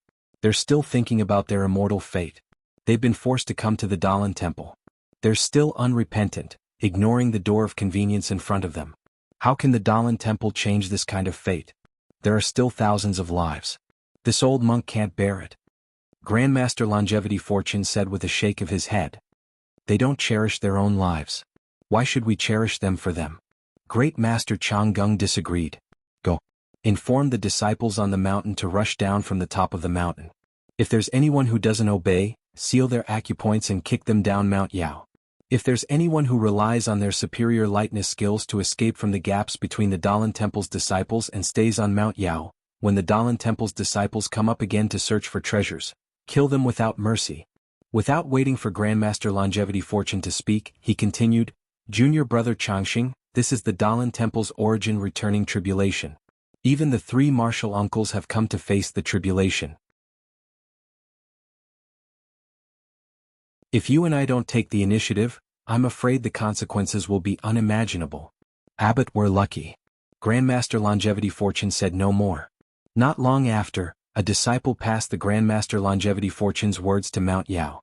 At this time, in the north of Mount Yao, besides the monks of the Dalan Temple, there were only the lay disciples of the Dalan Temple. The monks were easy to deal with as they studied Buddhist scriptures and had good tempers. They were easy to negotiate with the disciples of the various sections. The lay disciples were different. There were many conflicts with the disciples of the various sections. However, because the Grandmaster Longevity Fortune didn't give the order, they didn't dare to act rashly and could only endure. This tolerance made the disciples of the various sects even more arrogant. Not only did they ignore the rules of the Dalan Temple, they even cursed and scolded them indirectly. After hearing the abbot's order, the Dalan Temple disciples looked at each other and didn't say a word. They turned around and went straight to the top of the mountain. Then they used their lightness skills and went down the mountain. This time, when they met the disciples of the various sects, they didn't show any mercy. Without saying a word, they sealed their acupoints and kicked them down the mountain. Every time they kicked, they didn't kick far. The disciples only fell and bled, but they weren't afraid of losing their lives. Just as the Grandmaster Longevity Fortune predicted, there were indeed some clever people. While the Dalan Temple monks were arresting others, they escaped through the gaps. The Dalan Temple monks didn't chase after them. Those people thought they had succeeded and immediately ran away, looking for places they hadn't been to before. It seemed that the celestial instruments were like copper coins that had fallen on the ground. As long as you lowered your head, you could see them. Another 2 hours passed and the screams on Mount Yao gradually died down. The disciples of the three sects began to clean up the scattered corpses on Mount Yao one by one. Although all the corpses were deathly pale, and their bodies were completely drained of blood, who would pay attention to that? Even if they did, they wouldn't make a fuss about it. After all, Jianghu was a bloody place. On the north side of Mount Yao, the Dalan Temple monks had driven nearly 2,000 disciples from the various sects down the mountain. Every one of them had a bloody nose and a swollen face. When the Dalan Temple monks unsealed their acupoints, they were still cursing and spouting nonsense. Great Master Changgung saw this and snorted. He waved his hand and said, Guardian disciples, quickly go up Mount Yao and clean up the north side of the mountain. Don't leave a single one behind.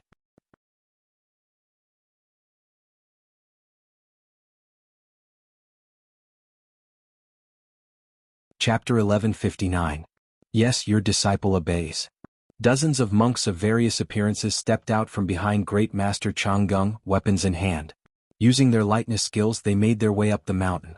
It was obvious that the martial arts of these disciples of the Dharma protectors were much better than the monks who had cleaned up the disciples of the various sects. After the disciples of the Dharma protectors left, Great Master Changgung waved his hand again and said, All disciples, listen to my orders. Form a straight line from the bottom of the mountain and search every corner carefully. Do not miss out on anything out of the ordinary. Yes, your disciple obeys. The remaining disciples of the Dalan temple distanced themselves from each other and made their way up Yao Mountain step by step. From the looks of it, they were no different from the disciples of the various sections. They all had their heads lowered as they searched for copper coins. Help! The monks of the Dalan temple are killing people. Not long after, a series of screams rang out from the top of Yao Mountain. Although the screams came a little late, they still came. At the foot of Yao Mountain there was a huge crowd of people. It was like a market. Everyone's faces were filled with joy and vigilance. That, combined with the ambition in their eyes, formed a complicated expression. Everyone had heard the screams from the top of the mountain. There were many familiar voices among them, but most of them gritted their teeth and clenched their fists. They looked at the tents and wooden huts at the foot of the mountain with hatred in their eyes. On top of Yao Mountain, the disciples of the four immortal Tao sects searched the mountain in full swing. At the foot of the mountain, there were many more sects than the four immortal Tao sects. The sky was dark. At the foot of Yao Mountain, the four immortal Tao sects had already cleaned up the corpses that had been killed on the mountain. The corpses were thrown carelessly on the ground. Those that belonged to family members or sects were taken away by people crying to the heavens. Those that had not been claimed were left lying there. However, these corpses were no longer even passers-by. Who would care? On Mount Yao, the disciples were holding torches in their hands. The torches looked like specks of starlight. Not far from the foot of the mountain, torches that looked like a river of stars appeared. At the front was a hale and hearty old man, holding a sheathed padao in his hand. Beside him there were several other people who also looked dignified. Looking behind him there were thousands of people, all dressed in martial attire, holding torches in one hand and weapons in the other. Their anger soared to the sky as they looked at Yao Shan and followed behind the old man. The procession hadn't even reached the foot of Yao Mountain yet, so it had already attracted the attention of the crowd. Many people whispered, "What is old Master Shang doing?" He was a renowned figure in the Jianghu. How many years had it been since he last appeared? Since you're here today, do you have something important to tell me? That's right. Old Master Shang is a man of virtue and prestige. In the past, many things in the Jianghu were decided by him. It must be because he saw how rampant the four immortal Tao sects were, that he represented the entire martial Tao and wanted to seek justice from the immortal Tao. After the martial arts convention of the incense cult, the people in the Jianghu had a general understanding of the immortal Tao and martial Tao. It was easy for them to talk about it now. Just as the crowd expected, old Master Shang led the crowd to the campsite between the clouds and the water. The disciples of Between the Clouds and the Water were shocked when they saw the flood of people. Before they could get close, someone had already turned back to report. The person guarding the entrance took a few steps forward and stopped the crowd, saying, "In front of you is our campsite between the clouds and the water. Heroes, please stay." When old man Shang heard this, he couldn't help but laugh. This is the territory of Yaoshan, the heart of the Central Plains. This old man is not talented, but after roaming the Jianghu for so many years, I've never heard of Yaoshan becoming the private territory of some sect or sect. Who are you? How dare you say that? The disciple was stunned and sneered. That brat you has eyes but doesn't recognize Mount Tai. This is the old Master Shang of a famous martial arts family in the Central Plains. He's more than 70 years old this year and is old enough to be your grandfather. How can you speak so rudely? The disciple frowned and thought for a while. He cupped his hands and said, "Old Master Shang, it's late now. May I know why you're here?" "Nothing. I just have something to discuss with your sects by Zhangmen." The disciple smiled and said, "Old Master Shang, it's late now. Please go back. Tomorrow I'll report to my sects by Zhangmen and invite you over for a chat. What do you think?" This disciple of Between the Clouds and the Water was so polite that old Master Shang couldn't get angry. He coughed and said, "I have something important to discuss with Bai Zhangmen. Little brother, you'd better go back and report it." "That's right. Hurry up and report it. Otherwise, we'll rush into your camp Between the Clouds and the Water.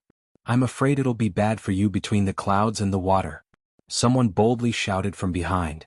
"Who dares to rush into my camp Between the Clouds and the Water?"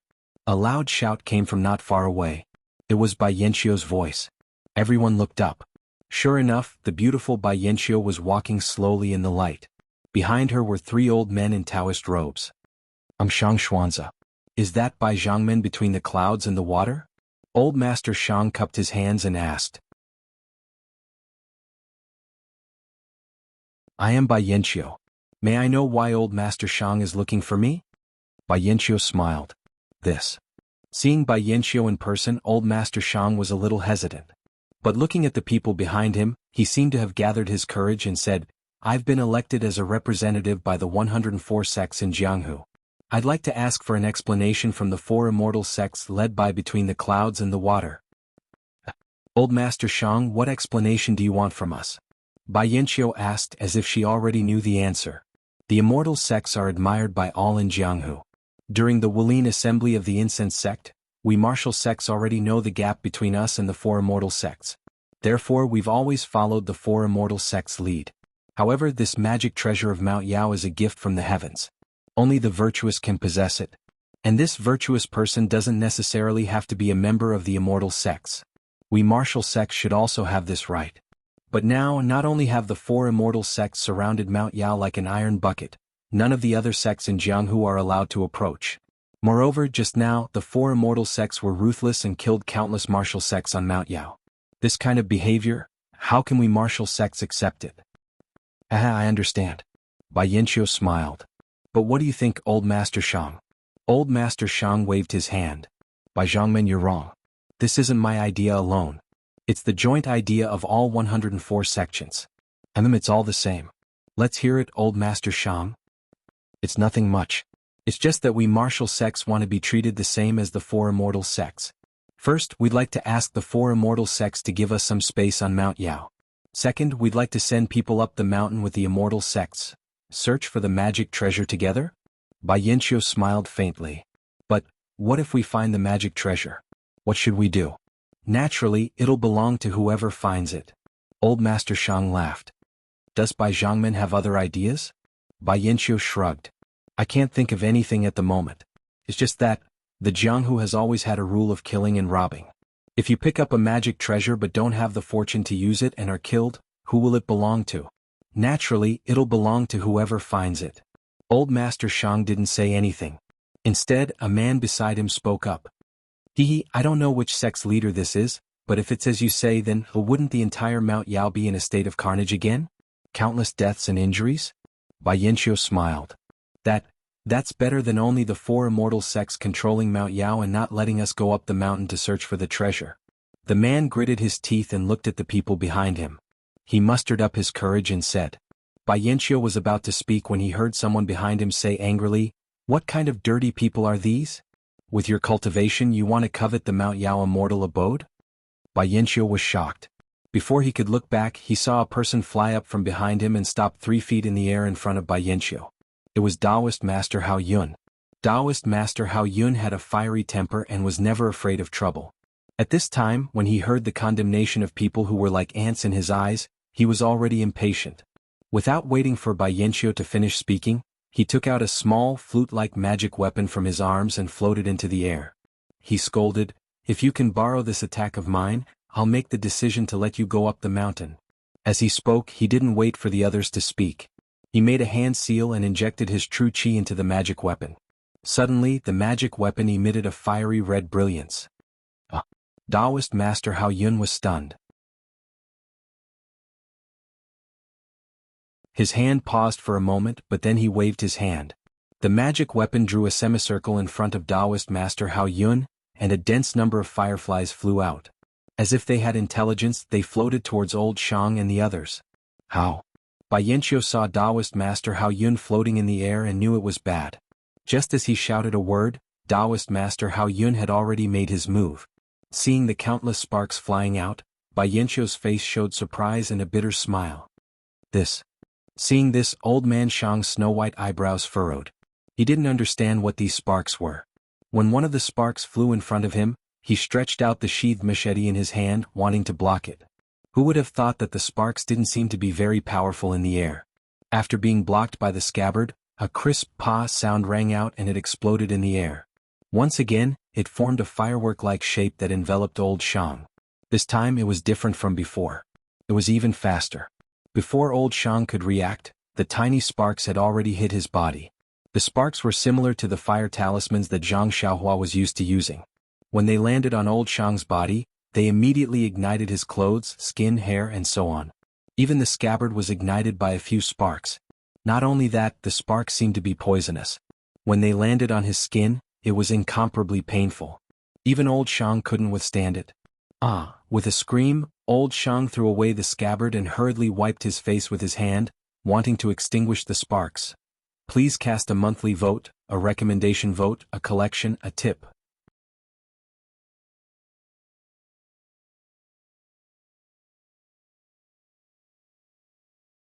Chapter 1160. However, how could these sparks be extinguished by hand? Just as old Master Shang's hand touched the sparks, his hand was immediately ignited.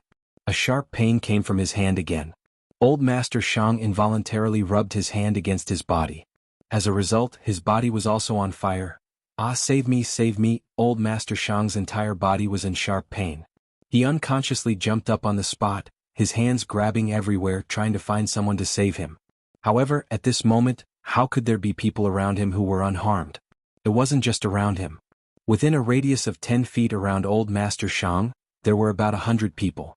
At this moment, they were all howling and frantically trying to extinguish the fire on their bodies. The more clever ones had already laid down on the ground and rolled violently, hoping to extinguish the fire with their wings. Ha! Seeing this scene, Taoist Master Hao Yun, who was in midair, laughed loudly. He turned around and said, "Junior brother, did you see this?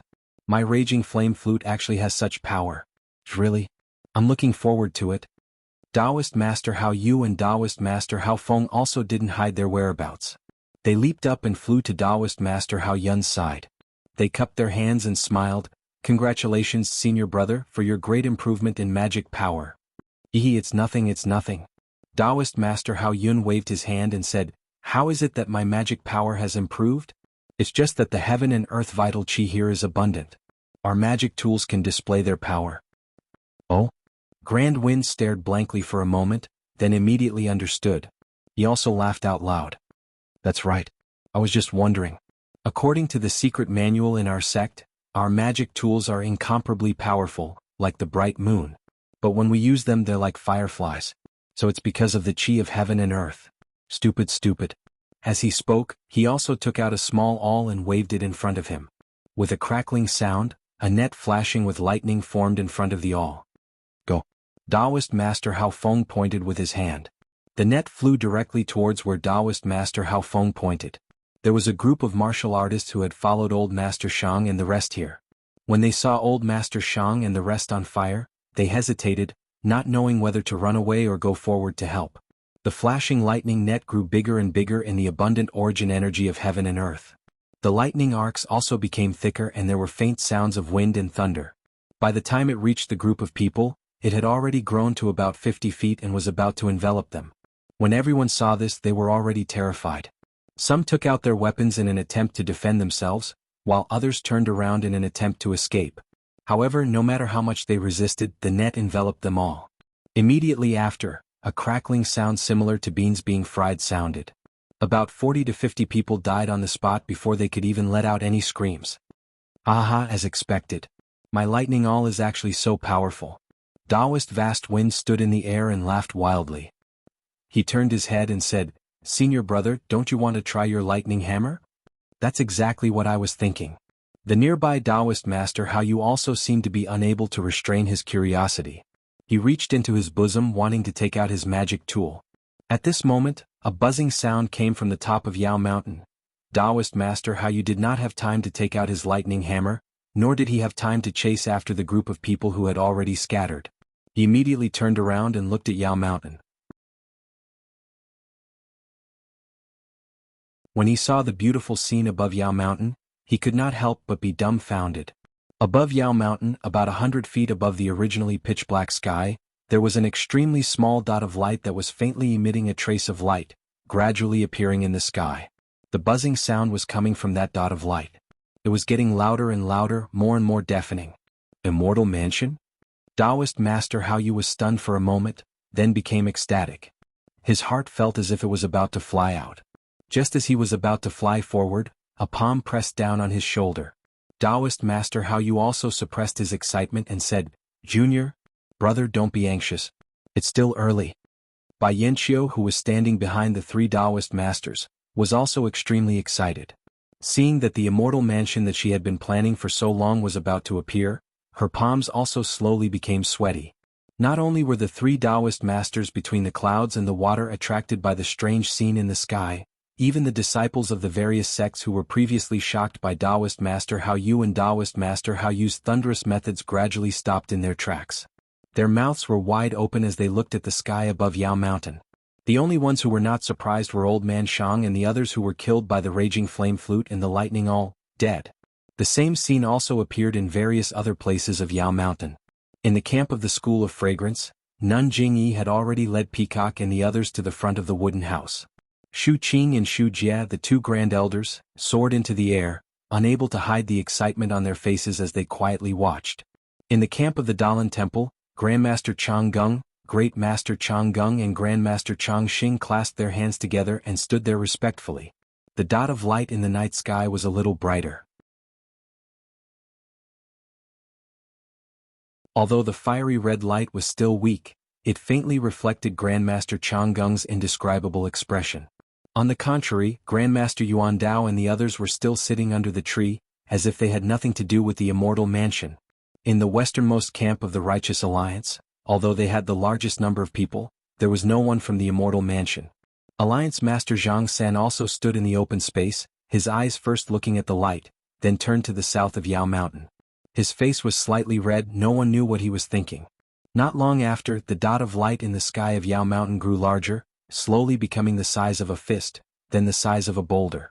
The blood-red light was like countless sharp swords that split the night sky. The red light was like a burning flame, boiling and rotating in circles, illuminating the night sky. Heaven and Earth's Yuan Qi, the previously scarce Yuan Qi of heaven and earth, rushed in all directions along with the light. It was even stronger than the previous hurricane, blowing the trees of Yao Mountain askew, almost causing sand and stones to fly everywhere. The buzzing sound that accompanied the appearance of the blood-red light never stopped. Not only did it get louder and louder, but it also gradually became rhythmic. If one listened carefully, wouldn't it be the sound of war drums? But at this time, the tens of thousands of people at the foot of the mountain were all holding their breaths, watching with rapt attention. Who could tell in detail? A passage to the immortal realm. It was unknown who was the first to come to a realization. His figure flashed, and he was about to rush forward, wanting to find the best position before the so-called passage appeared. It didn't matter that this person moved, but the people around him also came to a realization. None of them were fools, and their daily cultivation of Qigong was no worse than the people around them. In an instant these people all rushed forward. It didn't matter that this group of people moved, but the people around them all came to a realization. Hurry, hurry, who knows how big that passage is? Who knows how long it will appear? As long as we get to the front, we'll definitely have a chance. This was what almost everyone was thinking. But at the foot of Yao Mountain, almost all of the famous people of Jianghu had come. Tens of thousands was a small number, and who knew how many people secretly hid at the back because they didn't have the qualifications to go forward. Now that the passage to the immortal realm was about to open, who could still be reserved? Like a swarm of bees, they squeezed toward Yao Mountain. Don't block my way. Get out of the way. Almost all of them said the same thing. It wasn't clear who made the first move, and it wasn't clear whether this person's saber was aimed at the person in front of him, or the sword was aimed at the person beside him. In just a moment, that sword or saber became the fuse that ignited the frenzied slaughter. And this slaughter seemed to be able to spread. From a certain point, it rapidly spread in all directions. As the slaughter spread, the wung-wung sound from the ball of light also became hurried, up and down with a cadence. First, it vibrated with the sound of slaughter, and after an unknown amount of time, the sound of slaughter actually matched the wung-wung sound. Ah! One after another, miserable screams rose and fell, becoming the melody of the wung-wung sound. One person was killed, and before the blood-dripping sword could be pulled out of the person's body, the person holding the sword had his head smashed flat by a strange weapon. Both of them lay on the ground, dead as can be. However, under the illumination of the blood-red brilliance, the blood that flowed from the bodies of the two people, like the disciples of the various sects who were killed on Yao Mountain, seeped into the ground and disappeared without a trace. This kind of abnormality, even in the daytime, may not be noticed, let alone in the blood-red night. On Yao Mountain, the blood-red brilliance was dazzling, like the setting sun in the west. On Yao Mountain, the heart-wrenching sound was like the sound of war drums in the battlefield. And below Yao Mountain, tens of thousands of people were killing each other, miserable screams and endless blood. This was the main melody of sorrow. Greed, savagery, cunning, and other kinds of human nature that were never revealed before, were revealed one by one at this moment, completely annihilating everyone's reason. Almost everyone forgot why they were waving their sabers, and only mechanically, involuntarily thrusting the weapons in their hands, as if this was the only reason for their existence in this world. A ball of blood-red light, a blood-red mountain, a burst of blood-red sound, a blood-red night. And also, a blood-red human nature. In front of the campsite between the clouds and the water, Hao Yun and the other two perfected masters stood in the air, and said, "What a tragedy!" Hao Yun and the other two perfected masters killed old Shang and the others, and resisted the temptation of the ball of light in front of them, and suppressed their impulse to rush over.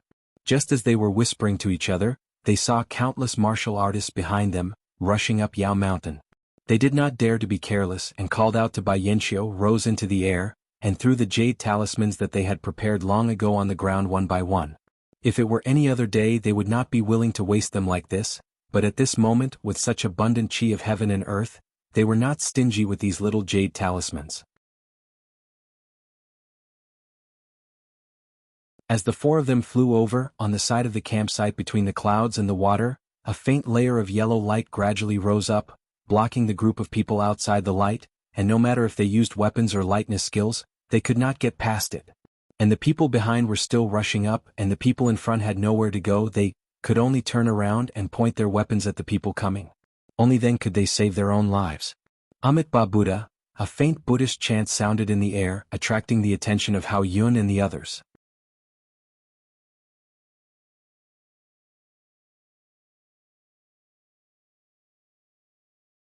Chapter 1161. The commotion at Yao Mountain was earth-shattering. Moreover, it was in the hinterland of the Central Plains, so it had long attracted the attention of countless people. However, the people of the pugilistic world had long since noticed and surrounded the entire Yao Mountain. Even if the other factions wanted to, they were unable to do so. Far away at Misty Peak in Pingyang City, Zhang Xiaohu, who had received his disciple's report, stood at the peak and watched from afar. He was slightly excited when he saw such a beautiful scene. Great Sect Master. Could this really be the passage to the celestial realm? Yao Mountain is very close to Misty Mountain Villa. Great Sect Master, should we?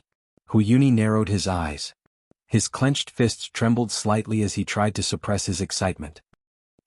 Elder Hu, should we go to Yao Mountain to join in the fun? Let's see if there's any celestial fate there. Zhang Xiaohu took a deep breath. His eyes were still fixed on the ball of light at Yao Mountain. Yes, not just me but the others. I'm afraid they all have the same idea. Hu Yuni looked around and smiled. All of you have the same idea? Zhang Xiaohu forced his gaze away from the ball of light. He turned around and looked at the others. Although there was no red light on their faces, their eyes were shining with a faint red color. Great Sect Master. I also have the same idea. Wen Wenhai was Zhang Xiaohu's master, so he was the first to answer. Elder Li, you want it too? Great Sect Master, I'd be lying if I said I didn't. Look at the situation. If there really is a staircase in the air, how can I not be tempted? Li Jian chuckled. If a copper coin fell in front of you, Elder Li, would you bend down to pick it up? Zhang Xiaohu suddenly asked. Copper coins? Li Jian, who was looking into the distance, was stunned. He looked away and smiled. Why would I pick up that thing? Then, what about a tael of silver? Well, if there's no one around, maybe I'll pick it up. If there's someone around, I can't afford to lose face. Li Jian laughed. Then, what if it's a gold ingot? This? Let's think about it. Li Jian somewhat understood what Zhang Xiaohu meant.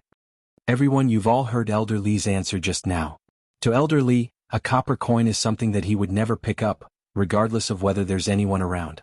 As for a tael of silver, if there's someone around, he's afraid of losing face and won't pick it up.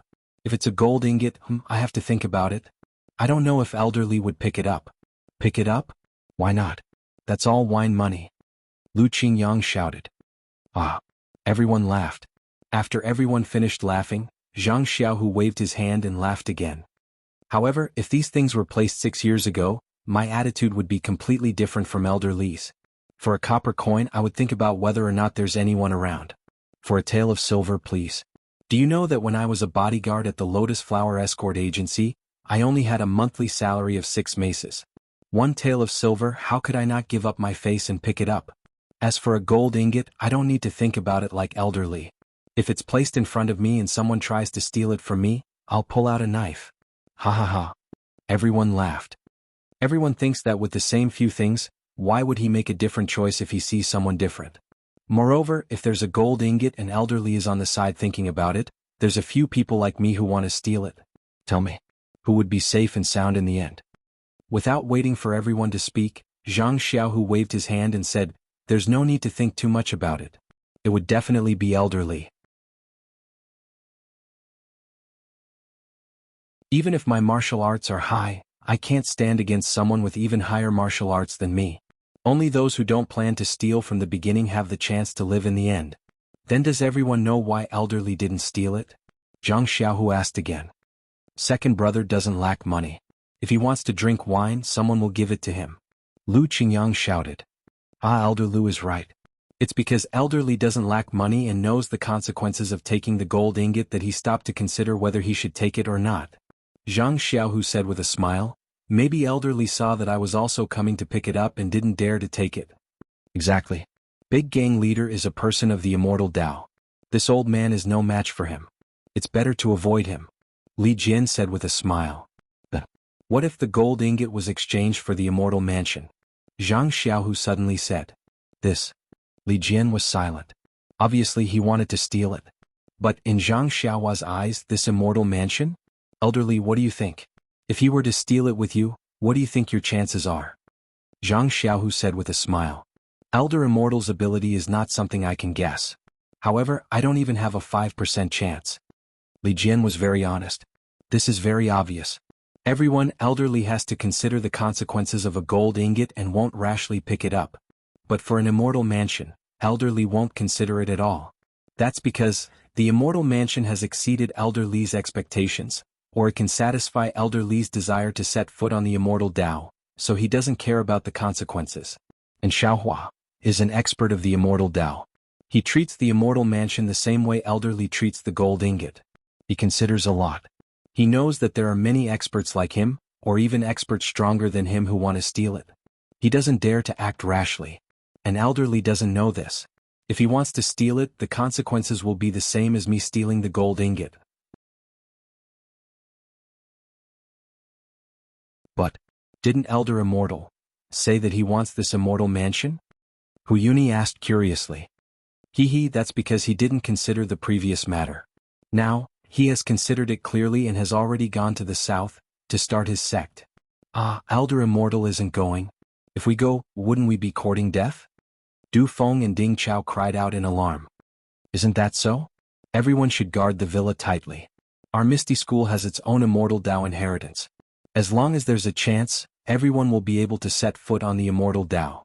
There's no need to be confused by the scene in front of you. Zhang Xiaohu said, moreover, our Misty School's calamity hasn't passed yet. Jingyi of Chuanxiang Cult just sent a disciple to ask our Misty School's deputy gang leader Ming or deputy gang leader Ying to go to Yaoshan. They must have discovered the abnormality of our Misty School and sent someone to test us. We still have the energy to deal with this crisis. Yes, big gang leader, we will remember. Everyone bowed and saluted. That's right. Gang leader. An unknown voice rang out. If Elder Immortal comes across copper coins, silver ingots and gold ingots, would he do the same as elderly? Would he completely ignore them? This. Zhang Xiaohu was really at a loss for words. He thought for a moment and laughed. This. When Xiaohua comes back, I'll ask him on your behalf. In the dark, Zhang Xiaohu pursed his lips and thought to himself, this? Do you still need to ask? Let alone gold ingots and silver ingots, he wouldn't even let go of a single copper coin. Far to the north of Yaoshan, Zhang Xiaohua, who had concealed himself in midair, was flying towards Pingyang City. He did not know that his second brother had already preached him to the Misty School's higher-ups as a role model. His attention was caught by the strange phenomenon in his divine perception. At this, what's going on? Could it be that there's a fundamental change in the qi of heaven and earth? Why are there more and more of them? Moreover, this wind seems to be slightly warmer. It's far from the weather of autumn. No, this wind is obviously caused by the qi of heaven and earth. As the wind blows, the qi of heaven and earth is flowing in all directions. Could it be that there's something happening at Yaoshan again? Zhang Xiaohua's heart skipped a beat. He looked as far as he could, but he was still very far away from Yaoshan. Even though the ball of light above Yaoshan was 10 feet in size, Zhang Xiaohua still could not see it. Perhaps should I hurry up a little bit?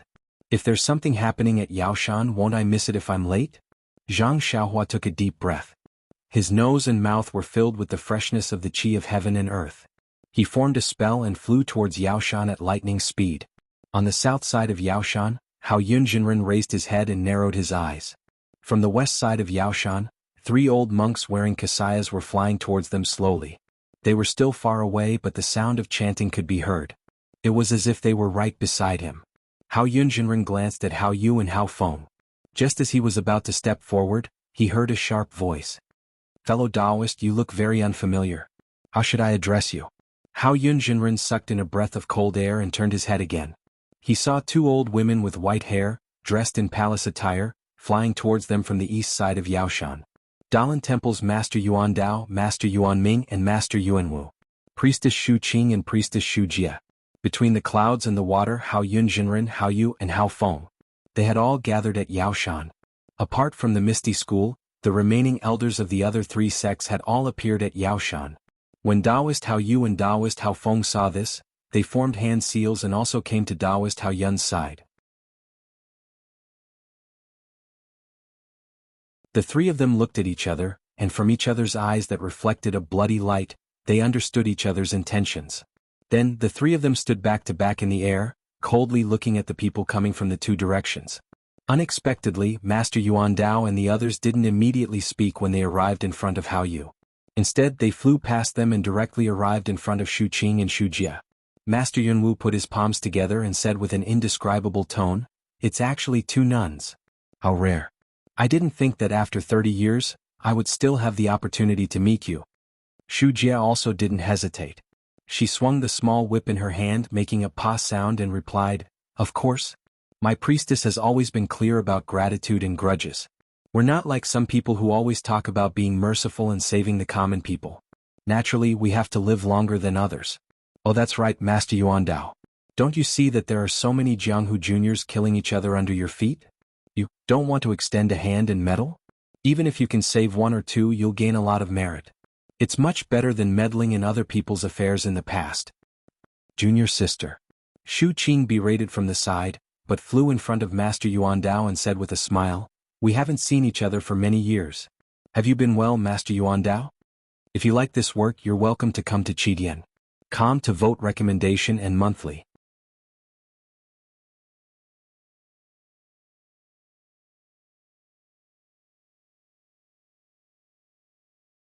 Chapter 1162. Master Yuan Dao also flew past Master Yuan Wu and landed in front of Nun Shu Qing. He bowed and said, "It's all right, how are the 2 of you?" "It's all right, it's just that, the qi of heaven and earth has dried up, we're struggling at death's door, unable to rest in peace. Now that there's such an opportunity, we have to come and take a look. Could it be that the 3 masters have the same intention? Amitba, we're also mortals, struggling at death's door, unable to rest in peace. Nun, what are you doing here? What are we doing here?" Hehe, I didn't expect the enlightened monks of the Dalan Temple to have such thoughts. No wonder, no wonder. That Master Yuan Dao was stunned and asked curiously, "No wonder what?" "No wonder our sect master specifically told us to look at the big picture before we came. I've always been puzzled, only when I saw the masters did I understand." "Nun, you've said exactly what I'm thinking. Our abbot Changxing also told us the same thing, there's really nothing we can do." Master Yuan Wu replied to Nun Shu Qing. Nun Shu Qing disagreed and turned to look at Taoist Hao Yun and the others. She said, "We seem to have neglected our friends from the Shindao sect."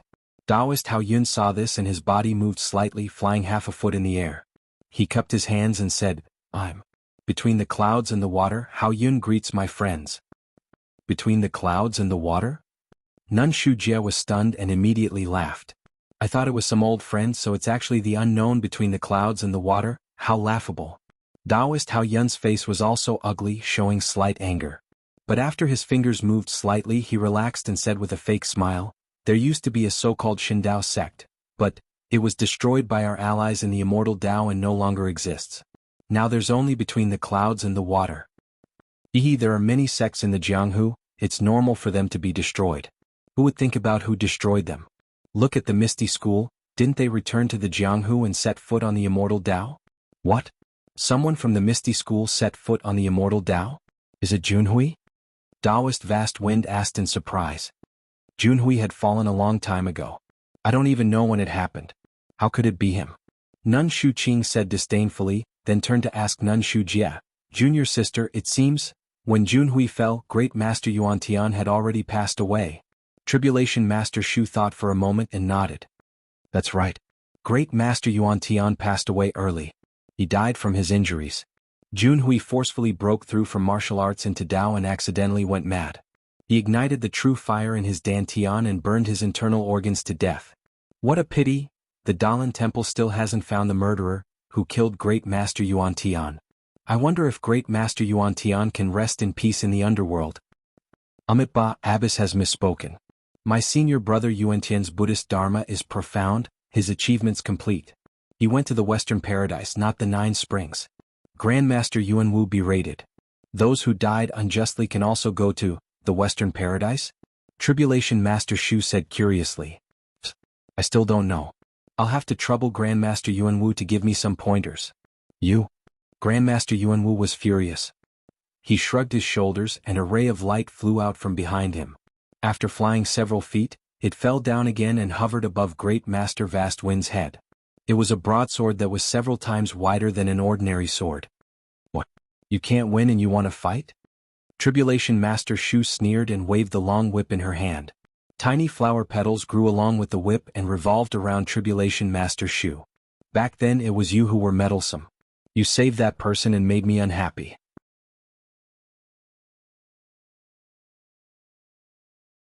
I chased him for 3,000 miles before killing him. Because of this, I had to wander outside for several years. When I returned to Lingering Fragrance Peak, I still had to be punished by the sect master. Now that I've met you, I want to talk to you, bald donkey.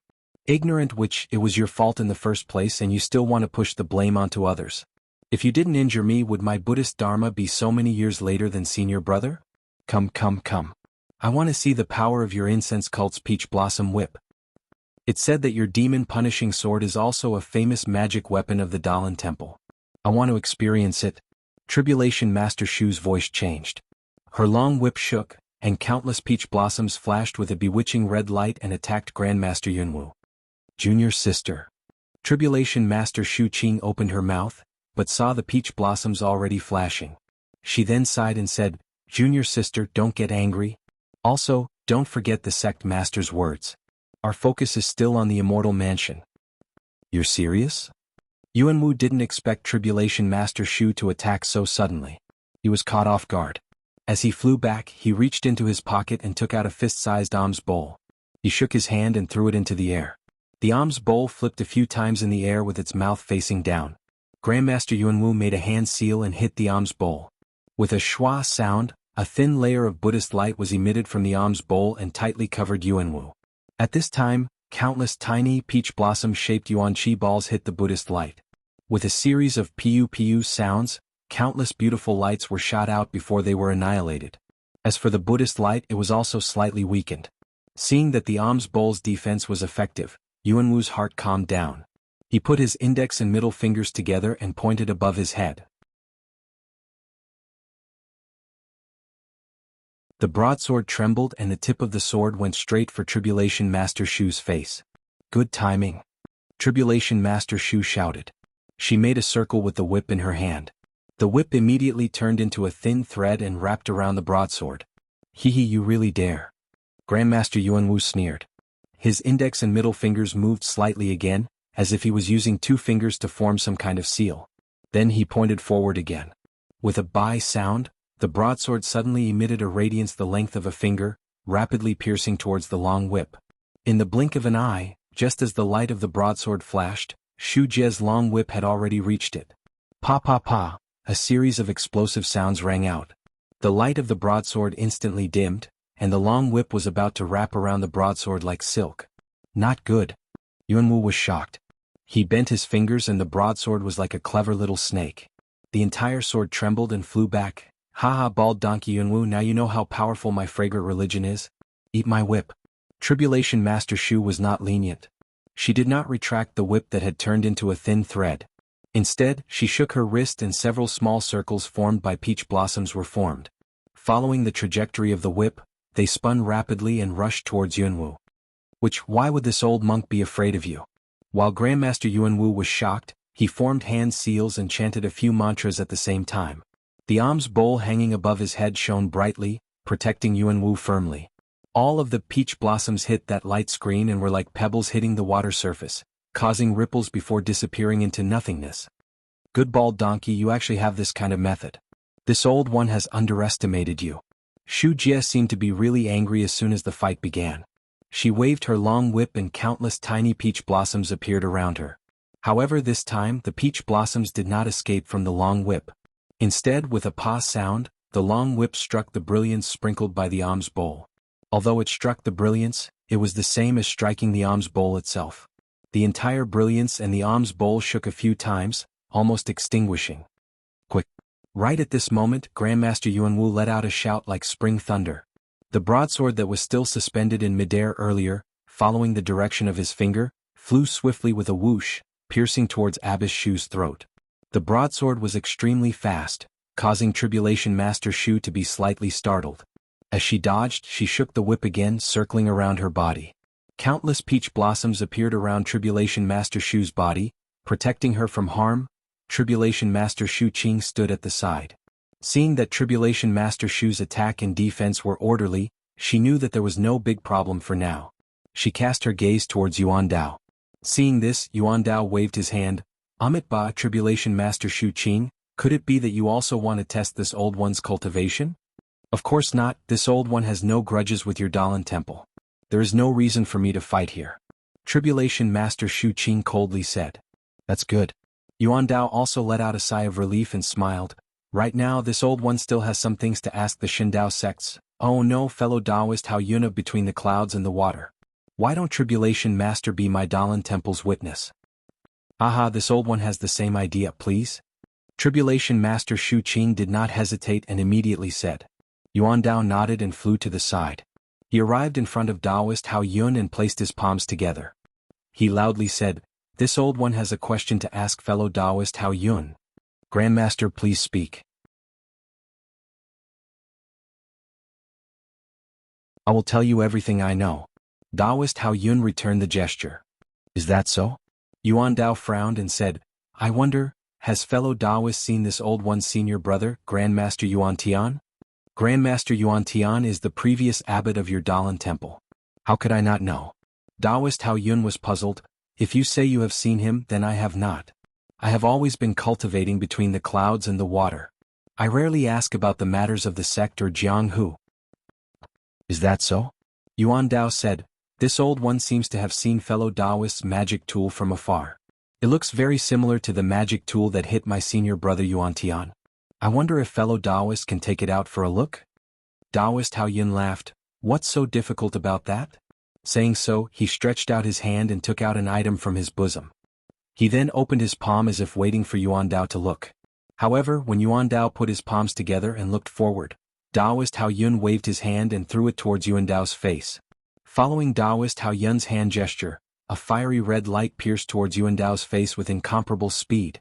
Unfortunately, when the red light pierced Yuan Dao's face, Yuan Dao dodged to the side and dodged the light in a flash. Taoist Hao Yun was not surprised when he saw the light miss. He reached for his waist and a light red jade flute appeared in his hand. Then he shouted, Go! Following Taoist Hao Yun's command, Taoist Hao Yu and Taoist Hao Feng also did not say anything. Hao Yu took out a small hammer and Hao Feng took out his lightning awl. From the other two sides they pounced towards Yuan Dao.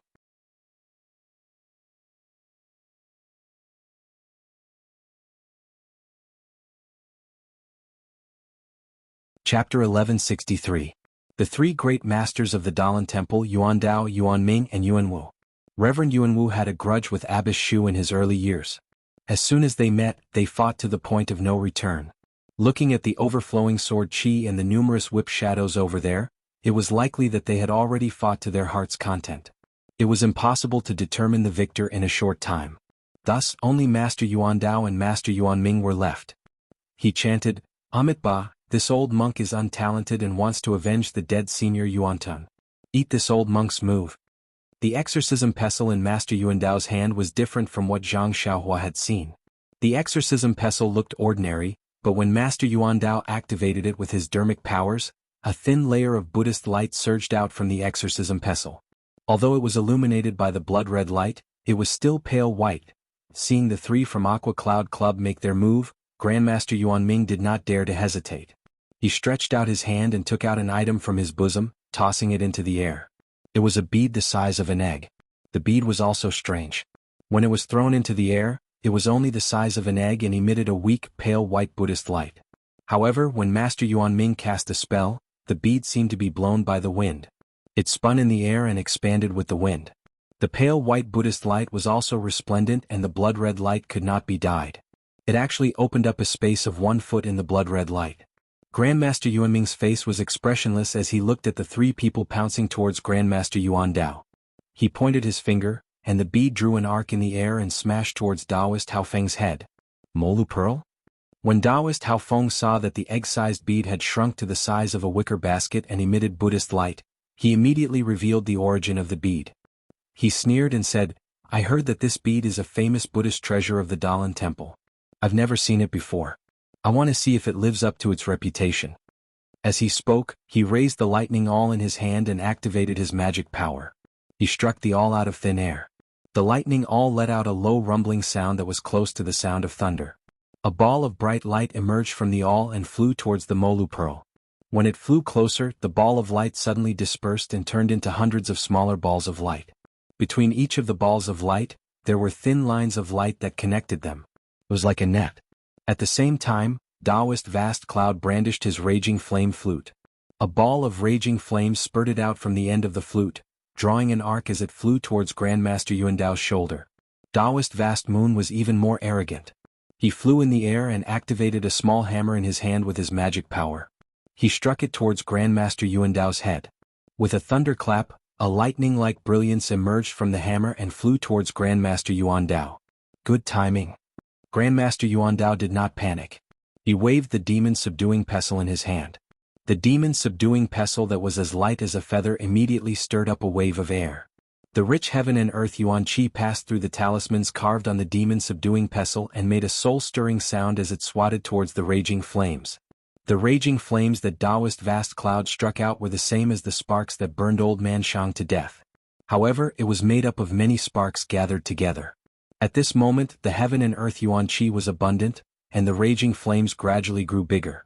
However, when the gust of wind from the demon-subduing pestle that was flickering with Buddhist light blew over, the raging flames were like ordinary flames, flickering. Without waiting for the demon-subduing pestle to hit the raging flames, a light poof sounded and the raging flames were extinguished. At the same time that Taoist Vast Cloud struck the raging flames, Taoist Hao Yu's lightning hammer also struck Grandmaster Yuandao's eyes. Lightning was known for its speed, and Taoist Hao Yu's strike could be said to have arrived first, which was out of Grandmaster Yuandao's expectations. Fortunately, the demon-subduing pestle in Grandmaster Yuandao's hand was as light as a feather, and he casually waved it in front of his eyes to block it. Cha-cha-cha. A few blunt sounds rang out as if a few blunt knives had struck an iron rod. The sound was enough to make one's teeth ache. Grandmaster Yuandao's body slightly trembled, and his arms also trembled as if he had exhausted all his strength. The demon-subduing pestle that was as heavy as a mountain also paused in the air, and the Buddhist light was also dimmed by the lightning. Taoist Hao Yu was even more unbearable than Grandmaster Yuandao. Although he had only struck out the lightning was extinguished when it came into contact with the demon-subduing pestle. As for Taoist Hao Yu, it was as if he had been struck by the demon-subduing pestle, and he flew back more than 3 feet. Seeing that the demon-subduing pestle's attack was effective, Grandmaster Yuandao was overjoyed, and he angrily shouted, "Attack!" Suddenly, Grandmaster Yuandao's eyes widened into the shape of an angry Vajra. His slightly stooped body suddenly expanded, causing his monk's robe to flutter. His arm that was holding the demon-subduing pestle also became much thicker. The demon-subduing pestle regained its radiance after receiving Grandmaster Yuandao's power.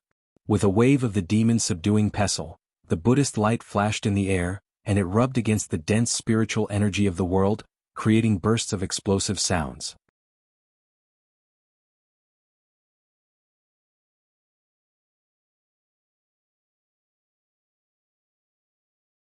He held a purple and green box in his hand. The lid of the box had already been opened, and two green and purple lights formed a ring that flowed inside the box. Taoist Master Hao Yun's black needle that was so thin that it couldn't be seen was floating in the ring of light, slightly rotating. Heaven and Earth box? Taoist Hao Yun sucked in a breath of cold air. This is a legendary item. You can even find it in the Dalan Temple. I really admire you. If it wasn't to break your mystic bone needle, my Dalan Temple wouldn't have to spend so much effort to search the entire Jianghu. Unfortunately, I found it too late. I couldn't save my senior brother Yuan Dao's life. As he spoke, a thunderclap sounded. A light as thin as a gossamer appeared at the back of Great Master Yuan Dao's neck, and directly wrapped around his neck. How dare you? An old female voice sounded. Then countless tiny white lotuses appeared around Great Master Yuan Dao's body, blocking that fatal light. When Great Master Yuan Dao turned around, he saw Taoist Hao Yu holding the lightning hammer. His face was gloomy, and his gaze was fixed on his left side. On the left side of Great Master Yuan Dao, Senior Nun Shu Qing was holding a small white triangular flag. On the flag, there were countless white clouds that were as thin as cotton. They were lifelike, and when the flag fluttered, they seemed to have escaped from the flag. The plain cloud white flag? Taoist Hao Yu sighed. The incense sect really lives up to its name. This is an ancient divine item. My Shindao sect searched for so many years but we couldn't find it. Unexpectedly you guys found it. The Shindao sect is also extraordinary. The ancient divine items, the lightning awl and the lightning hammer, were all obtained by your Shindao sect. I wonder, is the heaven-shaking drum in your hands? Before Senior Nun Shu Qing finished speaking, an earth-shattering sound from the side interrupted her.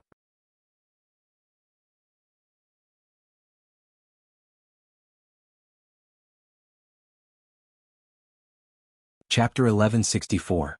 Speaking of which, in the air below Yao Mountain, the battle was divided into three areas. The one closest to Yao Mountain was the Dalan Temple's Master Yuanwu and Abbess Shu of the Fragrance Cult. Due to accumulated grievances in their early years, they wielded their magic tools to fight. One used the Dalan Temple's famous weapon, the demon-slaying sword, while the other used the Fragrance Cult's inheritance, the Peach Blossom Whip. The two of them fought enthusiastically, urging their magic power to maximize the power of the magic tools in their hands. The demon-slaying sword was more than twice its usual size. Talismans faintly flowed on the sword, flashing with different splendor. The splendor radiated to the edge of the broadsword, turning into a faint Buddhist light. This Buddhist light was like a burning flame growing by a lot. Looking at Abbess Shu's peach blossom whip, it was no longer a small whip. The entire whip was made of peach blossoms, rolling along the whip from time to time. The whip swam in the air, reflecting the color of blood. It was like a blood-red python, incomparably fierce, causing one's heart to tremble. Although Master Yuanwu and Abbess Shu were peak figures in the late stage of qi refinement, and were also famous experts in the immortal puppet era, they had never seen such dense heaven and earth energy in their lives, nor had they ever urged the magic tools in their hands to such power. Although the demon-slaying sword and peach blossom whip couldn't compare to ancient divine tools like the clear sky mirror and lightning hammer, they were still magic tools used by Yu Mingxin and Wan Wuxin. Therefore, in the hands of the two experts in the immortal puppet era, it was really a bit like casting pearls before swine. Therefore, seeing such dense heaven and earth energy that was almost like the ancient immortal Tao recorded in ancient books, and the magic tools in their hands also exerting power beyond their imagination, the two of them couldn't control their emotions. And they really felt that their magic power had increased a lot compared to before, and their divine abilities had also improved by several levels. Therefore, when they used it, they also felt extremely inflated, as if they were walking on the edge of a cliff.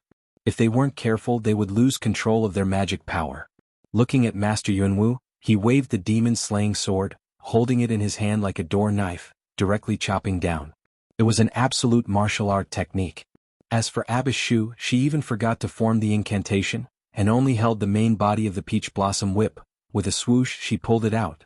With a loud rumble, the main body of the demon-slaying sword collided with the main body of the peach blossom whip. The peach blossoms were like splashing waves, flying to various places in the air, and the demon-slaying sword also disappeared in an instant, turning into a sword that was much shorter than an ordinary sword, slowly flying towards Master Yuanwu. However, if it was only the collision of these two magic weapons, it wouldn't be enough to attract the attention of Master Yuan Dao and Master Shu Qing. At the same time that the demon-slaying sword collided with the peach blossom whip, the Dalan Temple's Master Yuanming's Molu Pearl was like a round moon that was hidden in the sky, suddenly expanding, absorbing all of Master Yuanming's magic power in one go. The expansion far exceeded Master Yuanming's imagination. Master Yuanming was excited, and the incantation between his fingers became more and more obscure. This obscurity revealed his unfamiliarity, and he almost couldn't control it. The Molu Pearl was like a shooting star chasing after the sun, and with a swoosh, it struck towards Master Daoist Hao Feng's lightning all. Master Daoist Hao Feng was shocked. How could he resist such a terrifying power with his current cultivation? Looking at the lightning all in his hand, Master Daoist Hao Feng gritted his teeth, and immediately let go of it, spitting out a mouthful of blood onto the lightning all. After absorbing Master Daoist Hao Feng's blood essence, the lightning all shrank instead of expanding, until it shrank to about half of its original size. Then it flew in the air and like a phoenix nodding its head, slightly trembled 3 times, and 3 layers of thin lightning flashed, wrapping around the Molu Pearl. Unfortunately, these 3 layers of lightning were still unable to stop the Molu bead's attack. With 3 puff puff puff sounds, the Molu bead pierced through 3 glistening holes in the lightning net and directly struck the body of the lightning all. And this collision coincidentally happened at the same time as the demon punishing sword and the peach blossom whip. The sound that filled the sky was truly earth-shattering. Not only did Grandmaster Yuan Dao and Senior Nun Shu Jing cast sidelong glances, their figures slightly dodging. Their spiritual senses and eyes all looked over. Even the people under everyone's feet, whose heart meridians were already controlled by the wung-wung sound of the beating drum, woke up from their stupor. They looked at the 2 immortal Dao experts fighting in the air with strange gazes. Grandmaster Yuan Dao wielding the demon-punishing sword and Senior Nun Shu Jing wielding the peach blossom whip were in a more wretched state. Their bodies were greatly trembling, their arms were trembling, and their meridians were trembling as they fell to the ground. As for Grandmaster Yuan Dao, who controlled the Molu Pearl, and Daoist Hao Feng, who controlled the lightning all, were slightly better off. However, their figures were also staggering, traces of blood seeping out of their mouths and noses. This was the backlash from controlling the immortal Dao artifacts. When the earth-shattering sound was heard, the blood-red brilliance in the air above Yao Mountain became even more intense. It was like a pool filled with blood, causing people to feel a burst of vexation in their hearts. It was completely different from the 7 colors in the air above Yao Mountain before. Following the collision of the 4 immortal Dao artifacts, that brilliance also suddenly emitted an even more resplendent brilliance. It was as if something had squeezed its way in. That brilliance strengthened by more than 30%, but these 3 layers were increasingly bloodstained. Jijiga, a soft sound was heard, followed by Senior Nun Shu Jie's miserable cry. Who are you? That change suddenly appeared when everyone was looking at the brilliance in the air. When Senior Nun Shu Qing turned her gaze back to Senior Nun Shu Jie, Senior Nun Shu's body that had fallen to the ground had already stabilized. An incomparably fast black shadow leapt out from the crowd of Jianghu disciples who were gradually coming to a stop on the ground. Like an arrow leaving a bow, it shot straight towards Senior Nun Shu. In front of the black shadow, there was also a black longsword that still emitted a bright light amidst the blood-red light, stabbing towards Senior Nun Shu's back. That was not the end of the change. As Senior Nun Shu screamed, an angry roar sounded at the same time. Who are you?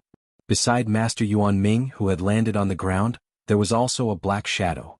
Like the sneak attack on Master Yuan Ming, it silently attacked Master Yuan Ming's back. Master Yuan Ming was very alert. When he saw Senior Nun Shu Jie panicking, he immediately formed a spell. The Momo Pearl that was sent flying backwards immediately flew in front of him. A Buddhist light sprinkled down, protecting him completely. Ha ha ha. Master Yuan Dao, who was alerted by the 2 screams, was not alarmed but laughed instead. He flew forward and stood in the middle of the crowd. Senior Nun Shu Qing also had a smile on her face. She flew to Master Yuan Dao's side and waved the plain cloud white flag in her hand. Countless pure white tiny lotus flowers enveloped everyone in the air. She laughed loudly and said, "Fellow Taoists of the Tenryu sect, we've been waiting for you for a long time." The 2 black shadows that attacked Senior Nun Shu Jie and Master Yuan Ming were stunned. They immediately understood that they had fallen into a trap. The 2 of them looked at each other. One of them went straight up, while the other fell down, wanting to land among the Jianghu people on the ground again. Hee, since you're all here, why are you in such a hurry to leave?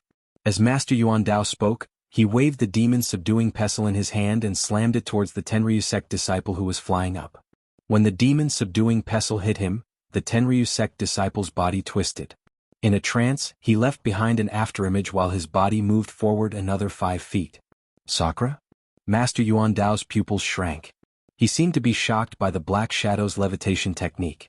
As for the black shadow that fell to the ground, although no one chased after him, when his body landed on the layers of white lotuses, he could no longer descend.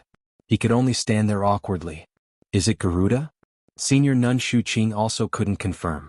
She could only shout in a low voice. At this moment, although Senior Nun Shu Jie and Master Yuan Wu were about to land on the ground, they had already stabilized their bodies. The peach blossom whip and demon-slaying sword in their hands were above their heads. Their faces were filled with pride. Apart from them, all the other masters of the Dalan Temple and the nuns of the incense sect seemed to know what was going on. Only Hao Yun, Hao Yu and Taoist Hao Feng of Between the Clouds and the Water had a certain expression on their faces. They seemed to be rather ashamed. Sakura, this old monk has been preparing for a long time. I've been waiting for this moment. If you didn't want to launch a sneak attack, you might not have fallen into my sex trap. Grandmaster Yuan Dao smiled. At this time, Abbess Shu Jie, Abbess Shu Jing, Grandmaster Yuan Dao, Grandmaster Yuan Ming and Grandmaster Yuan Wu were using a mysterious formation to trap the 2 shadows of the Heavenly Dragon sect. Taoist Hao Feng's figure also landed below. He looked at the 2 black-clothed men of the Tenryu sect who were surrounded. Just as he was about to speak, he heard a person laugh shrilly. Even if we were to fight one-on-one, you might not be a match for us. Who would care about your ambush? That voice was indeed the leader of the Tenryu sect, Sakura. Moreover, that voice was still graceful, as if he wasn't nervous at all. It was indifferent, as if he was talking to a common friend. Hee, Lord Sakura, if we didn't have this ambush, would you dare to come forward? The person who said this was Master Yuan Dao. His words were true. Sakura was the most powerful person in the world. His cultivation was supported by the secret technique of the Tenryu sect. Not everyone could resist him. However, when faced with Master Yuan Dao, Senior Nun Shu Qing and the others, he might not be able to win in a single battle. Moreover, the Dalan Temple and the Tenryu sect were gathered here. Even if the Tenryu sect appeared, they might not be able to win. How can you guess what I'm doing? This kind of boring array formation of yours is nothing more than a small trick to this seat. Di Shirtian smiled and extended his body. Like a sparrow hawk soaring into the sky, he charged towards the ground diagonally. The Dalan Temple and the Tenryu sect seemed to have a tacit understanding.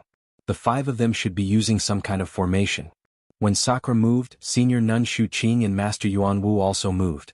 The 2 of them approached Sakura's back. The 2 of them made a hand gesture and the peach blossom whip and demon slayer sword that had gone out of control earlier instantly shrunk to an extremely small size. They attacked Sakura's shoulders from both sides. At the same time, Master Yuan Dao and Master Yuan Ming attacked together. The demon-subduing pestle and the Mao Pearl attacked the other Tenryu sect's shadow from above and below. You! That shadow exclaimed. He had just dodged the demon-subduing pestle and was blown by the hurricane brought about by the demon-subduing pestle. Before he could stabilize himself, the Mao Pearl hit his back. Instantly, a ray of colorful light flashed on the shadow's back. That shadow directly spat out a mouthful of blood. His body was hit by the Mao Pearl and rolled a few times in the air.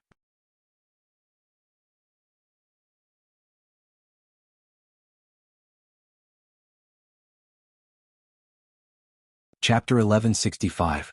Seeing that Sakura was being attacked by the demon-punishing sword and the peach blossom whip from both sides, Sakura saw that the situation was not good and quickly changed his position. Although his Imperial Wind technique was marvelous, it couldn't stop the Dalan Temple and incense cult from scheming. They were afraid that the Tenryu sect would attack them halfway and set up an ambush here. Dodging now was already within Master Yuan Wu's expectations. When Sakura barely dodged the demon-punishing sword, Master Yuan Wu sneered and moved closer to Calamity Shu. He pinched a spell in his hand and the true qi in his meridians flowed towards the demon-punishing sword. The demon-punishing sword expanded a bit and became more powerful than before. Sakura dodged the demon-punishing sword but his body didn't escape from the peach blossom whip. A burst of peach blossom fluttered and blood could be seen on Sakura's right shoulder. A series of blood drops oozed out from Sakura's back and dripped into the air. Seeing that Sakura was injured, Tribulation Master Shu was overjoyed. Following the changes in the array, she also moved closer to Master Yuanwu. The two of them crossed each other. The demon punishing sword flashed with a cold light and directly slashed towards Sakura's back. Meanwhile, the peach blossom whip also slightly moved and lashed at the other person's chest. Not only that, the Mao bead suddenly became smaller and became multicolored. Like a frightened little bird, it shot towards Sakura's chest. Under Master Yuandao's control, the demon subduing pestle suddenly became slender and became heavier when it was waved. It was like a pale white rainbow, and with a schwa sound, it slammed towards another man in black from the Tenryu sect. What a pity.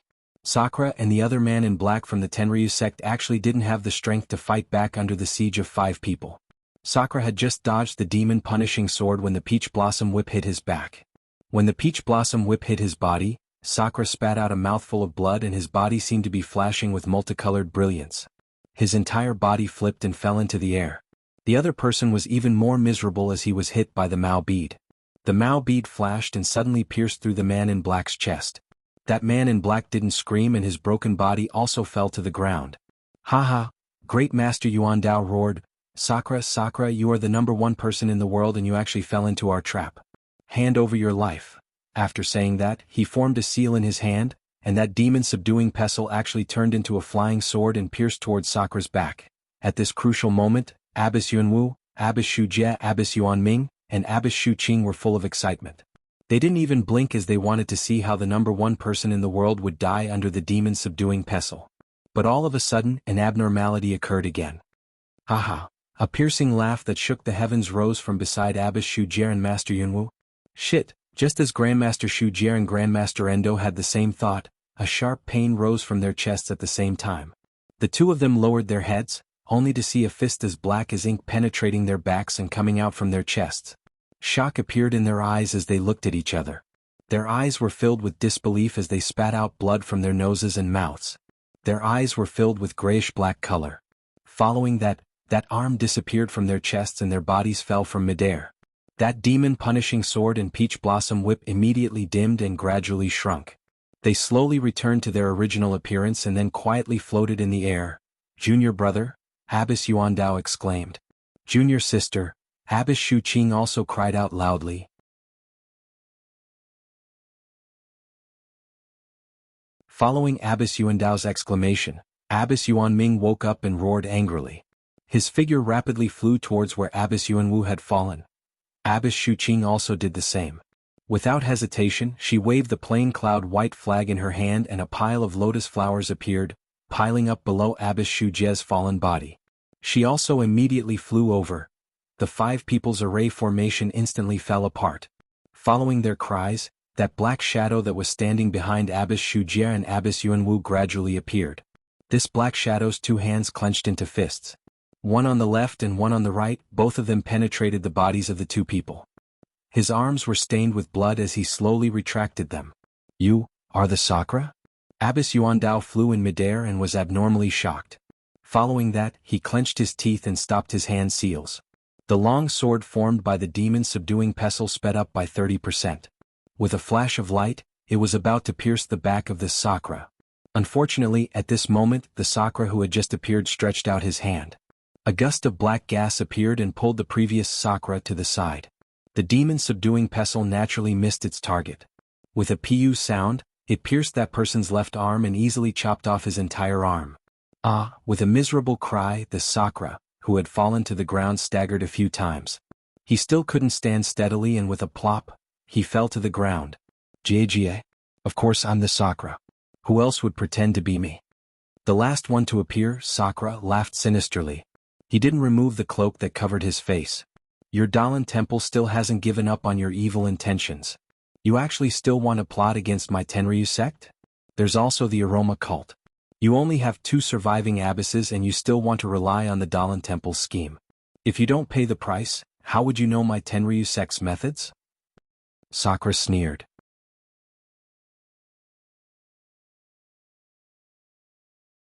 When you guys were fighting with the 3 people from the Shindao sect, I already saw the clues. You actually still wanted to set a trap? The grudge between Yuanwu and Shujie is too childish. Next time you have to be more careful when setting up a trap. The three spiritual masters between the clouds and the water were extremely embarrassed. Seeing that they were being used as chess pieces by the people from the three sects, they didn't know what to say. Sakura spoke again. I'm the number one person in the world. You guys are old, and your beauty is waning. It's better to die early. As he spoke, Sakura waved his hand. The people who had stopped fighting on the ground and were looking up at the disciples of the various sects in the air. Suddenly, a few people flew out and were about to fly away. You? Who are you? All of a sudden, Sakura also exclaimed, followed by a series of screams. His entire body flew out and directly flew into the air. A jade-like hand was inserted into Sakura's back. This. Not only the three spiritual masters between the clouds and the water, even Nun Shuqing, who was holding Nun Shujie in her arms, was extremely shocked. Only Master Yuan Dao and Master Yuan Ming of the Dalan Temple didn't have too much of an expression other than grief and indignation. Sakura was indeed amazing, worthy of being called the number one person in the world. After he exclaimed, he threw his left hand and a black fog rose behind him. The person who was inserted into Sakura's back didn't hesitate. His thin and small body immediately pulled up and flew high above everyone's heads. His eyes were hale and hearty as he looked at the black fog and the gradually disappearing figure of Sakura. He sighed secretly. Following the disappearance of Sakura's figure, the few black shadows that had just flown away from the ground were also stunned. Just as they were about to change their positions, they heard the thin and small body shout angrily. Attack! Master Yuan Dao and Master Yuan Ming's demons subduing pestle and molu beads struck out like meteors. They had planned this for a long time and the people of the Tenryu sect were caught off guard. Among them, 2 people were already hit by the 2 magic weapons. Their figures staggered and fell into the dust like falling leaves. However, just as their figures landed on the ground, several people beside them pinched the jade talisman in their hands and several clouds of black smoke rose. The people in the air, the people on the ground, and the heavily injured, Sakura, and the others all disappeared without a trace. This. Taoist Master Hao Yun and the others were dumbstruck as they watched the series of unforeseen events in the sky. They suddenly felt that they were nothing more than a supporting role in this grand event. Boundless sorrow rose in their hearts. Until Master Yuan Dao flew into the air, he put his palms together and saluted in an unusual offensive manner. He said, Disciple, greets Master Tiangang. The 3 people suddenly realized and didn't dare to be negligent. They flew in front of that thin and small monk and said with lowered brows, Disciple. Shindao sect's Hao Yun, Hao Yu, Hao Feng, greets Dalan Temple's Master Tiangang. That thin and small monk wasn't anyone else but the old monk that Zhang Xiaohua saw in the Dalan Temple's sutra depository. Old monk Tiangang was expressionless as he waved his hand and said, Amitba, don't be so courteous. This old monk never thought that the Shindao sect actually had such a powerful inheritance. In the future, I'm afraid that the 3 sects of the immortal Tao are going to stand on equal footing. Master Tiangang? Nun Shujing was extremely sorrowful. She carried Nun Shujie's body. She had long lost all signs of life. Master Yuan Ming was the same.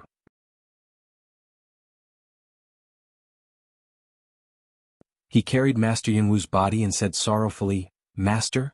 Junior brother Yuanwu. Master, please be merciful. Amitba, life and death are fated, riches and honor are in heaven. The 2 of them died because of Sakura. This poor monk also has no power to reverse the situation. What can I do?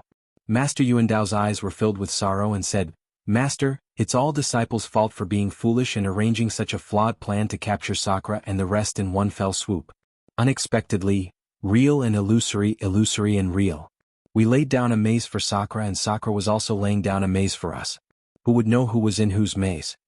Master Tiangang sighed and said, Not only you, even this old monk. I was also bewitched by Sakura and thought that you guys were already captured easily and didn't need this old monk to make a move. Therefore, I actually let martial nephew Yuanwu and Nun Shujie fall.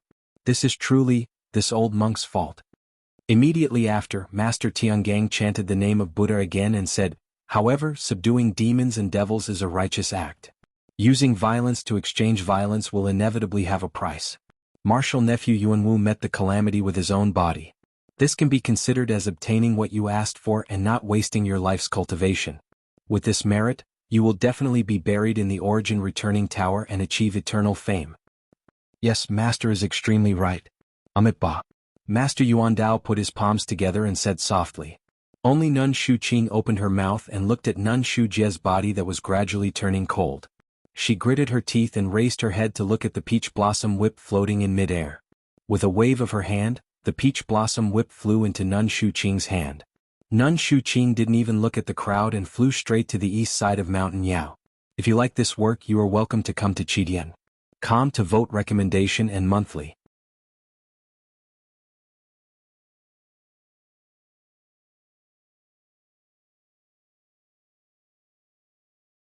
Chapter 1166.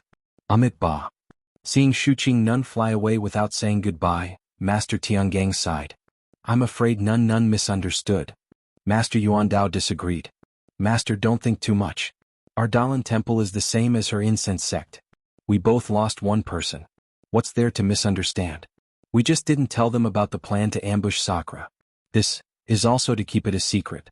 We can't let the Tenryu sect know about it beforehand. Forget it. Master Tiangang waved his hand. Let's not talk about incense sect. It's a pity that we didn't manage to kill Sakura even after sacrificing 2 lives. We only managed to injure him severely. However, we took the lives of 3 heavenly kings of the Tenryu sect and cut off one of Garuda's arms. Yes, this is all thanks to Master Qinggong's calculation ability. Master Yuandao said respectfully. Master Tiangang looked at Yao Mountain and shook his head. Origin returning tribulation. Origin returning tribulation. Only by killing as many people as possible can you save your own life. If you show any mercy, you can only let others take your life. It's midnight, the immortal mansion hasn't appeared yet? Grandmaster Tiangang looked at the gradually dimming bloody light above Yao Mountain and murmured, we haven't even seen a corner of the immortal mansion, yet so many people have already lost their lives. If the immortal mansion is born, who knows how many more people will die. Excellent, excellent. Master Tiangang flew towards the west. Master Yuandao and Master Yuanming carried Master Yuanwu's corpse and left as well. Hao Yun and the other 2 perfected masters stood in the air for a long time. They looked at each other and nodded slightly. Then they flew down and entered the tent. On the southern side of Yao Mountain, the martial artists who had lost their minds under the blood-red brilliance had long been shocked by the earth-shattering sounds and the unimaginable supernatural powers when they were fighting with the immortals in midair. They all looked up and watched with envy. As they stopped fighting and the blood-red sky above Yao Mountain began to dim, the fighting around Yao Mountain gradually came to a stop. At this point, everyone gradually came to their senses. Perhaps it was because they were tired, or perhaps they felt that it was still too early to make a move. They had already stopped attacking and were only vigilantly guarding their surroundings, no longer rashly attacking. But the battle just now was so cruel. Every blade cut into flesh and every sword took a life. It was not an exaggeration to say that blood flowed like a river and corpses floated for miles. In just a short while, 4 out of the tens of thousands of Jianghu people had died in the chaos. Countless amounts of blood flowed out from these people's bodies and seeped into the ground, without a trace. Looking at the current Yao Mountain, the basket-sized ball of light in the air had already expanded to a radius of 30 feet. The blood-red color of the ball of light had gradually dimmed and was replaced by a faint rainbow color. It was the same color as the one that had appeared in the air above Yao Mountain. Everyone, including Nun Jingyi, was shocked to see Shu Jie's body. She was one of the top masters in Jianghu. How could she die so easily? However, when they heard about the thrilling battle just now and the battle of wits between the Dalan Temple and the Tenryu sect, everyone was speechless. The Dalan Temple's plan to ambush the Tenryu sect was something that Master Changsheng had discussed with Nun Jingyi. Previously, during the Wulin assembly of the incense cult, Nun Jingyi already had a deep fear of Sakura's cultivation. If there was a chance to join forces with the Dalan Temple to get rid of Sakura, Nun Jingyi would definitely not let go of it. However, she did not expect that the mantis stalks the cicada, unaware of the oriole behind. Nun Jingyi did not expect that Sakura had long planned this and took advantage of the situation to injure both the Dalan Temple and the incense cult. This was not all. What Nun Jingyi did not expect was that Master Tiangang of the Dalan Temple was actually still alive in this world. He actually participated in this and actually became the shepherd boy who hunted the oriole. However, since Master Tiangang could become the shepherd boy, then he would definitely be able to mess up the entire situation before the oriole pecks at the mantis. This way, Master Tiangang would not be able to injure Sakura and kill the 3 heavenly kings of the Tenryu sect. But Master Yuanwu of the Dalan Temple and Shu Jie of the Incense Cult would not die. Thinking about it this way, Master Qinggong's goal was really thought-provoking. Nun Jingyi immediately became alert. While arranging for the outer disciples to go to the nearest town to buy coffins, she also pulled Nun Shuqin, Nun Shuezhen, Peacock and the rest to discuss through the night. Not only were the disciples of the incense cult discussing countermeasures, the campsites of the Dalan temple between the clouds and the water and the alliance of the righteous sects were also brightly lit. Not a single person was resting. It was as if the changes in the strength of the various sects and the response to the appearance of the immortal mansion were all in full swing. The only thing that did not change was that the ball of light in the sky above Yao Mountain was gradually expanding. By the time the stars had faded and the moon had set, the east was already showing the color of a fish's belly. The ball of light had already expanded to the size of 1 li. At this moment, the people of the Jianghu who were waiting at the foot of Yao Mountain had already seen it clearly. This was not some passage to the immortal realm, nor was it some legendary magical treasure of the immortal path. It was indeed a towering, simple and unadorned ancient hall that was surrounded by immortal clouds. As for the expanding ball of light, it was the outline of the hall that was gradually revealed when it appeared from the void. At this moment, it was as if an invisible hand was slowly lifting the veil that covered the face of the hall. Bit by bit, the proud face of the hall was revealed in the sky above Yao Mountain. Speaking of which, it was strange. Earlier at night, the blood-red brilliance shone and the hall was revealed extremely slowly. But when dawn came and the brilliance changed to 7 colors, the speed at which the hall appeared seemed to be much faster than at night. By the time the rising sun shone on the hall in the sky, more than half of the hall had already been revealed from the void. In the distant sky to the south of Yao Mountain, Zhang Xiaohua concealed her body and flew forward rapidly. She used her naked eyes to look at the 7-colored brilliance of the hall that reflected the sunlight. She could not help but feel jealous. The immortal mansion that even Wan Wuxing covets is really a treasure. It's a pity that it appeared at the wrong time. My Beidou school has not yet been established and there are only 7 disciples who have not achieved anything. If it had appeared hundreds or thousands of years later, even if I'm not here, my disciples would have the strength to fight for the immortal mansion. But now, I can only go to the side and watch the show. Zhang Xiaohua, who was trying to steal while she was at it, had already landed far away. After changing her appearance, she held a jujube wooden stick in her hand and rode a fine horse that she had gotten from God knows where. She followed the official road and headed towards Yao Mountain.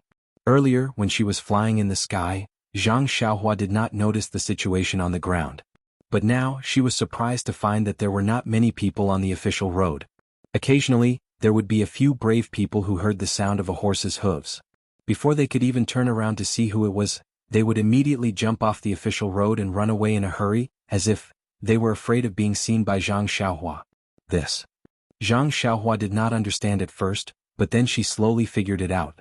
Most of the people in Jianghu were arrogant and unruly. They were not people who followed the rules. Now that they were all gathered near Yao Mountain, how could there not be a tragedy of the weak being eaten by the strong? Presumably, this kind of thing had become a common occurrence on the official road. Although this place was still very far from Yaoshan, and there were no Jianghu people on the official road, but, once bitten by a snake 10 years shy of ropes. This was unavoidable. Sigh. Zhang Xiaohua sighed and could not help but feel emotional. When people in Jianghu saw the strong bullying the weak, most people would sympathize with the weak. But, when these weak people in Jianghu saw the poor people, could they still maintain a humble attitude and conduct? The answer was extremely uncertain. Even Zhang Xiaohua himself could not give a clear answer.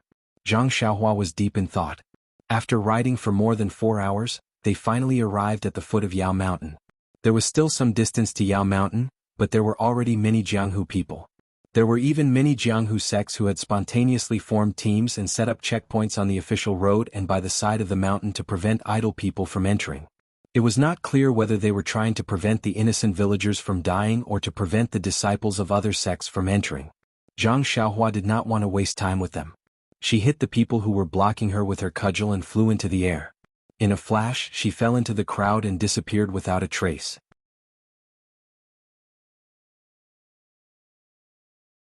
At this time it was already past noon. The early winter sun shone warmly on everyone's bodies. If it was any other day they would definitely have crossed their arms. Perhaps they would even squat down and talk with smiles. However, at this time, everyone was holding weapons in their hands. Their eyes were fiery as they stared at the sky. Occasionally they would even turn their eyes as they carefully observed their surroundings. Zhang Xiaohua landed on the ground. In a flash she disappeared into the crowd.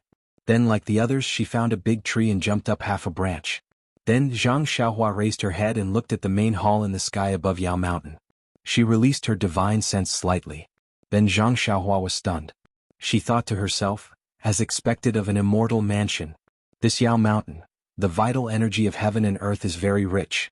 If any disciple wants to absorb vital energy into their body and set foot on the path of immortality, it will be a good opportunity. However, when he sniffed the air he was stunned. Apart from the freshness of the vital qi of heaven and earth, there was also a thick stench of blood. Oh my God, I'm scared. Have many people died? Zhang Xiaohua was still some distance away from the foot of Yao Mountain. Moreover, the corpses that had been killed by the crowd last night had already been taken care of. That blood had seeped into the ground. Apart from the smell of blood in the air, it was really impossible to see the terrible scene last night. However, about 20 feet away, beside a protruding slope, the conversation between two people attracted Zhang Xiaohua's attention. Little Seven, can you still walk? A woman's voice asked. Sigh, I'll just have to. Qilian, it's all my fault. I shouldn't have come to join in the fun. Little Seven's voice was weak. If you like this work, you are welcome to come to Qilian.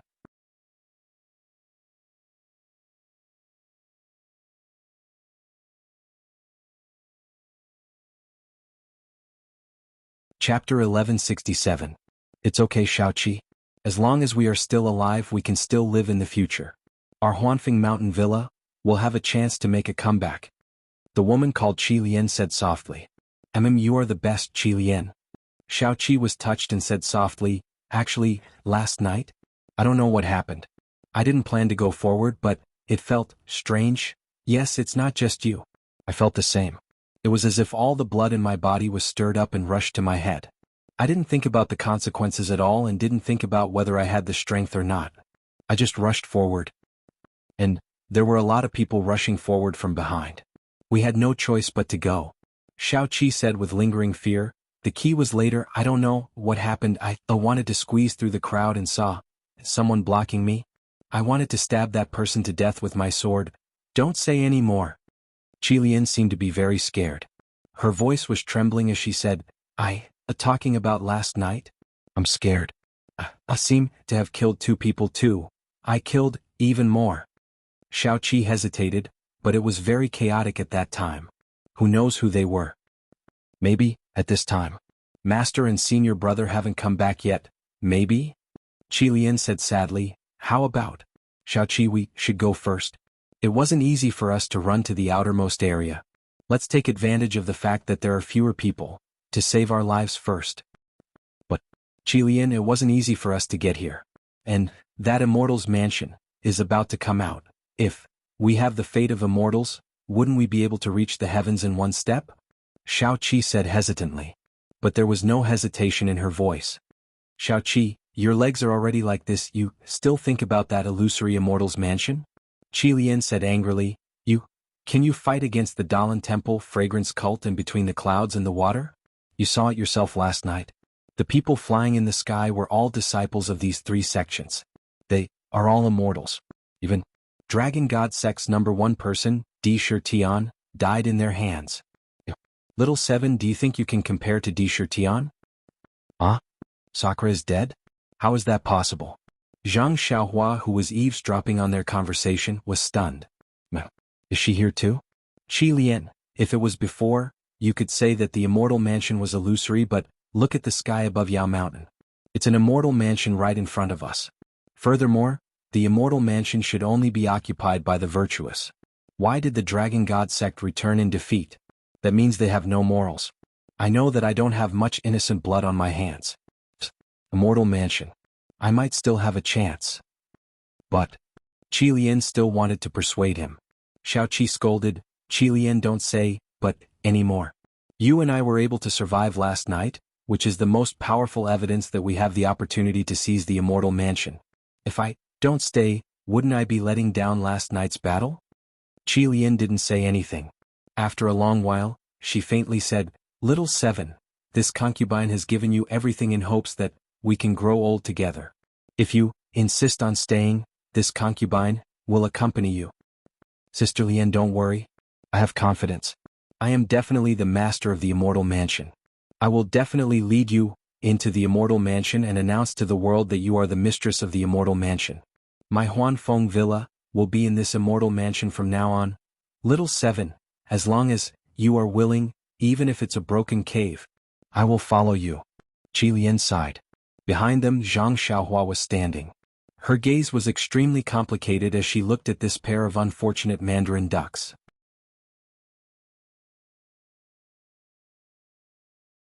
Her heart was filled with endless emotions. She really couldn't think of what confidence little 7 had to say that she was the master of the Immortal Mansion. Even Zhang Xiaohua didn't dare to be so arrogant. She only wanted to play the side drum and see what benefits there were. The ignorant are fearless. Zhang Xiaohua looked around. Around her there were people with determined faces. Presumably, everyone had the same thought in their hearts. Only they were the destined person. Everything was arranged for them. Forget it. Zhang Xiaohua looked at Xiao Qi, whose leg was injured, and the beautiful young woman beside him, whose eyes were filled with love. He sighed and waved his hand, sealing their major pressure points. He thought to himself, with your martial arts skills, you won't be able to defeat me. You can't even compare to the elite disciples of the Misty Mountain Villa. You still dare to come to Yao Mountain to seize the Immortal Mansion?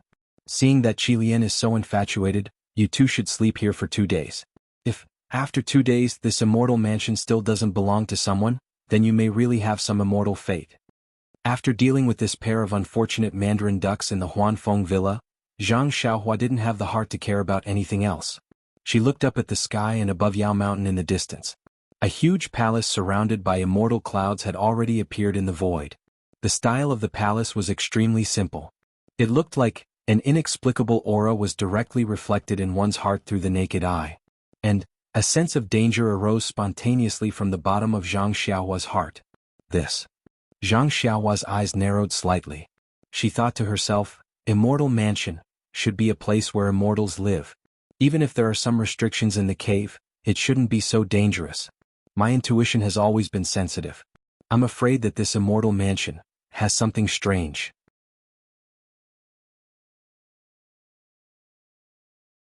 Oh, right, according to what little 7 and Qi Lian said, last night, there was a flash of red light that confused everyone's minds. My goodness, what kind of immortal mansion is this?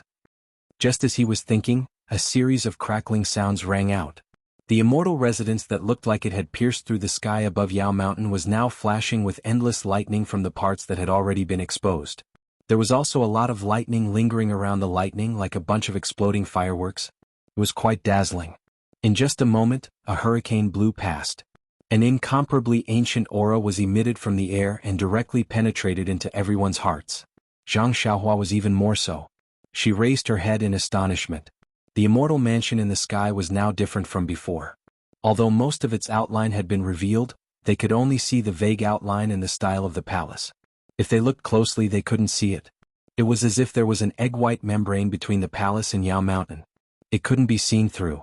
At this moment, the lightning was like a pair of scissors that cut through the membrane. Or perhaps it was the sharp corner of the palace that pierced through the membrane between the void and the mortal world. More than half of the palace was finally clear. At the same time as the palace, the qi of heaven and earth came out like a flood. Zhang Xiaohua didn't dare to release his divine sense. When he felt a fresh gust of wind blow in from the sky, his divine sense already saw the surging qi of heaven and earth like waves crashing against the shore, drowning his entire body. Bliss, incomparable bliss. Zhang Xiaohua never thought that there would be a day when he would be drowned by qi of heaven and earth. Very naturally, Zhang Xiaohua greedily breathed in through his nose and mouth. The Carefree Heart Sutra instantly activated, and the fresh qi of heaven and earth was like a rush of enlightenment, entering Zhang Xiaohua's pores. However, after a while, the qi of heaven and earth gradually thinned out, like a stream flowing into the sea, very quickly being diluted. Sigh, when will I be able to enjoy the immortal Tao to my heart's content? Zhang Xiaohua thought as he looked at the palace that had already been revealed. At this moment, Zhang Xiaohua's heart was burning even more fervently. His eyes shone brightly as he looked at the sky. He saw that the palace was made of an unknown material. It was light red all over, and the style of the palace was something Zhang Xiaohua had never seen before. The round roof was like a semicircular eggshell. However, on this eggshell, There were all sorts of strange decorations. These decorations were very strange. Some looked like earthworms, some looked like turtles, and some looked like little birds. In short, they covered the eggshell. Under the flowing light, it felt as if these decorations were about to move, almost as if they were alive. What? In ancient times, immortals lived in bird nests like this? Looking at this shape, Zhang Xiaohua immediately thought of the bird nest he dug out from the trees outside the Guizhuang house when he was young. It was an inverted bird's nest. The buzzing sound in the sky had stopped since dawn, but at this moment, it seemed to have started again. Not knowing whether it was in the ears or in the heart, Zhang Xiaohua felt as if her entire heart was about to jump out of her stomach. Suddenly there was a loud whong. It was like the sound of a millstone being moved in the countryside magnified 10,000 times. The sound was so loud that it seemed like it was going to crush Zhang Xiaohua's organs into powder. However, just as Zhang Xiaohua was about to cover her ears, the sound suddenly stopped. In an instant the entire world was silent. Not even a trace of sound could be heard. The entire Yao Mountain also froze.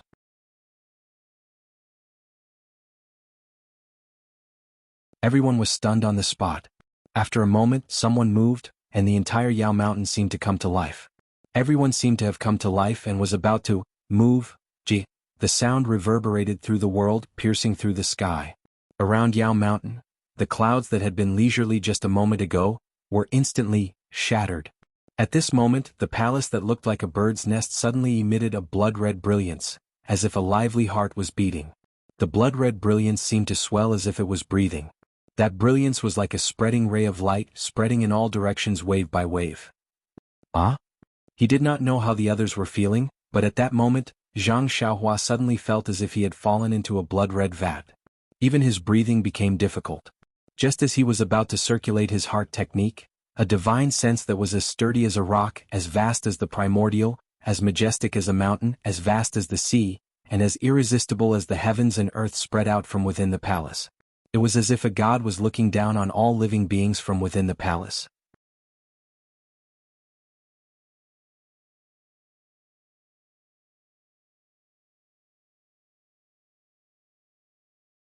Chapter 1168.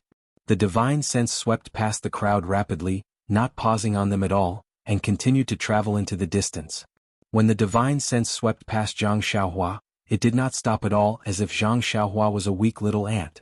However, Zhang Xiaohua felt a completely different feeling.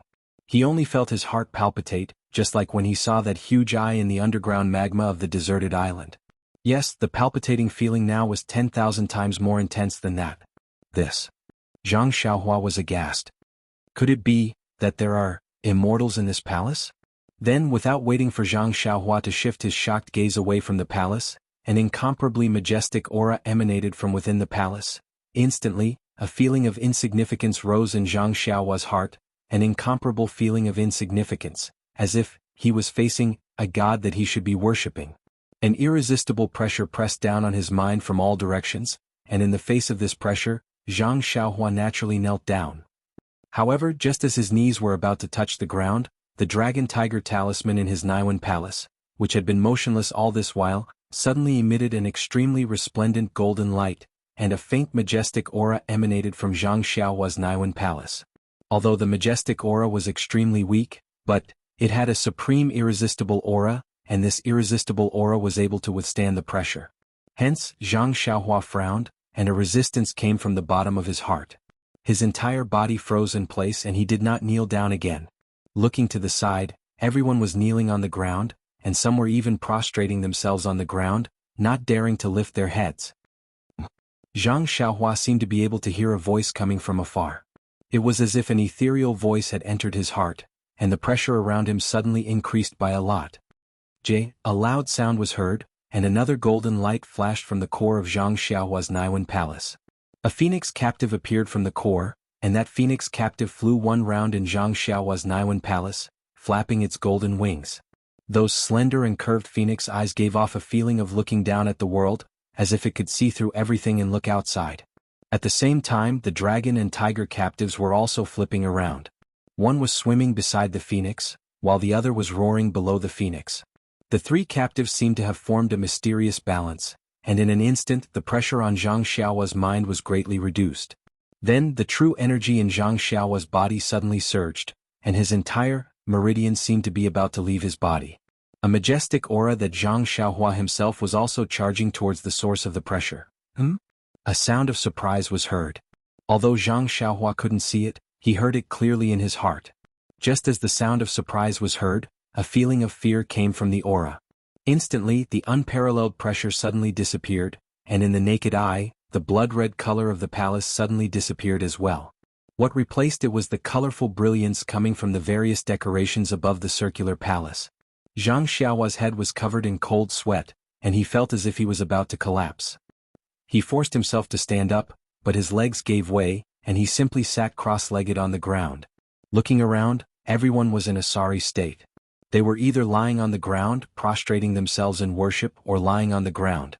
In short, no one was able to stand in one piece. Wang wang wang. The sound of the grinding stone suddenly sounded again. Zhang Xiaohua forced himself to look up, and to his surprise, he found that the circular palace was slowly rotating.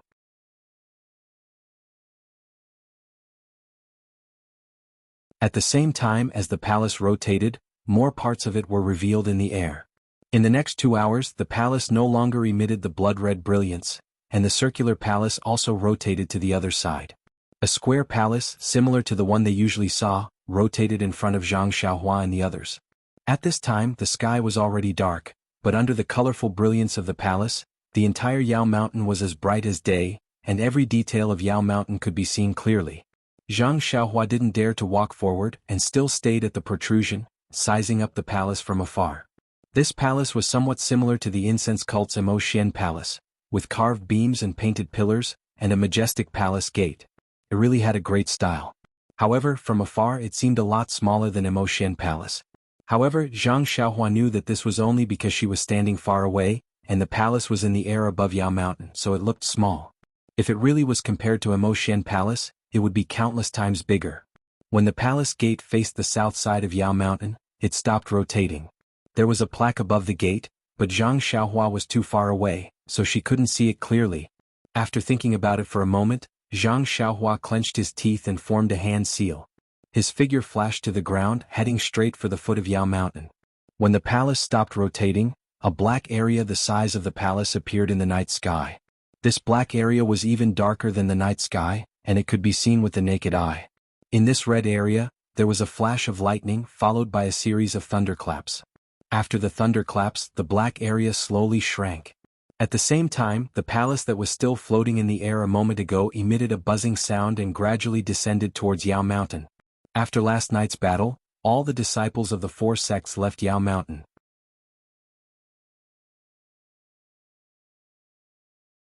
There was not a single person left on Yao Mountain.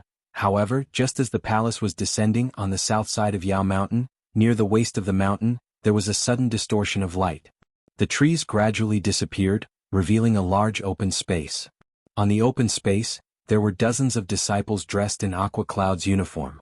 Among these disciples, there were 2 people holding a half-foot-long brocade cloth.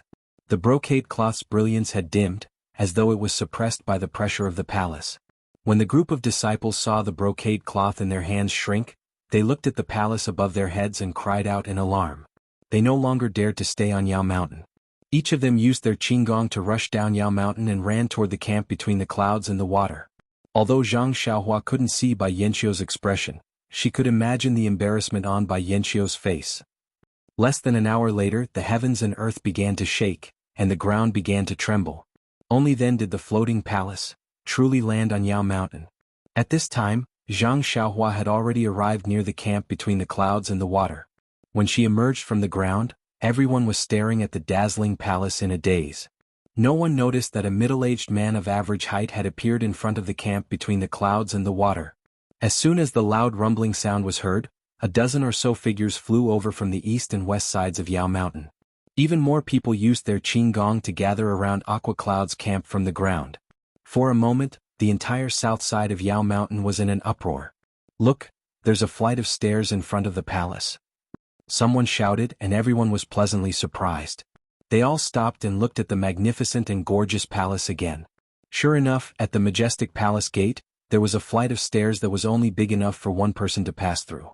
It slowly extended down Yao Mountain to the foot of the mountain. For a moment no one dared to act rashly. Zhang Xiaohua wasn't the only one who knew about the aura that came from the palace. Everyone had seen it with their own eyes.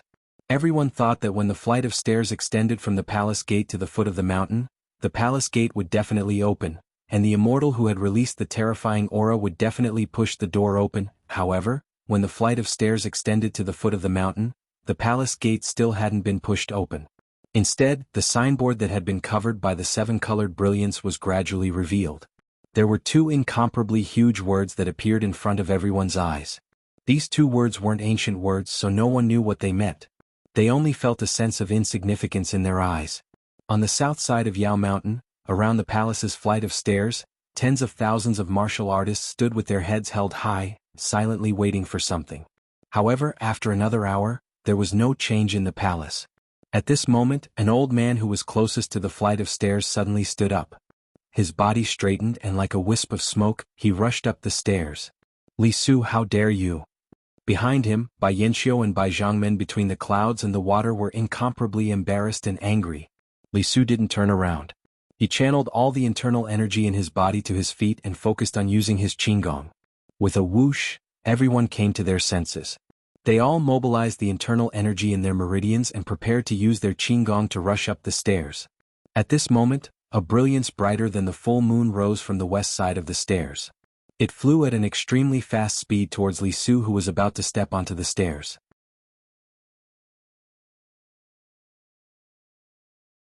It was the Molu Pearl of the Dalan Temple's master Yuan Ming. Seeing this, Li Su was shocked. However, his feet didn't stop moving. His right hand pulled out a dagger from his waist, wanting to block it. Who knew that when his dagger stabbed into the Molu Pearl, he only felt his hand lighten. He stabbed into empty air. Before he could turn around to look for the Molu Pearl, he saw a bright light. The Molu Pearl suddenly appeared in front of him. Before Li Su could react, the Molu Pearl hit Li Su's forehead. With a piu sound, the Molu Pearl easily broke Li Su's head. Li Su didn't even make a sound. His corpse fell to the side of the stairs and his feet were only half a step away from the stairs. Ah? Seeing Li Su's tragic death, those who hadn't moved yet all stopped. However, their internal energy was circulating rapidly in their meridians. They wanted to find a more suitable opportunity. "Bai Zhangmen, please ask your disciples to retreat 10 feet. A voice sounded from the west side of Yao Mountain. It was the Dalan Temple's abbot, Master Chang Sheng. "Ridiculous." Bai Yanxiu sneered. "Master Chang Sheng, don't forget that the south side of Yao Mountain is where I'm stationed between the clouds and the water. What right do you have to ask us to retreat 10 feet?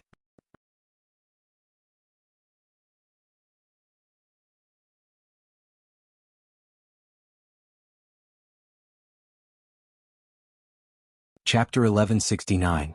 As soon as Bai Yanxiu finished speaking, a small awl flew up from the ground. It was Taoist Haofeng's lightning awl.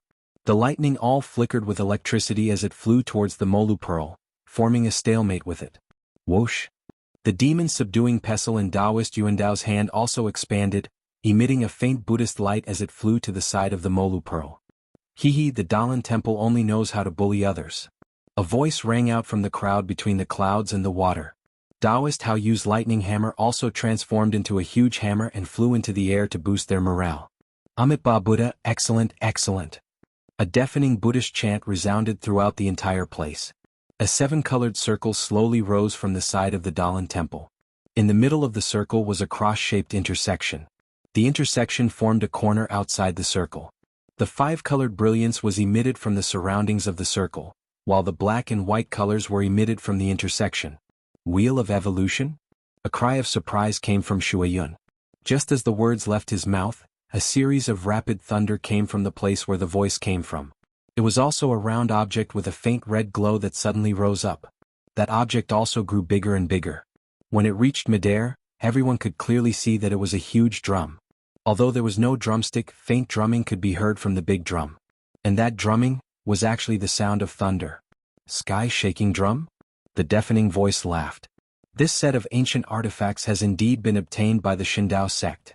But, even if you have the sky-shaking drum, what can you do?" Sure enough, although the sky-shaking drum was very intimidating and had a slightly stronger power when combined with the lightning hammer and the thunder awl, It still seemed a little weak under the seven-colored brilliance of the wheel of mortal evolution and the Buddha's light of the demon-subduing pestle and the Molu pearl. What if we add the plain cloud white flag? An old female voice rang out from the incense sect. Then a small flag flew into the air and unfolded slightly. Countless tiny white lotuses surrounded the sky-shaking drum, lightning hammer and lightning all, blocking the Buddhist light outside of the white lotuses. Master Shu Qing, you? An old monk wearing an ordinary kasaya flew into the air. It was Master Tiangang who had just chanted the Buddhist chant. What about me? Master Tiangang? Nun Shu Qing also flew into the air and said coldly. This immortal mansion has no owner. Anyone can snatch it. Could it be that your Dalan temple wants to bully my incense sect because we have fewer people? Master Tiangang shook his head and smiled bitterly. Nun Shu Qing sneered, Dalan temple's plan. You set a trap to kill 3 birds with 1 stone. You can kill Sakura and Tenryu sect's vitality. And Inju 10 sect's people. You cans the sect's people and 10 sect's ants in Tenryu sect, as sect has. And you can sects, you can s sect sects and NUs. What a perfect plan. This old woman is full of admiration. Shu Qing, what kind of person is this old monk? How can I do such a despicable thing? Shu Jie's matter was just this old monk's negligence. Last night, this old monk also felt guilty and chanted the Sutra of Rebirth 100 times in front of Buddha. Shut up, Master Tiangang. It's useless to say anything. My junior Shu Jie is no longer here. Even if you chanted the Sutra of Rebirth 10,000 times, will she be able to come back to life? Moreover, you Dalan temple made the Shindao sect retreat the moment you came. Yet you rushed forward.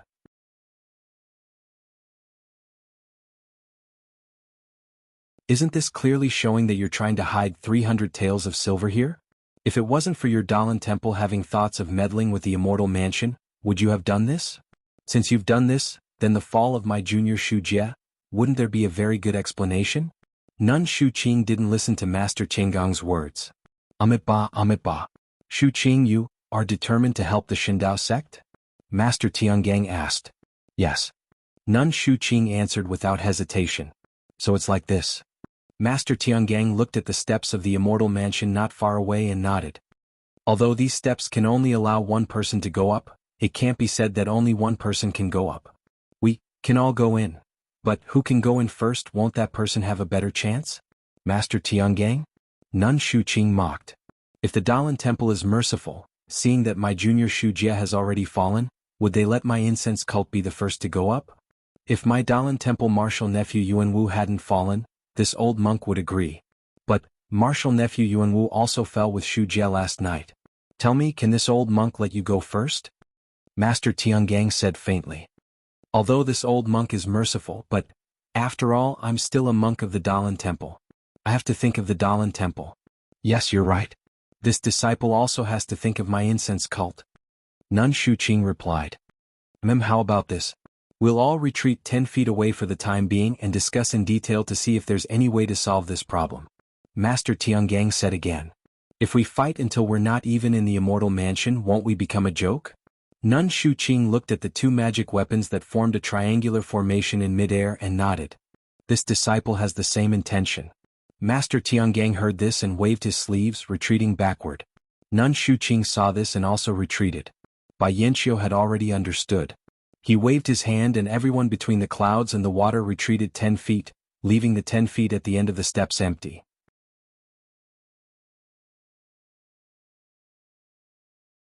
But, in the air above the steps, those 7 magic weapons. None of them took them back. Master Tiangang and Nun Shu Qing didn't hide their conversation. Nun Shu Qing even sent her voice out. The people of the Jianghu who had already gathered far away from the steps all heard it clearly. They naturally understood that whoever could enter the immortal mansion first would have a better chance of obtaining it. Last night, because of the appearance of the immortal mansion, there was already a huge massacre. Now, the steps to the immortal mansion were close at hand. Who could still calm down? If it weren't for the experts of the immortal Tao and the amazing magic weapons floating in the air, wouldn't everyone have rushed up? For a moment, the tens of thousands of people on the south side of Yao Mountain were like a brewing flood. On the surface, they were silent, but the undercurrent was already surging in the dark. Not everyone coveted the steps. At least, Zhang Xiaohua didn't think so at this moment.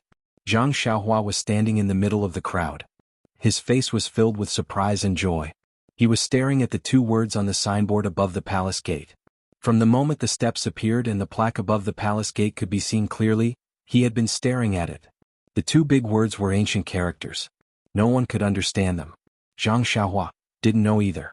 But he had seen it before. It was when he refined the Hao Tian mirror that he knew the two words that appeared on the Hao Tian mirror. The words on the palace gate were, Hao Tian. Could it be that the Hao Tian mirror is related to this palace? Zhang Xiaohua instantly thought and said, if not, why are the two words Hao Tian? Shindao sect and incense cult both have a part of the Hao Tian mirror? The more he thought about it, the more Zhang Xiaohua felt that there must be a reason behind it.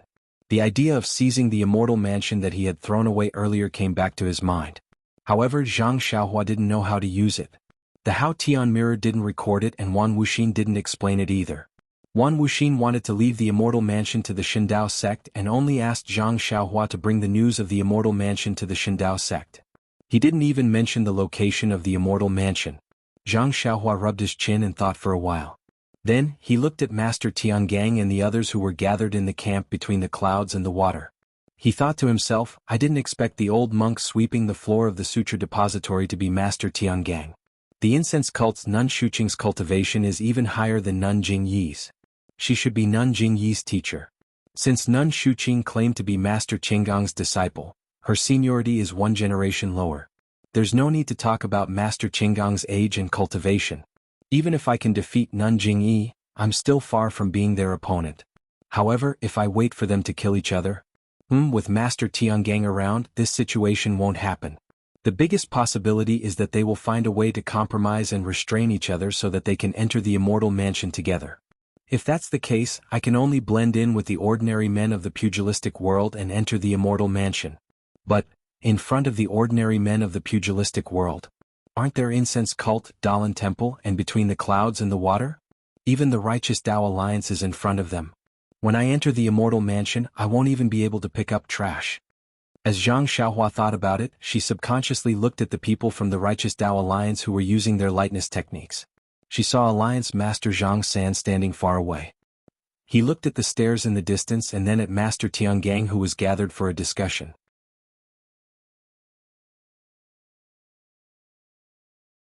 Finally, he turned back to look at the various weapons on the stairs. His face was terrifyingly gloomy.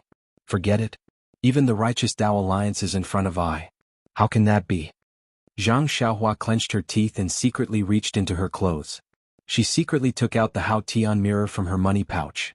Unexpectedly, just as she took out the Hao Tian mirror, before Zhang Xiaohua could hold it firmly, the Hao Tian mirror seemed to be pulled by a huge force and immediately flew out of Zhang Xiaohua's hands. Oh no! Zhang Xiaohua was shocked. This place was not far from Master Tiangang and the others. Zhang Xiaohua hid her divine sense and cultivation level so that she could take advantage of the situation. Once the Hao Tian mirror appeared, how could it not attract their attention?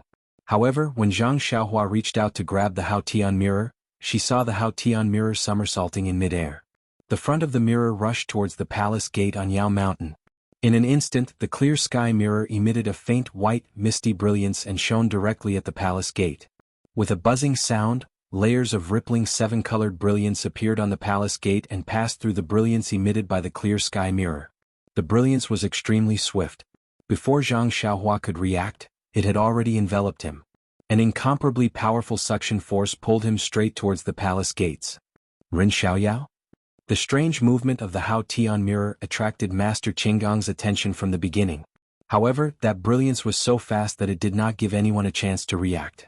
When Zhang Xiaohua was enveloped by the seven-colored brilliance, her transfiguration technique immediately lost its effect.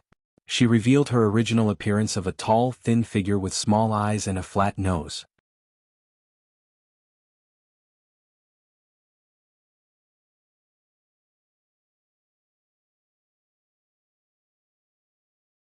Chapter 1170. Originally, Master Tiangang wanted to mediate between the Dalan Temple, fragrant religion, and between the clouds and the water to reach a tacit understanding so that everyone would be happy. However, when he saw the seven-colored brilliance in the immortal mansion and saw the protector of the incense cult flying towards the palace gate, how could he not know the reason behind it? Master Tiangang shouted, "Fragrant religion? You've gone too far." He flew into the air and waved his hand. The wheel of divination spun rapidly and was about to catch up with Zhang Xiaohua, who was flying towards the palace gate. Unfortunately, Zhang Xiaohua's body was as light as a feather. Coupled with the unparalleled power of the seven-colored light, when the wheel of evolution started to rotate, Zhang Xiaohua's body had already entered the seven-colored ripples above the palace gate. Not even a bit of splendor splashed out, he had already disappeared. Master Tiangang was not the only one who was surprised. Bai Yanqiu, Liang Cangshu, and the others from Shuiyun Club were also shocked when they saw Zhang Xiaohua's figure. However, the clear sky mirror was in Bai Yanqiu's palace in Shuiyun Club, and the two words clear sky did not appear. She also did not associate the two words on the palace door with the clear sky mirror that she had lost. Bai Yanqiu looked at the fragrance cult with a pensive look. The monks of the Dalan Temple, Master Chang Xing, Great Master Chang Gung, Master Chang Xing, and the Protector's disciples Kongchan and Kongju, did not go up. They landed on the ground not far from the Righteous Alliance. When they saw the first person they knew enter the immortal abode, they were all stunned. Master Chang Xing sighed, Amitba Abbess Jingyi? She really racked her brains. She actually still had this trick up her sleeve. Isn't that so? We've already agreed that only the masters of the immortal Tao can fight for it. We're all just spectators. How could she let a protector get it first? Great Master Chang Gung was extremely indignant. Master Chang Xing murmured, but, even if Abbess Jingyi wanted to do something, why didn't she go in herself? Senior brother, don't be silly. Our Dalan Temple and Fragrant Religion had an agreement. If she went in herself, wouldn't she be openly violating the agreement? Provoking a war between the Dalan Temple and Fragrant Religion? This is disadvantageous to both sections. It's definitely not what Abbess Jingyi wanted. Priestess Jingyi is the leader of Fragrant Religion. Naturally, she would prioritize the inheritance of our sect. It's normal for Abbess Shuqing to fight for Immortal Mansion. Ren Xiaoyao's move? This old monk doesn't understand. Master Chang Xing shook his head. Yes, of course Master Chang Xing didn't understand. Even Abbess Jingyi herself didn't understand. She saw Ren Xiaoyao's figure rising in the brilliance and almost groaned. So, Yao. Ah? Ren Xiaoyao? Qin Qin had already cried out in surprise and almost jumped up. Ren Xiaoyao. How could it be him? Peacock's heart skipped a beat and her heart was about to burst out. She lost her composure and covered her mouth with her hand. Abbess Jingyi cried out and couldn't help rubbing her eyes with her hand. She saw Zhang Xiaohua's figure entering the palace gate and said hatefully, Tenria sect. It's really pervasive. Immediately, Abbess Jingyi thought of Master Qinggong's exclamation and immediately woke up as if from a dream. She said loudly, Oh no, Master Tiangang. He's going to misunderstand. Without waiting for her voice to fall, the rapidly rotating wheel of Yen Fan above the steps whizzed towards the white lotus laid out by Master Shuqing using the white cloud flag. Abbess Shuqing naturally didn't know Zhang Xiaohua. When she saw Zhang Xiaohua rush into the palace gate, she was stunned.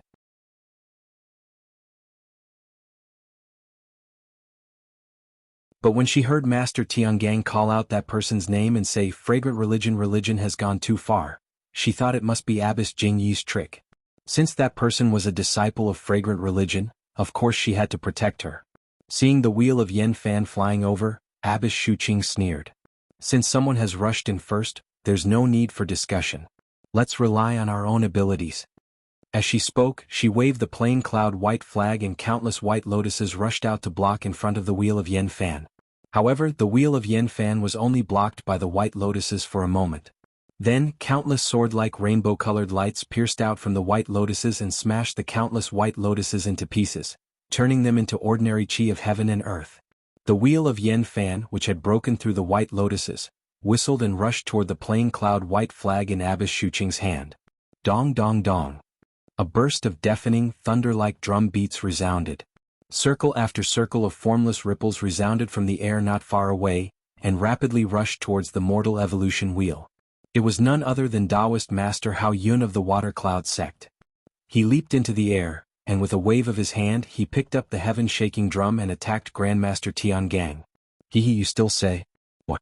This old monk thought you were going against the Dalan Temple because of Junior Sister. Turns out, you already had a plan. Master Tiangang laughed. Since Master Tiangang, Abbess Shuqing and Master Hao Yun had already made their move, how could Master Yuan Dao and Master Yuan Ming be idle? The Buddha's light on the Malmu pearl expanded and smashed toward the lightning hammer like a meteor. The lightning all did not show any signs of weakness.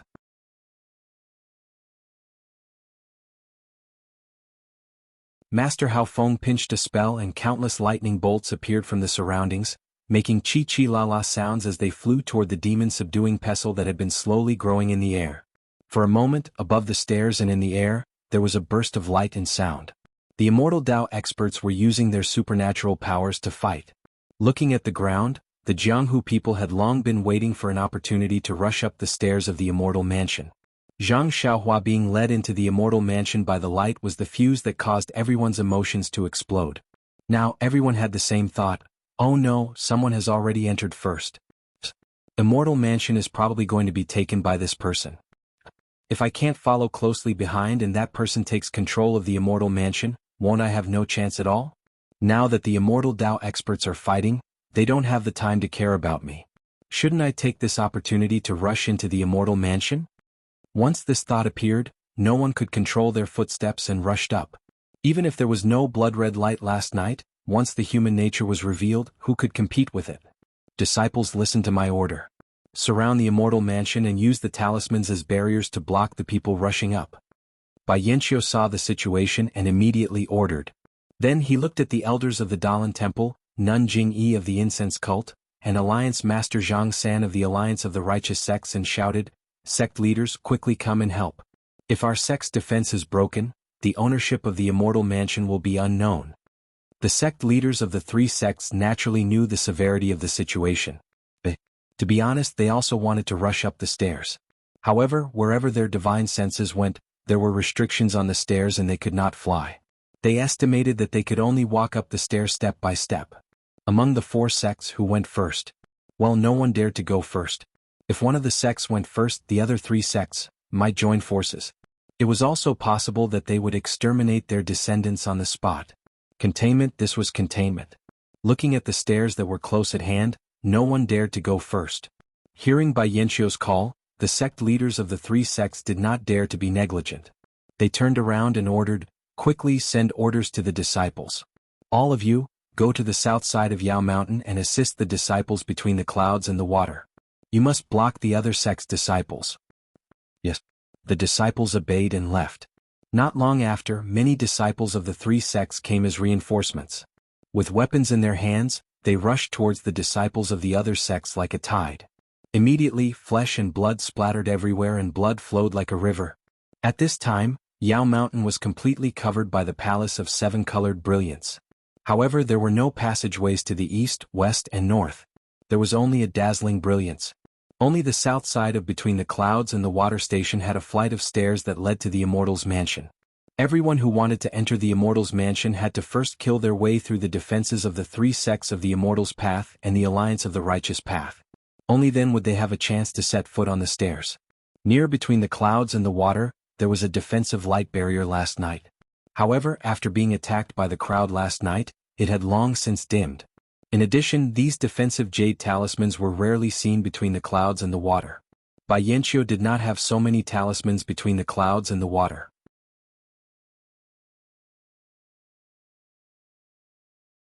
Now the only thing he could do was to send his disciples to the front. Although the disciples of the various sects were highly skilled in martial arts, when faced with the flood of disciples from the various sects, they clearly did not have the advantage in terms of martial arts. A disciple from the Righteous Alliance held a long sword in his hand and stabbed a disciple in front of him to death. A disciple from another sect stabbed a long spear in his hand. The disciple from the Righteous Alliance dodged and grabbed the long spear in his hand. His body leaped forward and the sword flashed, piercing the disciple's throat. However, at this moment, a disciple from the Righteous Alliance who was better at lightness skill had already moved past him and rushed to the back of the disciple from the Righteous Alliance. The disciple from the Righteous Alliance quickly turned around, wanting to chase after the disciple from the Righteous Alliance before he could get too far away. However, just as he knocked away the disciple's weapon and pierced his back, two long swords came from the left and right to his ribs. The disciple from the Righteous Alliance was also very skilled. He quickly leaped and dodged the two long swords. Suddenly, a long rod shot out from between the swords and struck the disciple's dantian.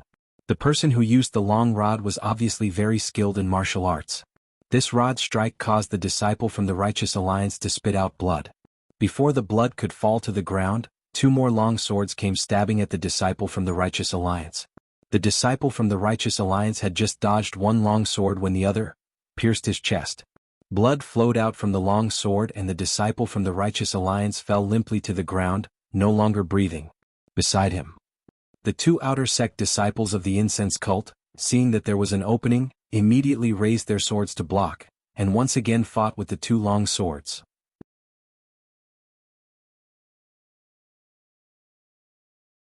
The blood of the Righteous Alliance's disciples slowly flowed out, seeping into the ground. The blood of the pugilistic world's disciples that he killed also flowed out, but in a short while, it disappeared without a trace. At this time, although there was no bloody brilliance, but in the bloodthirsty crowd who would care about such details. The battle on the ground, although it was not as exciting as the battle in the air, but compared to the cruelty, it was 100 times better. In just the time it took to eat a meal, more than 2,000 people had died on the spot.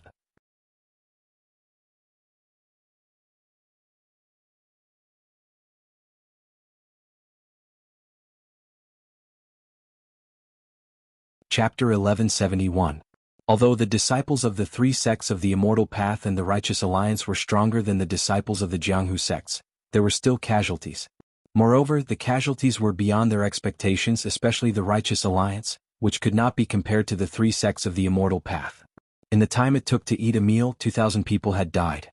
Among them, 1,200 were disciples of the various sects of the Jianghu, 300 were disciples of the 3 sects of the Immortal Path, and 500 were disciples of the Righteous Alliance. Alliance Master Zhang San stood not far away, his face still gloomy as he watched, biting his lips tightly. Beside him, Vice Alliance Master Chai also saw that the situation was not good. He bit Alliance Master Zhang San's ear and whispered a few words. Alliance Master Zhang San nodded slightly, looking up at the sky where Master Tiangang and the others were fighting fiercely. He then looked at the incense cult, Dalan Temple, and between the clouds and the water, who were watching their disciples kill each other. He circulated his energy and shouted, "Master Chang Sheng, the martial arts of our Righteous Alliance's ordinary disciples are weak. We have already lost a lot of them. If we don't act now, I'm afraid our Righteous Alliance's disciples won't be able to hold on." Master Chang Sheng also released his divine sense. He had already seen the reason. After pondering for a moment, he nodded and said, "Alliance Master Zhang San is right. Abish Jingyi by Zhangmen, what do you think?" Hehe, this old one has been wanting to say this for a long time. Our incense cult's outer sect disciples have also lost a lot. This old one's hands are itching to fight. Why don't we also exercise our muscles? Let the younger generation know how strong we are so that they can learn a lesson and not do things that don't know when to stop? Abish Jingyi looked at Bai Yanxiu and smiled. This old one has the same idea. Abish Jingyi, you go first? Bai Yanxiu replied. Okay, this old one will go first. Abish Jingyi stretched out her hand and took out a small peachwood sword. She said self-deprecatingly, "This old one does not have any immortal sword techniques, so I can only control the peachwood sword. This old one has made a joke of myself." With that, he let go of his hand and formed a seal with his left hand. His index finger and middle finger came together, and the peachwood sword that was thrown into the air trembled slightly. At first it was a little shaky, but then it quickly pierced towards a disciple of the various sects in the distance. That disciple was holding a machete in his hand, chopping towards a disciple of the incense cult who had fallen to the ground. How could he let go of the flying sword? All he saw was a black shadow flashing by. His throat felt cold and all the strength in his body was sucked out.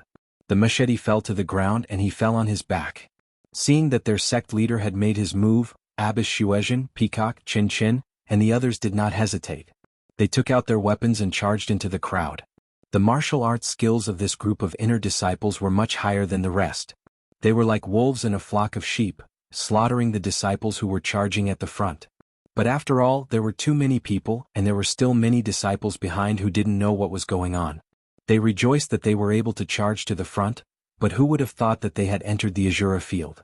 For a moment, blood splattered all over the incense cult side. Amitba. Grandmaster Longevity sighed. He looked at the disciples around him and said, "Go and face the tribulation. The origin returning tribulation is here.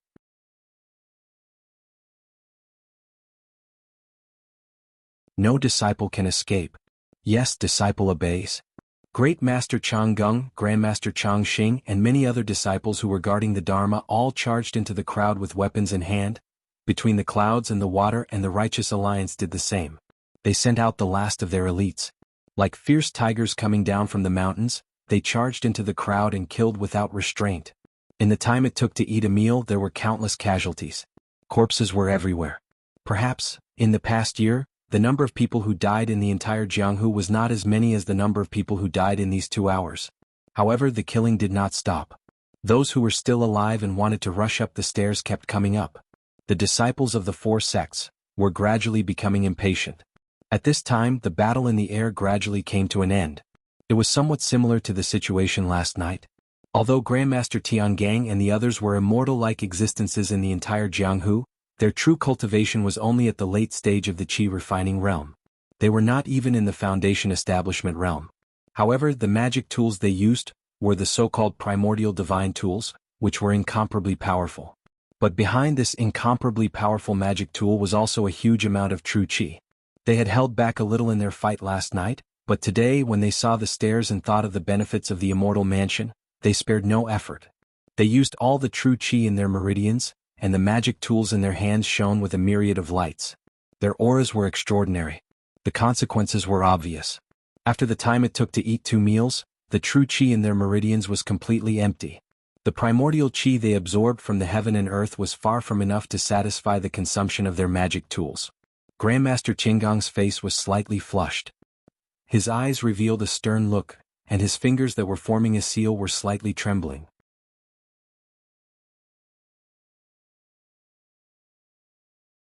He glanced at Senior Nun Shu Qin, who was holding the plain cloud white flag, and clenched his teeth.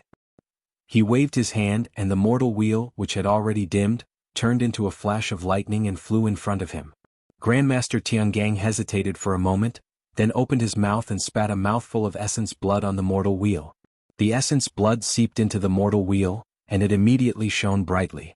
Grandmaster Tiangang pointed his finger, and the mortal wheel whizzed towards Taoist Master Hao Yun. Seeing this, Senior Nun Shu Qing sneered. She unfolded the plain cloud white flag in her hand, and also spat a mouthful of essence blood on it. The same brilliance flashed, and countless snow-white lotus flowers with red threads appeared around her and Taoist Master Hao Yun, blocking Grandmaster Qinggong's mortal wheel. Taoist Master Hao Yun also didn't hesitate. He poured the rest of his Fa Li into the heaven-shaking drum, and that invisible wave attacked the mortal wheel. The mortal wheel seemed to have fallen into an invisible quagmire.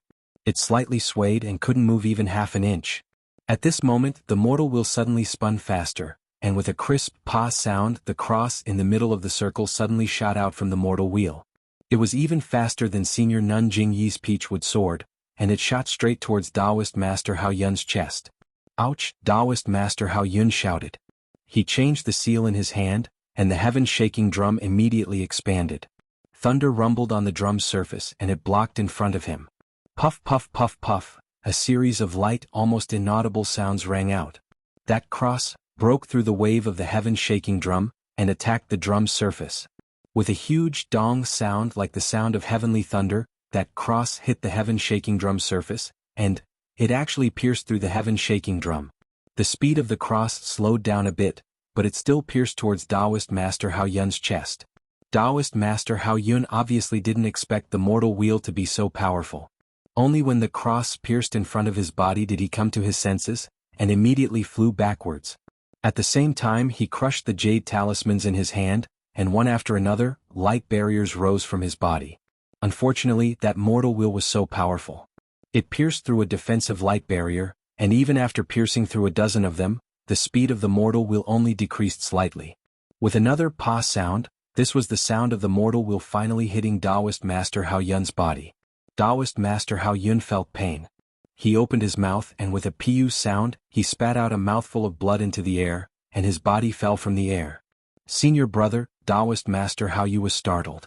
Just as he called out, the Molu pearl that was smashing towards the thunder all made a slight turn, and attacked Taoist Master Hao Yu's back.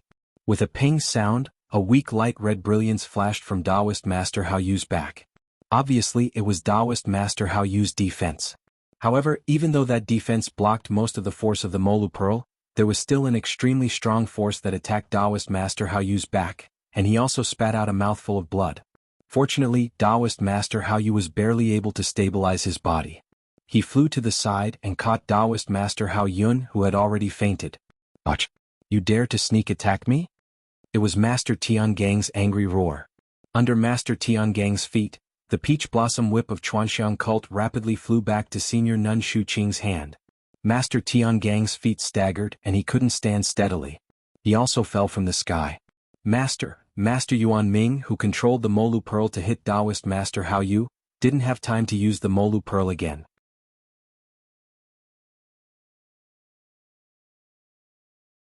He immediately flew over and caught Master Tiangang's body.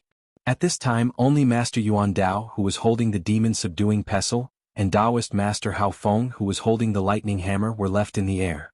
Seeing this, the two of them also had the intention to retreat. Just as they were about to turn back, they heard a mournful cry from the immortal mansion on Mount Yao. It was the same cry as last night and it resounded through the entire world.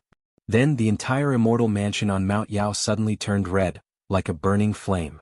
Heaven and earth Yuan Qi also converged from all directions at the same time, converging around Mount Yao. The red light of the immortal mansion became even brighter.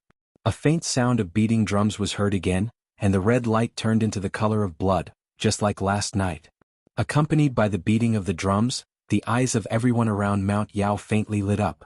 Their eyes were filled with an unyielding gaze, and their faces were also filled with pain and despair. In the air, Master Yuan Dao, who already had the intention to retreat, immediately stopped. He took a deep breath and waved his hand. The demon-subduing pestle left his hand and smashed towards Taoist Master Hao Feng like a mountain. Taoist Master Hao Feng did the same, and his lightning hammer transformed into a large hammer to meet the demon-subduing pestle. With a loud bang, the demon-subduing pestle collided with the demon-subduing pestle and smashed towards Taoist Master Hao Feng. At this time, Taoist Master Hao Feng's eyes were also filled with despair. He waved his hand and the lightning hammer didn't return to save him.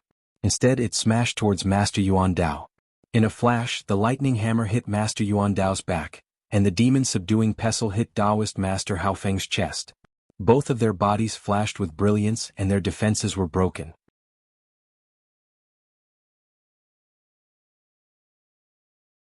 With two poo-poo sounds, both of them spat out blood at the same time and fell from the air. This wasn't strange. The strangest thing was that Master Yuan Ming, who caught Master Tiangang in his arms, also pointed his finger, and the Mao Pearl in the air smashed towards Hao Yu. Hao Yu didn't dodge, and the lightning all rotated to counterattack Yuan Ming. Almost at the same time, both of them were hit by each other. Their bodies slanted and their hands loosened. All four of them fell from the air. Strangely, the falling Master Tiangang pointed his finger and the wheel of divination that was floating in the air suddenly became smaller and faster. Before Shu Qing Nun could wave the plain cloud white flag, the wheel of divination hit Shu Qing Nun's back from behind. Shu Qing Nun also fell from the air. At the same time, the red light in the immortal mansion suddenly shone brightly, and a huge suction force came from the immortal mansion.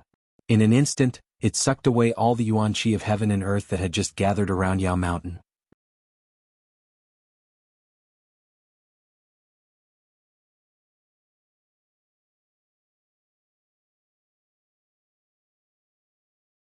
Chapter 1172. A huge suction force suddenly appeared from within the immortal mansion, sucking away all the energy of heaven and earth around Yao Mountain. In an instant, not even a trace of energy remained around Yao Mountain. Because the energy of heaven and earth was sucked away, the sky was originally clear and boundless. At this time, countless black clouds floated over from afar.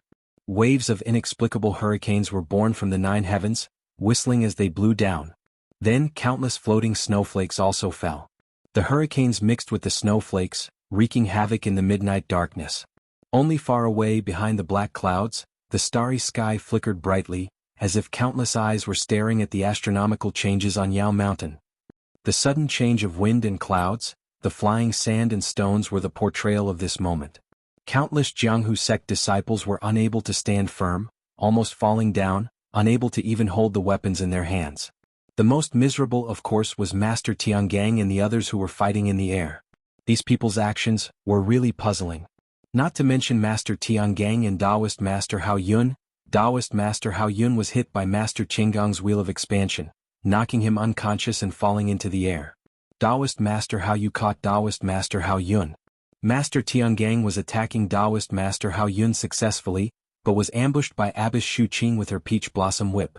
He was also seriously injured, falling down, and was caught by Master Yuan Ming. It was perfectly reasonable for the two of them to be severely injured.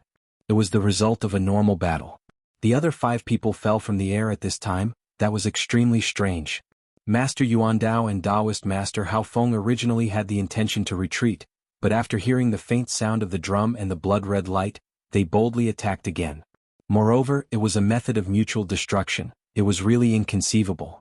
There was also Master Yuan Ming, Taoist Master Hao Yu, Taoist Master Hao Feng, and even Abbess Shu Qing, who was knocked into the air by Master Tiangang. It was against common sense, beyond human instinct. Master Longevity and the others were also the same. Under the light of the blood-red light and the faint sound of the drum, they activated the magic tools in their hands, injuring many people. The hurricane that followed suddenly woke them up. When they narrowed their eyes and looked at the sky, they were all shocked. Although there wasn't a trace of heaven and earth Yuan Qi, they had long been used to using the levitation technique without heaven and earth Yuan Qi. At this time, they didn't dare to consider the consumption of Qi in their meridians. Master Longevity and the others immediately floated up and reached out to catch the falling Master Tiangang and the others.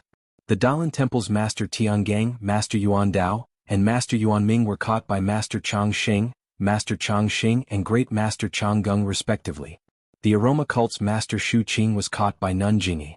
As for the 3 reverends between the clouds and the water, they were out of luck. It wasn't that Bai Yanqiu didn't have sharp eyes and quick hands, and it wasn't that he didn't pay attention to the battle in the sky. The foundation of between the clouds and the water was the shallowest among the 3 immortal sections. The battle in the sky was of course the key to whether or not between the clouds and the water could enter the immortal mansion first. Therefore, Bai Yanqiu's mentality was still different from that of Nun Jingyi and Master Longevity. Even when he commanded his disciples to resist the attacks of the various sects in Jianghu, he still put most of his attention in the sky. Seeing the 3 reverends that he relied on as a shield falling from the sky, Bai Yanqiu turned pale with fright.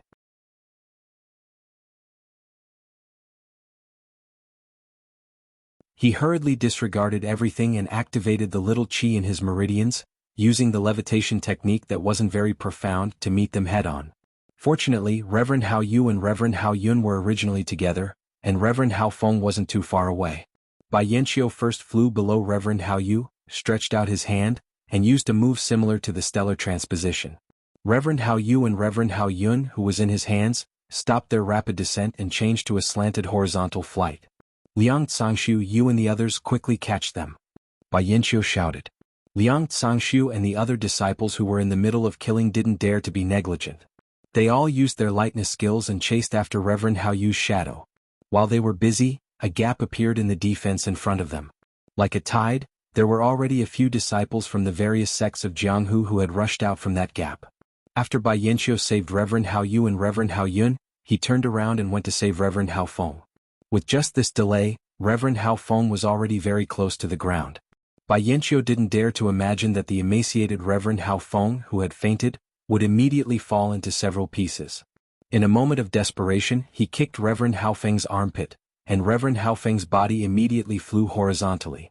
However, as luck would have it, that direction was precisely the steps of the immortal mansion. Bai Yanqiu. What are you doing? Nun Jingyi was the most relaxed. She held Nun Shuqing in her arms and roared angrily. How could Bai Yanqiu think so much? She was just trying to save Taoist Hao Feng in a hurry. Now that she heard Nun Jingyi's reprimand, she rolled her eyes and said loudly, "Since the masters of the 3 immortal sects are evenly matched and can't decide the winner on the path of immortality, then the previous plan can't work."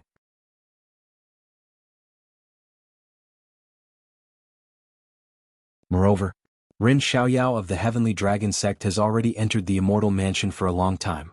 If we don't go in now, I'm afraid there will be an unforeseen event. Plus, there are many disciples of each sect behind us. Although the disciples of our 4 sects can resist for a while, I'm afraid it will be broken through by others in a while. Instead of that, why don't the 3 immortal sects go in now, followed by Alliance leader Zhang San of the Righteous Alliance? What do you think? Bai Yanqiu also listened to Nun Jingyi's explanation. Although he said Rin Xiaoyao of the Tenryu sect, Grandmaster Changsheng and Nun Jingyi probably knew what he was thinking in his heart. When Nun Jingyi heard this, she knew that Bai Yanxiu had pointed out Ren Xiaoyao and thought that Ren Xiaoyao was her arrangement. If she didn't agree with her suggestion, then she had a guilty conscience. Thus she nodded and said, "That's what I think too. Let the disciples of our sect hold them back for a while, give us enough time." Moreover, Ren Xiaoyao of the Tenryu sect has already been in the Immortal Mansion for a long time. There hasn't been any change in the Immortal Mansion. I'm afraid he hasn't discovered anything. It's not too late for us to go in now. The elders of the Dalan Temple were also secretly angry. They only listened to Nun Jingyi's explanation. Although they were half convinced, they still nodded and said, "But the order in which we go in?" Bai Yanxiu had already thought about it. He turned to look at the disciples who were already beginning to falter and said, "Then let's look at our light body technique cultivation. My cultivation isn't high.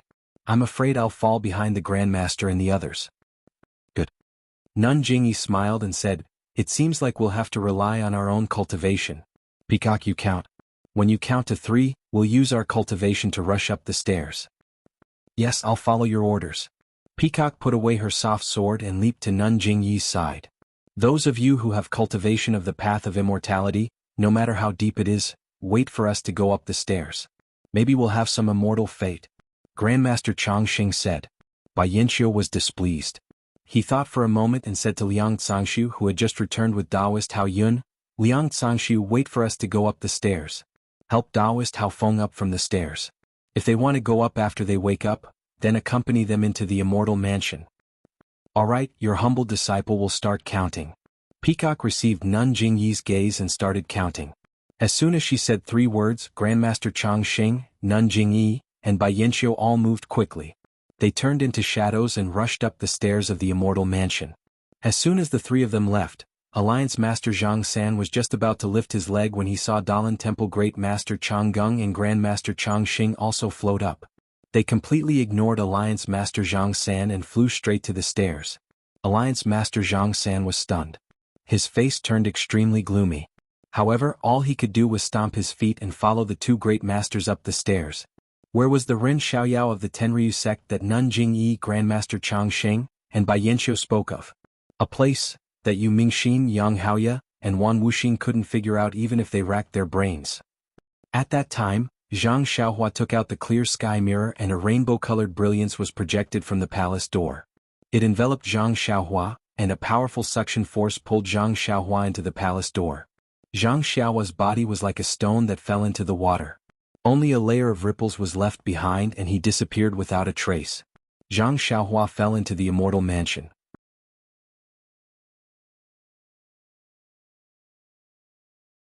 Just as he raised his head, he was shocked by everything in front of him. He couldn't help but be dumbfounded. After a long while he slowly regained his senses. He had seen Misty School's Ethereal Palace, Incense Cult's Emotian Palace and Huayu Palace, but those so-called palaces compared to the Immortal Mansion in front of him, were really too simple, too small. Zhang Xiaohua also saw the exterior of the Immortal Mansion at the foot of Yao Mountain.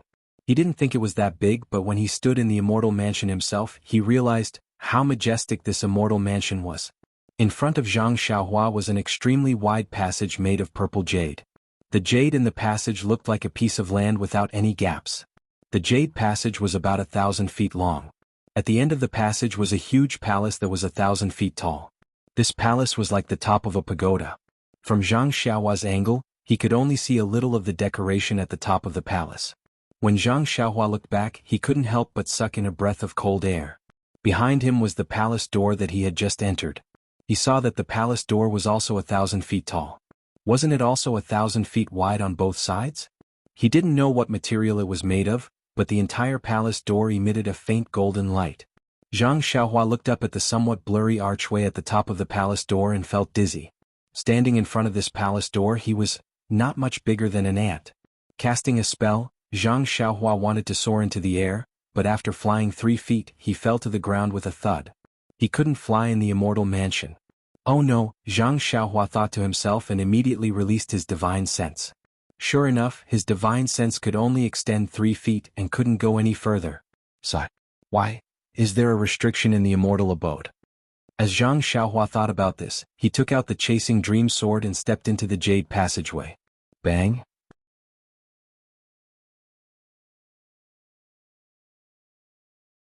A huge force was emitted from the passage, and Zhang Xiaohua's figure was sent flying into the air.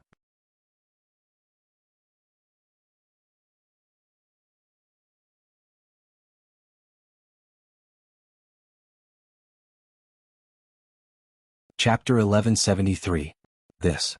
Zhang Xiaohua landed on the ground with a gloomy face. It won't let me in. Zhang Xiaohua released his divine sense. Sure enough, there was an extremely mysterious fluctuation of the qi of heaven and earth above the jade stone passage. The fluctuation was different from the fluctuation that Zhang Xiaohua usually saw. It was completely beyond Zhang Xiaohua's knowledge. He tried a few more places but was bounced back by the jade stone passage every time. Zhang Xiaohua unconsciously felt a little anxious. He knew clearly that he was just relying on the Hao Tian mirror and was drawn in by the fairy's mansion of vast heaven. Outside Yao Mountain, once the Dalan Temple, the Cult of Fragrance, and the seniors of the Way of Immortals who were fighting between the clouds and the water reached a consensus, any one of them could easily kill him. If he couldn't find the treasure and escape in advance, he was afraid that his end would be extremely tragic. What made Zhang Xiaohua most afraid was that he had exposed his true identity in the light emitted by the Hao Tian mirror in front of Nanjingyi and the others. In the future, the identity of Ren Xiaoyao would bring him more trouble. Touching his chin with his hand, Zhang Xiaohua smiled bitterly. By the way, this jade stone passage can't be used. What about the open space beside the passage? Zhang Xiaohua's heart skipped a beat. He ran to the right without hesitation and then tried the ethereal steps. Lightness skill of martial arts could be used here. Sure enough, the purple jade stone passageway disappeared after 100 zhang. However, the jade stone passageway wasn't empty space above. Instead, there was a flowing river. The river was dark green and abnormally clear. However, although it was clear, the bottom couldn't be seen.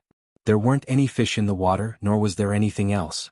Zhang Xiaohua tried to release his divine sense.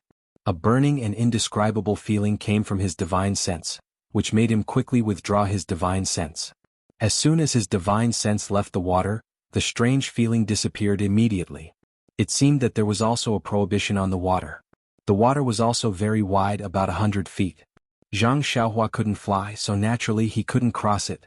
Fortunately, when he looked to the right, there seemed to be another passageway. Zhang Xiaohua immediately used ethereal steps to run another 100 feet or so. Indeed, across the water, there was a blue jade passageway that was narrower than the purple jade passageway he had seen previously. This time, Zhang Xiaohua didn't dare to step on the passage rashly. He only put the tip of his foot on it. As Zhang Xiaohua expected, a force pushed his foot to the side and did not let him step on it. However, Zhang Xiaohua felt that this force was a little weaker than before. Why is that? Zhang Xiaohua was a little puzzled. Thinking about it, he did the same thing as when he was in the purple jade passage. He stepped on it and was immediately sent tumbling in the air by the force. Haha, it's really like that. Zhang Xiaohua thought and didn't stay any longer as he ran to the right. Beside the blue jade stone passage, there was also a quiet flow of water. It wasn't any different from what he saw just now. Zhang Xiaohua didn't look anymore and directly came to another green jade stone passage. Just like the test just now, Zhang Xiaohua once again discovered that the force of this green jade stone passage was weaker than the blue jade stone passage. Don't tell me, there are other colors at the back? Also, with the difference in color, the force will become weaker? Zhang Xiaohua pinched his chin and concluded. Then he looked at the majestic palace door that was very far away. Zhang Xiaohua didn't dare to delay and kept running down. Next, there were green, yellow, orange, and red jade stone passages.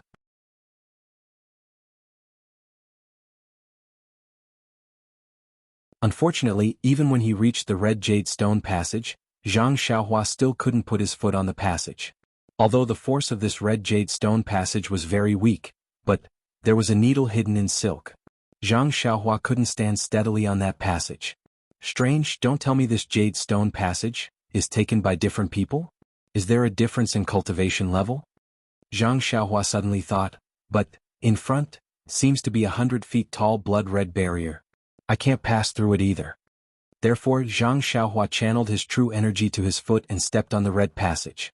As expected, this time, the force of the passage was much weaker. Zhang Xiaohua stepped on the passage with one foot. As expected. With that thought, Zhang Xiaohua silently channeled the true energy in his meridians and put his other foot on the passage. That foot was steady, but Zhang Xiaohua felt that the force of the second foot was stronger. Just like that, Zhang Xiaohua staggered forward for about 10 steps. The force of the passage became stronger and stronger. In the end, Zhang Xiaohua couldn't take it anymore. He was pushed back to his original spot by a force that he couldn't resist. Zhang Xiaohua was a little dumbfounded. Logically speaking, his hands had the strength of tens of thousands of kilograms, so his feet should have the same amount of strength. But, on the seven-colored jade passageway he was defeated, and the thing that was defeated was the strength that he was so proud of. Hee if I can't pass through this passage. Nun Jingyi and the rest may not be able to pass through. Zhang Xiaohua began to compare himself. Then he looked at the blood-red light screen in the distance and rushed over again. At this moment, Zhang Xiaohua had already walked from the center of the palace gate to the right. Was it not more than 2,000 feet? His position had deviated from the front of the palace.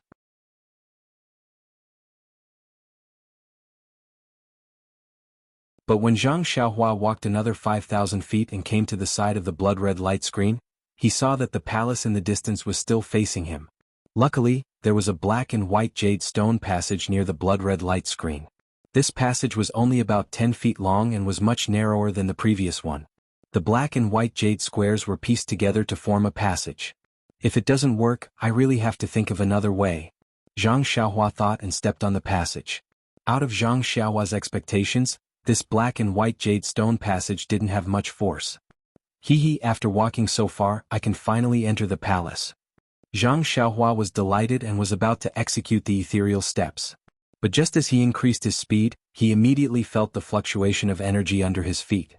It seemed that the strange force was about to appear again. Do I have to walk step by step? Zhang Xiaohua could only stop the ethereal steps and walked forward slowly.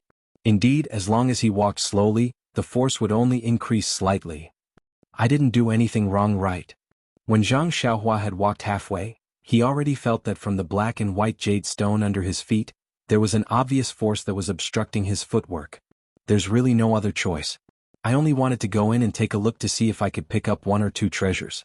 Why is it like this? Since you don't allow people to pass through the passage, why did you send this immortal mansion out from the void? Zhang Xiaohua grumbled inwardly. Suddenly, he thought of the terrifying aura that had spread out from the immortal abode. He broke out in a cold sweat. I came all the way here to look for treasures, not to throw my life away. This passageway is full of mysteries. If I go in, won't I be courting death? Zhang Xiaohua stopped and raised his head to look at the palace in the distance. It was really mysterious. When Zhang Xiaohua walked to the blood-red light screen, he felt that he was facing the front of the palace.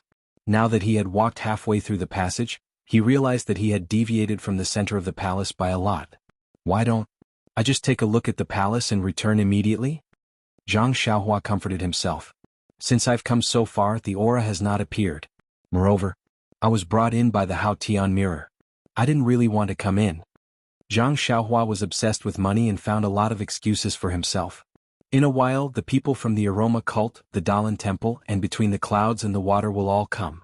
I'm afraid that the aura won't be able to handle it. Maybe it won't be dangerous if I sneak in? It was not Zhang Xiaohua's fault. At the foot of Yao Mountain, countless people risked their lives to come to the immortal mansion to try their luck. They had already forgotten about the horror of the blood-red light screen. Now that Zhang Xiaohua had entered the immortal mansion, how could he return empty-handed? After thinking for a moment, Zhang Xiaohua continued to move forward. The second half of the passage was not as easy as the first half. The closer he got to the palace, Zhang Xiaohua felt that the force under his feet was increasing. He could only move forward by using his heart sutra to continuously send vital energy to his feet. Otherwise he might be bounced into the flowing water on the side. The flowing water was also strange. When he stepped into the passage, he only saw that the water was about 10 feet long. But after walking for a long time, the flowing water was still at the side of the passage. It looked like it was still about 10 feet long. Zhang Xiaohua could not see through the flowing water.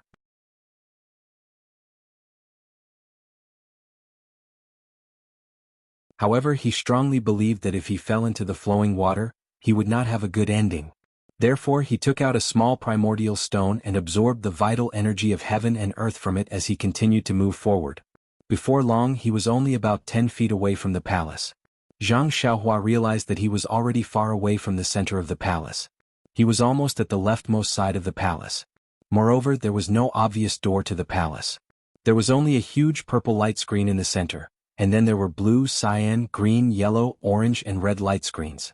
These light screens were of different sizes. As the colors changed they became smaller and smaller. To the right of Zhang Xiaohua, next to the red light screen, there was a pale white light screen that was a head taller than Zhang Xiaohua. Maybe that white light screen is the black and white passage, the door to the palace? Zhang Xiaohua thought to himself. At this moment, on the black and white passage, there was another strange change. The force that was going up suddenly reversed and suddenly went down. A huge force pressed down on Zhang Xiaohua from above. Zhang Xiaohua was thinking about how to get in and out of the palace. This change was completely unexpected. He staggered and almost fell into the flowing water. Are you kidding me? Zhang Xiaohua shouted angrily. He quickly stabilized his body and used a little strength to stabilize himself. When Zhang Xiaohua stood properly, the force did not decrease. It was as if there was 1,000 pounds of mountain pressing down on him. Please vote for me. Please vote for me. Please add me.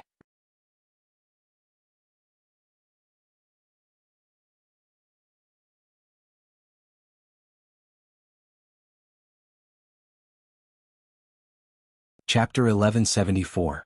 The pressure on Zhang Xiaohua's body was extremely heavy, probably more than 1,000 jin.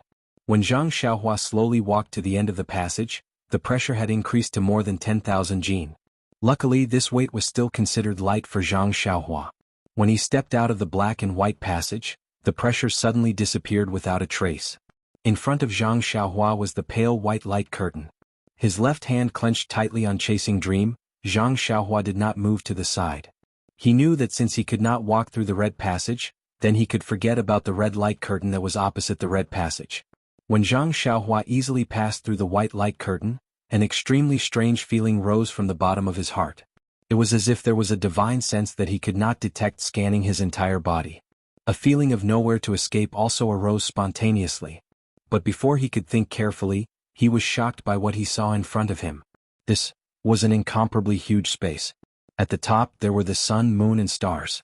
Thousands of stars were shining brightly and these stars were moving and shining. It was no different from the usual starry sky. The orbit of the sun, moon and stars faintly matched with Zhang Xiaohua's sky-dao starry sky. Looking at the bottom, there was a passage paved with 7 colored clouds. That passage was like the clouds. Below the passage was mountains, rivers, grasslands, deserts, etc. Zhang Xiaohua seemed to be standing on top of the 9 heavens, standing on top of a white cloud, looking down at the earth. After standing in a daze for a long time, Zhang Xiaohua finally regained his senses. It was not that he had not flown in midair before, but his flying technique was limited. The heaven and earth elemental chi was also limited. It was impossible for him to fly to an extremely high altitude. Although he had long enjoyed looking down from above, but that height could not be compared to this. Of course, when Zhang Xiaohua was comprehending the sky Dao and the union of heaven and man, he also had this feeling. But that was because his consciousness was constantly increasing. The deepest impression was of the sky Dao. He was afraid that he would not be able to remember such details. That's 5 Claws Peak in Yaoshan? In the middle of the faraway sky there was a huge throne. It was shining with 7 colored brilliance. Just below the throne there was a small hill. At this moment, under the hill, there were countless thin things that looked like ants. They were wriggling non-stop. Beside the hill there was a peak that looked like 5 fingers. Zhang Xiaohua wiped his eyes and cried out in disbelief.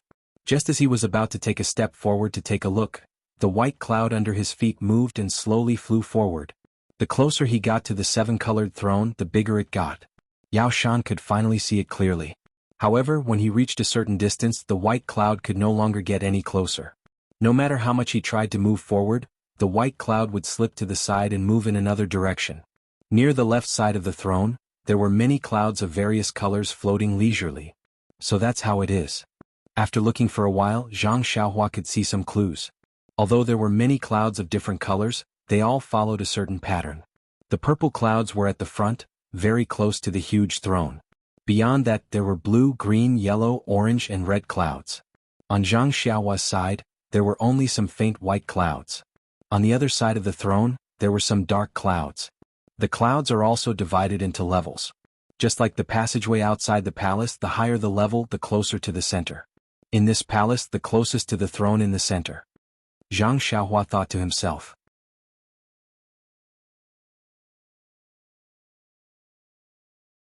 Then he suddenly realized that 4 ancient words had appeared out of thin air above the throne.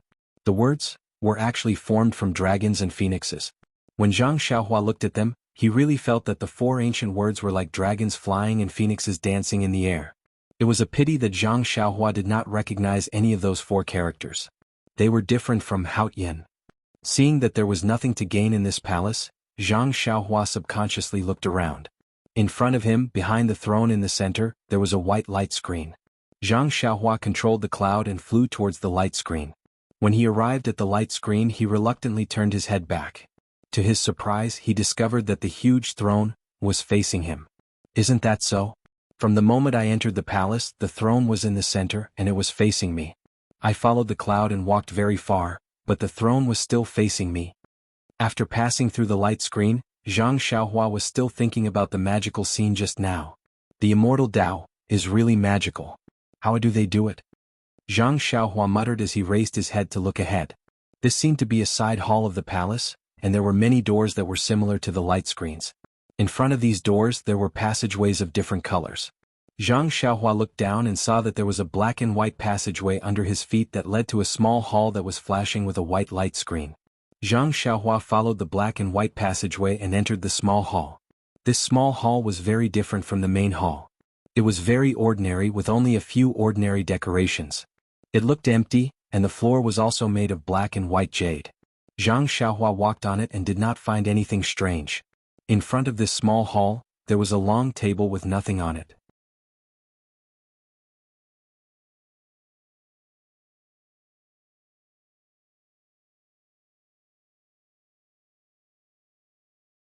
He did not dare to move forward. He looked left and right. The left seemed to lead to the back of the big palace. Zhang Xiaohua tried to step on the ground. The gray ground did not produce any force, and the ground was soft. Just as Zhang Xiaohua stepped on the ground, the meridians in Zhang Xiaohua's body trembled. The true qi in the meridians was also rapidly circulating. Zhang Xiaohua had a feeling that her meridians had a life of their own. This life of meridians seemed to have felt that there was something on the left that attracted it. Is there a mistake? Zhang Xiaohua was frightened. What was behind this palace? It could actually attract the true qi in the meridians? Zhang Xiaohua naturally did not believe that the meridians had a life of their own. She only thought that the true qi was attracted by the thing behind the palace. Should I follow the black and white passage? Or should I take the risk and walk on this gray path? Zhang Xiaohua could not help but ponder. Needless to say, just by looking at the small hall that Zhang Xiaohua could enter just now, Zhang Xiaohua knew that the black and white passage was the lowest color in this immortal mansion. The places that one could go to were the lowest level places. The possibility of there being good things in these places was really too small. Let's go. Even if I don't go now, when Master Longevity and the others come, they will also go. I'd better walk in front of them. Zhang Xiaohua quickly made up her mind. The gray passage could not be penetrated by divine sense. It looked strange, but walking on it was different from the smooth black and white passage. It was rough, and it was no different from walking on a normal mountain path.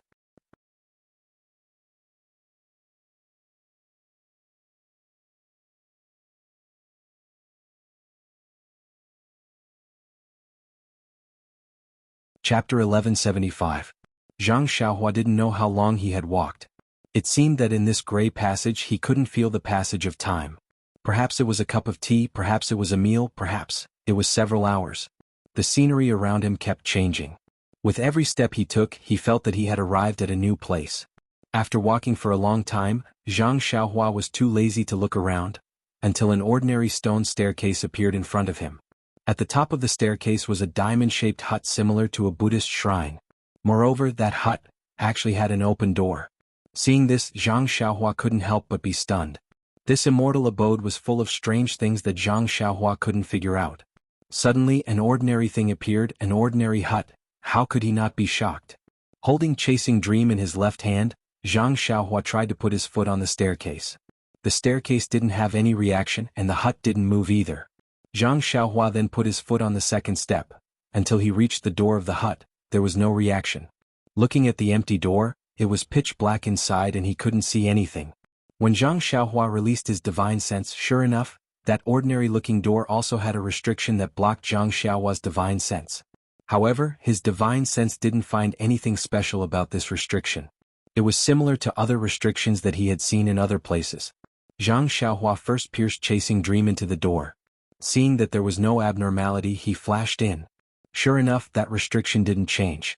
It didn't have any intention of stopping Zhang Xiaohua. However, when Zhang Xiaohua entered the hut, before he could see clearly what was inside, a huge force pressed down on him from all directions. It was more than 100 times stronger than what he had encountered in the black and white passage. Damn, I knew it. Zhang Xiaohua had just thought of this when his body unconsciously became sluggish. He felt as if there were countless mountains pressing down on him. His entire body couldn't move. Luckily this was Zhang Xiaohua. If it was anyone else, wouldn't they have been crushed into meat paste? Crack, crack. That was the sound of Zhang Xiaohua's bones being pressed down by a huge force.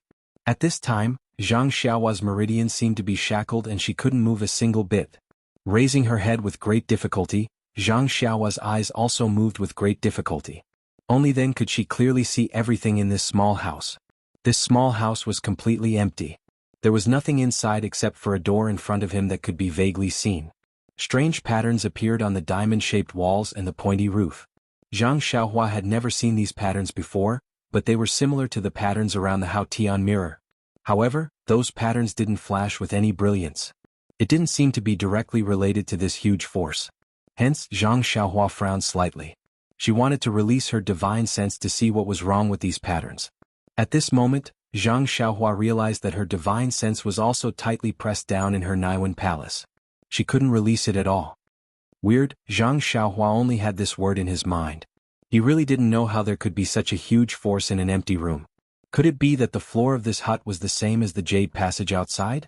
Thinking about it, Zhang Xiaohua lowered her head. The floor was also gray and was similar to the passage outside the hut. She couldn't see anything strange. Zhang Xiaohua tried to lift his leg and take a step forward.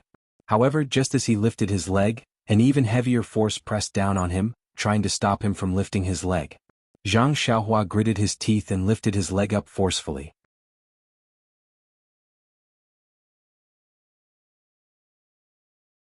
On the crystal-clear bones in his leg, there was a faint glow that was almost invisible to the naked eye. There were a few more thin red lines. Zhang Xiaohua finally lifted his leg and took a step forward. Then, with a loud pang, he landed heavily on the ground. Ah! What is this? Just as Zhang Xiaohua's foot landed on the ground, a purple thing suddenly appeared from the gray ground. Then, like a nimble fish, it twisted its body and disappeared. It's probably something good, right? Zhang Xiaohua thought to himself.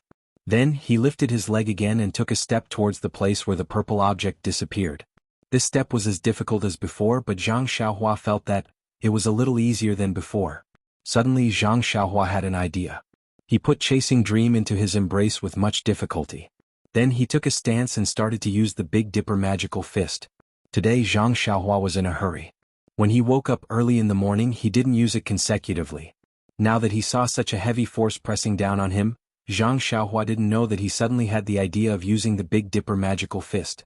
Sure enough, under the pressure of 1,000 caddies, using the Big Dipper magical fist was not an ordinary kind of effort. If not for the fact that Zhang Xiaohua was extremely familiar with the 108 moves, this fist technique might have been full of mistakes.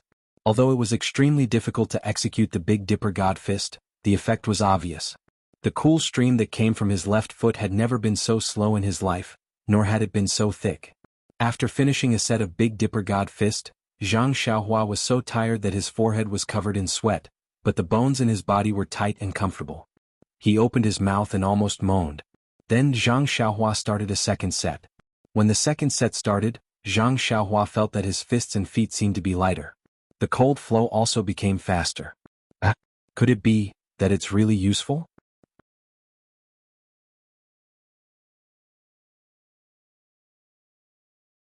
Zhang Xiaohua thought and focused on honing his bones. What Zhang Xiaohua didn't know was that as the cold flow flowed, the redness on his bones increased. After finishing the Big Dipper magical fist, Zhang Xiaohua did it again as usual. In the end, a surprise finally came. The Big Dipper magical fist that Zhang Xiaohua had been practicing for a long time leveled up again. A new round of bone-honing cold flow rose from the soles of his feet. Ha ha ha.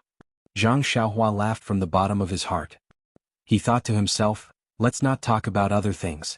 My Big Dipper magical fist hasn't improved for a long time. To be able to level up in this inexplicable place, it's already not a waste of time. Zhang Xiaohua did it 4 more times and the cold flow also appeared 4 more times. Until the 5th set, the cold flow didn't appear. However, by the 5th set, Zhang Xiaohua's Big Dipper magical fist was already strong and vigorous. It wasn't any different from when he used it outside. The strength that was as heavy as 1,000 caddies earlier was also much smaller now. Although Zhang Xiaohua's movements were still a little sluggish, it couldn't be compared to when he couldn't move an inch earlier. It's coming out again. Zhang Xiaohua had just stopped his fists and feet when the purple thing flashed past his ear. Could it be the dense purple gas? Zhang Xiaohua saw it more clearly this time. It was a wisp of purple gas, similar to the purple gas he saw when Byron was born. This is good stuff. Why would it appear here? Zhang Xiaohua thought of the situation where he used Chasing Dream to absorb the dense purple gas and then used Chasing Dream to break the array. The nameless part of his left arm didn't flow out for a long time now. He was helpless against many arrays. If he could absorb this dense purple gas, wouldn't Zhang Xiaohua have more confidence in this immortal abode's arrays? As he thought about it, Zhang Xiaohua reached out and took out Chasing Dream. His eyes searched left and right. That wisp of purple chi was extremely agile, appearing in different parts of the house from time to time.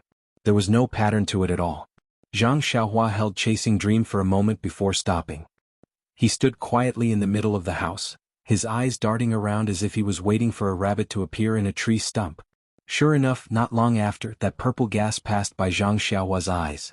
Zhang Xiaohua used Chasing Dream and used the nameless swordsmanship to stab at the purple gas. Although this dense purple gas was very agile, it was originally a dead thing. How could it know how to dodge? Zhang Xiaohua's sword pierced through. That purple gas was sucked into the small sword like water by Chasing Dream. Then, it flowed along Zhang Xiaohua's left arm and disappeared into the nameless place. Hee hee. Zhang Xiaohua laughed and kept Chasing Dream. Looking left and right, he didn't find any other purple gas. Only then did he walk towards the door on the other side. The door on the other side was also open. It was similar to the door Zhang Xiaohua had entered through. There was only a layer of restriction that isolated divine sense. When Zhang Xiaohua walked out of that door, he was welcomed by a wave of blood. A gray passage led to a round palace. That palace was the first one that had appeared when the immortal abode had first appeared.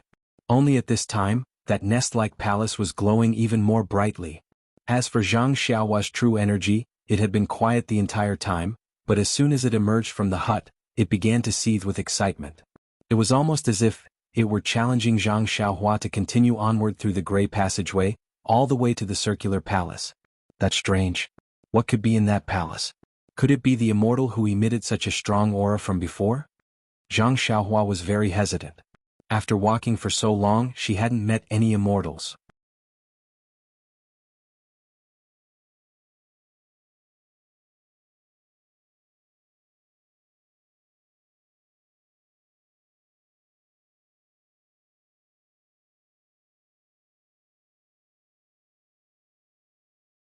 Chapter 1176. Not to mention that the round palace was enormous, even the blood-red light screen in front of Zhang Xiaohua was beyond her imagination. Zhang Xiaohua's divine sense couldn't reach very far. Just by looking at it with her naked eyes, she could tell that the light screen was at least a few hundred feet wide. It was even taller than Yao Mountain. Zhang Xiaohua was like an ant standing in front of the light screen. Zhang Xiaohua looked left and right. The two sides of the light screen were very far away. If she went to check, she would have to waste a lot of time. After thinking for a while, Zhang Xiaohua released her divine sense to see if there was any restriction on the light screen.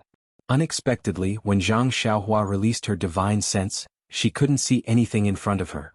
That light screen, that palace, didn't even have any signs of existence. Zhang Xiaohua was a little dumbfounded. In the past, she had encountered restrictions that couldn't be seen with the naked eye but could be seen with the divine sense. This was the first time she had seen a restriction that couldn't be seen with the naked eye but couldn't be seen with the naked eye. As she thought about it, Zhang Xiaohua took out a light red fire talisman and hit it on the light screen. A small flame burned on the light screen, but the light screen didn't move at all.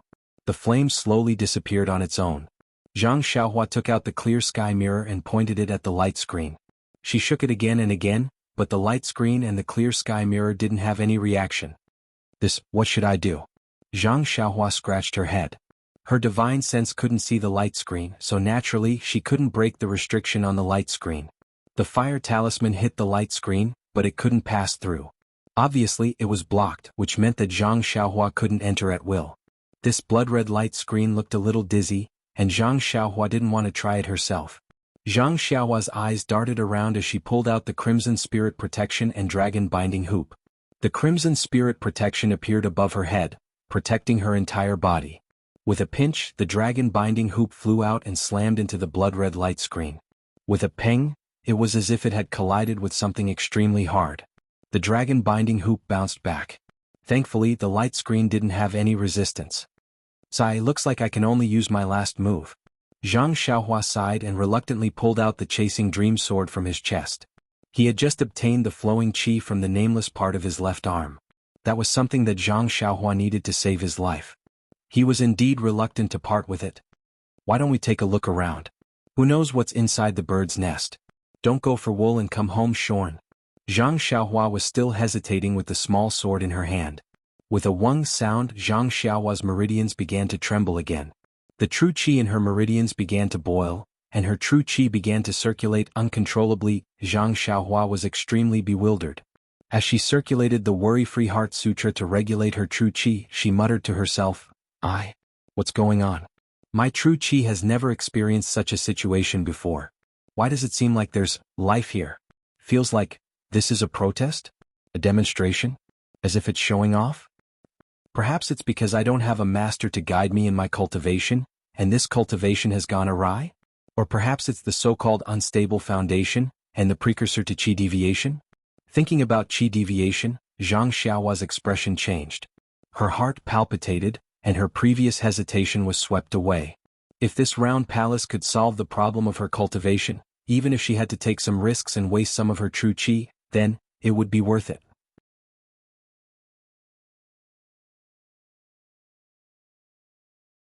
With that thought, Zhang Xiaohua's left hand slashed with Chasing Dream, and the nameless sword technique pierced out. The true qi that had not been seen for a long time flowed out from Zhang Xiaohua's left arm, and directly entered Chasing Dream. When the tip of Chasing Dream's sword touched the light screen, it was like a piece of metal, hard and difficult to pierce. But when the true qi entered the sword tip, the light screen instantly softened, like a thin film, and with a single slash, it opened up. Zhang Xiaohua did not dare to delay. When the opening was wide enough for a person to pass through, he immediately jumped in, not even daring to retract the Crimson Spirit shield above his head. But when he entered the palace, he did not suffer any attacks. Instead, everything in front of him left him flabbergasted. After a long while, Zhang Xiaohua, whose mouth was wide open, shook his head as if he had just awoken from a dream, and laughed bitterly as he lifted his feet. How could Zhang Xiaohua not be shocked? The interior of the palace was rather big, so big that it exceeded Zhang Xiaohua's expectations. Even though he had already seen the exterior of the palace, the interior was many times bigger than the exterior. Unlike the previous palace, this time Zhang Xiaohua was standing on the ground, and in front of him was a ground that was a mixture of gravel and bare primordial stones. A bleak wind blew past, and Zhang Xiaohua's hair fluttered. Looking at the endless wasteland, an ancient aura hit him in the face, making him feel incomparably weathered. As he breathed, there was a faint smell of blood, and in this smell, there seemed to be a kind of restlessness, a kind of dullness and a kind of speechless suffocation. And these were not what shocked Zhang Xiaohua. What shocked Zhang Xiaohua the most was that he saw a few wild beasts in the wasteland that he had never seen before.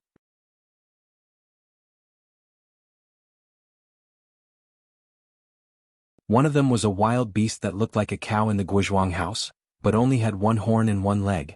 Another was round like a hedgehog, except that there were only 3 spikes, and each spike was extremely long, and even shone with a cold light. There was another one that flew in the air, thin and long like a thick tree branch, without wings, only a long tail. These wild beasts, not only did they look strange, their physiques were also incomparably huge. Although they were far away, but Zhang Xiaohua knew that each of these wild beasts was 10 times his size. What is this place?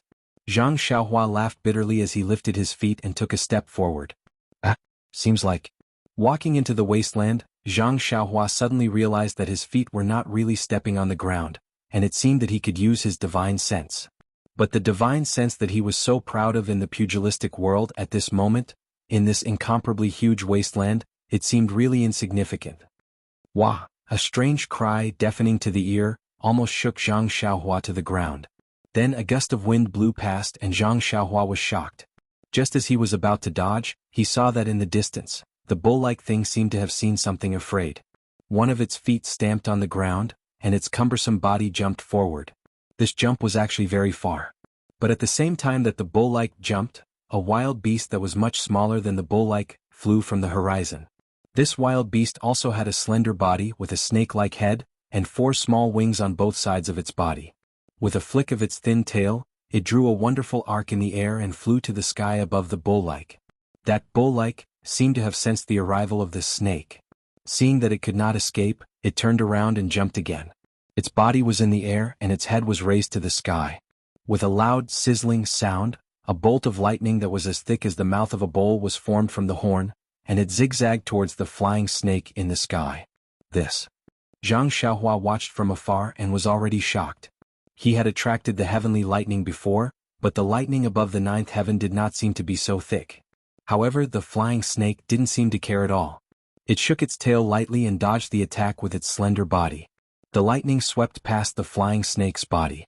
A faint black light flashed across the flying snake's body. It didn't seem to be injured at all. That bull-like seemed to have panicked. It jumped again and its horn shot out another bolt of lightning, but this time the lightning was much weaker. That flying snake did not even care about it and did not even bother to move its body. When the lightning struck the flying snake, only a sizzling sound was heard and a faint black light appeared, but it was immediately extinguished. Looking at the flying snake again, the flying snake raised its head as if it was about to shoot something. Zhang Xiaohua could not help but open his eyes wide, to see what kind of supernatural power this flying snake had. Unexpectedly, the flying snake raised its head. Its slender mouth did not emit any light. Instead, its entire body shot towards the cow, like a bolt of lightning. The cow was extremely frightened. Its body kept twisting and turning. Its single leg was also jumping left and right on the spot. It was trying its best to escape the attack of the flying snake. But it was obvious that the speed of this bull-like was much slower than that of the flying snake. The flying snake's tail turned nimbly, and its slender head directly pierced into the bull-like chest. At the same time, the bull-like body of the bull-like lightning flashed and many arcs of light flashed out, but this was not enough to stop the flying snake.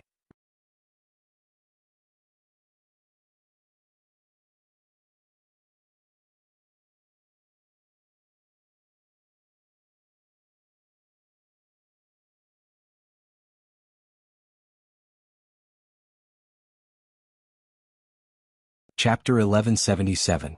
Zhang Xiaohua cast a spell and flew in the direction of the bird's cry. Along the way, although Zhang Xiaohua felt that he was flying very high, but, compared to the huge rocks in the wasteland, he was simply too small. This made Zhang Xiaohua unconsciously think of the Sumeru world, where Wan Wuxin was. That was also a rock. When he walked closer, that rock had already turned into a huge mountain. Could it be that this place also has the same magic? Just as Zhang Xiaohua was thinking, suddenly, an incomparably old aura descended from the sky. An incomparably huge black shadow also blocked Zhang Xiaohua's head. Zhang Xiaohua was shocked. His heart thumped wildly. He immediately stopped and looked up. My goodness, isn't this the flying snake that I saw in the distance just now? Zhang Xiaohua was so scared that he hurriedly descended from the sky and stood there obediently. He took out Chasing Dream in his hand and carefully guarded. Just now he was far away and only knew that this flying snake was huge, but he didn't have a direct impression. Now that he was under the flying snake, he really knew how big this flying snake was. That flying snake, its slender head was as big as the peak of Yao Mountain. On top of its head, there seemed to be a crown that was about the size of Five Claw Peak. It was black and white. Those black eyes without eyelids were as big as Dianqi Lake. Its entire body. Zhang Xiaohua was already unable to estimate. It seemed that only the remnant body of the dragon vein that he saw at the bottom of Jiuhua Peak could be compared to it. The flying snake was already so huge. How big was the cow that the flying snake drilled into just now? Zhang Xiaohua didn't need to think to know. Zhang Xiaohua was very nervous. He felt that his heart was about to jump out of his body, but he could only stand there quietly. He was afraid that he would attract the attention of the flying snake and bring an unexpected disaster to himself. It was unknown if the flying snake had noticed Zhang Xiaohua, but its huge body was hovering above Zhang Xiaohua's head. The stench coming out of the flying snake's mouth and nose made it hard for Zhang Xiaohua to breathe. She held her breath and didn't dare to look at the flying snake's eyes. She only stared at the sky and observed with her peripheral vision. Zhang Xiaohua's other hand had already formed a spell. She was just waiting for an unforeseen event, and she would immediately fly back regardless of everything. However, the flying snake continued to hover above Zhang Xiaohua's head. Its mountain-like aura made it hard for Zhang Xiaohua to breathe, but the flying snake refused to leave. In the end, Zhang Xiaohua tried to look directly into the flying snake's eyes, but the flying snake turned a deaf ear to her. Could it be that, this flying snake can't see me? Zhang Xiaohua was a little surprised. But after thinking about it, it was normal. Who would pay attention to a small ant for no reason? Hence, Zhang Xiaohua tried to take 2 steps forward. Once there was a sound, the flying snake would be alarmed and the stench from its mouth and nose would come towards Zhang Xiaohua. Zhang Xiaohua was shocked. While scolding himself for being rash, he immediately sat cross-legged and faced the sky. Sure enough, once he calmed down, the flying snake lost its target again. It looked left and right. Many times, its gaze swept past Zhang Xiaohua's body, but it just ignored her. Fine, Zhang Xiaohua saw this and decided not to move. He just sat there and waited for the flying snake to leave. Since he was bored, Zhang Xiaohua naturally wanted to circulate the Carefree Heart Sutra in his body. But just as he released his spiritual awareness and wanted to draw qi into his body, he was immediately sensed by the flying snake. This scared Zhang Xiaohua so much that he didn't dare to make any more movements.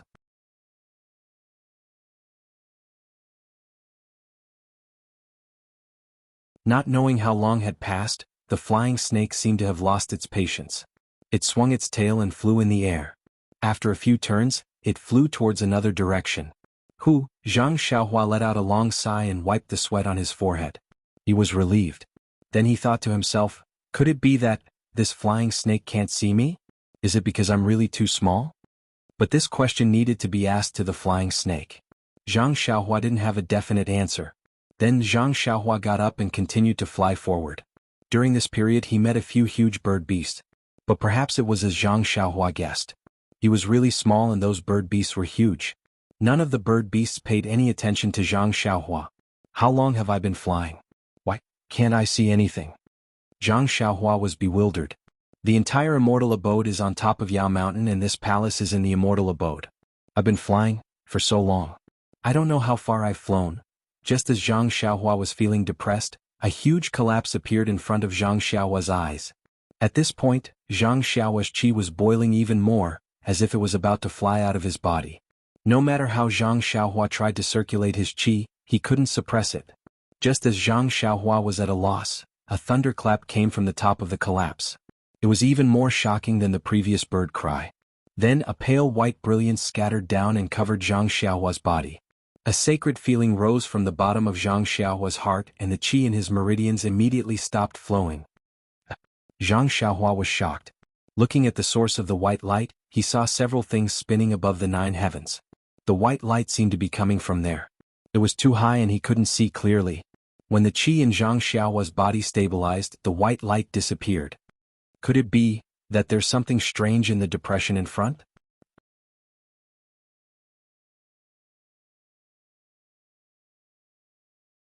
Zhang Xiaohua jumped up and wanted to fly into the depression. But after flying for another 10 feet or so, he was blocked by an invisible barrier. And this barrier was even more strange. Not only was it invisible to the divine sense, even the naked eye couldn't see it. Zhang Xiaohua landed on the ground and his divine sense easily passed through the barrier. It was as if it didn't exist. He stretched his hand forward and there didn't seem to be anything blocking him. But, when his hand reached a certain point, it couldn't go any further. Then Zhang Xiaohua held Chasing Dream in his left hand and stabbed forward. That barrier blocked Chasing Dream and he couldn't pierce it at all. When Zhang Xiaohua switched hands with Chasing Dream and tried to use his hand again, that barrier couldn't stop Zhang Xiaohua's hand.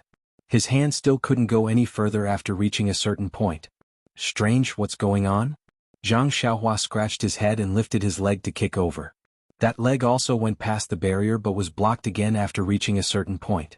But when Zhang Xiaohua tried to move his body forward, his thin and long body couldn't go any further.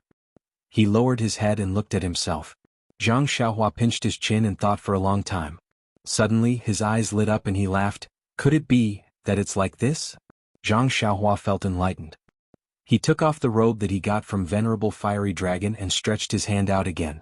Haha, it's really like this. Zhang Xiaohua's entire arm actually went through the barrier without any obstruction. But his waist was blocked again. It should be the problem with the belt. Zhang Xiaohua took the belt and then took out the money bag. In the end, he successfully went through the barrier without any problems. Then Zhang Xiaohua squatted down and stretched out his hand. He went past the barrier and picked up the money bag. Indeed, the hand that was holding the money bag couldn't be retracted no matter what. It seems that this barrier is able to block all Dharma artifacts. Anything that has the chi of heaven and earth will not be able to enter. Zhang Xiaohua finally understood, but this bracelet of mine, how can it enter? Zhang Xiaohua touched the bracelet on his left arm and thought to himself. There weren't any traces of humans in the wilderness. But Zhang Xiaohua still didn't feel at ease leaving his things outside. After passing through the barrier, Zhang Xiaohua wanted to use his little sword to dig a hole to bury the things. But he didn't know what was wrong with the ground. Zhang Xiaohua had no choice but to find a crack in a huge rock and stuff the things in. He then used a jade talisman to set up a restriction. Only then did he feel at ease and walked into the barrier. Not far from the barrier there was a depression. It was like a huge basin that was prepared to contain something. Zhang Xiaohua flew into the basin and released his spiritual perception. He searched around to see if he could find anything. At this moment, a loud bird's cry sounded from above Zhang Xiaohua's head. That bird's cry was filled with grief and despair. Zhang Xiaohua was greatly alarmed. He raised his head and saw that an incomparably huge phoenix had appeared in the air above his head. That phoenix was more than 100 times bigger than the flying snake that Zhang Xiaohua saw just now. Oh no, why am I here? Zhang Xiaohua panicked. He made a hand gesture and was about to fly away. But at this moment the phoenix cried out 3 times. Its entire body that was covered in rainbow feathers suddenly emitted 1,000 feet long rainbow light. Then the light was annihilated. From within the phoenix's body, there was a dark red blood color. This blood color was so bright, it was like a burning flame. It was fire.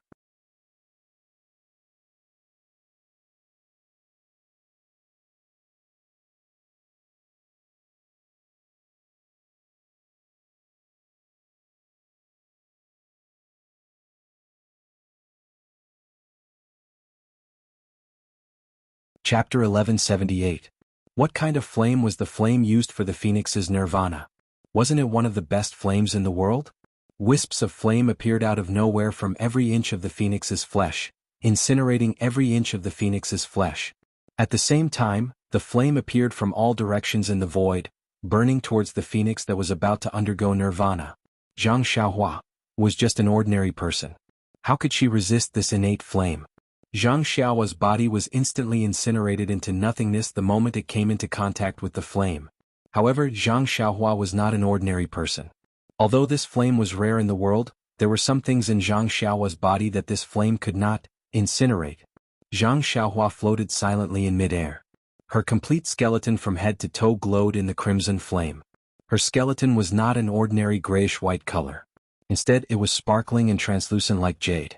On the jade-like skeleton, close to 50% of it was covered with thin, blood-red threads. As the crimson flame burned, not only did the skeleton not melt, the thin, blood-red threads on it extended even further. Only when they covered 60% of it did they gradually slow down. Looking at the surroundings of the skeleton, there was no longer any blood on the blood vessels that were flowing with blood. Only faint golden threads continued to circulate along the previous path, gathering at the location of the heart. At the location of the heart, there was a large ball of golden threads slowly rotating. The place where the internal organs used to be was no longer the same as before. There were only strands of golden threads that followed the circulation of the blood vessels, forming a ball of golden threads. One could still vaguely see the original outline. When he looked at Zhang Xiaohua's meridians, his original meridians had been completely incinerated.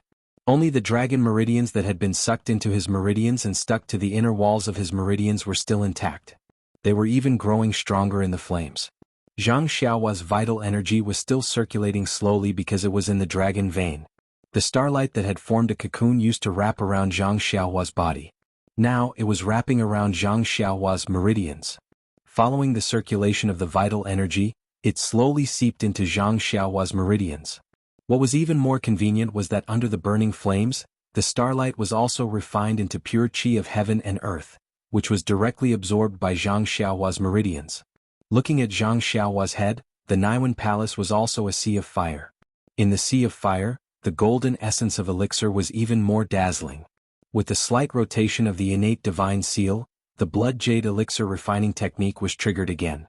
The flames in the sea of fire were directly refined into an essence of elixir by the innate divine seal. In the center of the innate divine seal, the essence of elixir that had not changed for a long time began to expand slowly. Although it was very slow, it was still an improvement. Somewhere behind her head, there was a small, invisible place that looked a little strange in the flames. When the flames burned this place, it was immediately absorbed by this place. Hence, a black spot in the sea of fire was formed. Most of the flames in the surroundings were absorbed by this small black spot. However, in this sea of fire, Zhang Xiaohua was already like an ant. That small black spot was even more insignificant.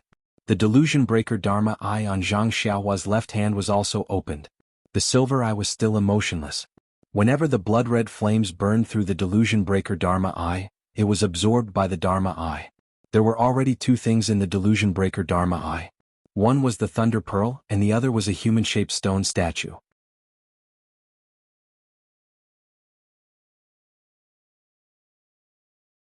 Countless lightning bolts surrounded the stone statue, constantly refining it. At this moment, the flames were also sucked in, surrounding the entire stone statue and burning it continuously. The fire used by the phoenix's nirvana had the ability to shape. At this moment, the human-shaped stone statue's facial features and limbs gradually began to appear. The only thing that didn't change was the bracelet on Zhang Xiaohua's left arm. It was still black and still warm. It didn't heat up at all because it was in the sea of fire. Above Zhang Xiaohua's arm at an unknown distance, the gigantic phoenix was surrounded by blood-red flames. Its entire body was gradually turning into nothingness. Only 13,200 bright spots were left to form the outline of the phoenix.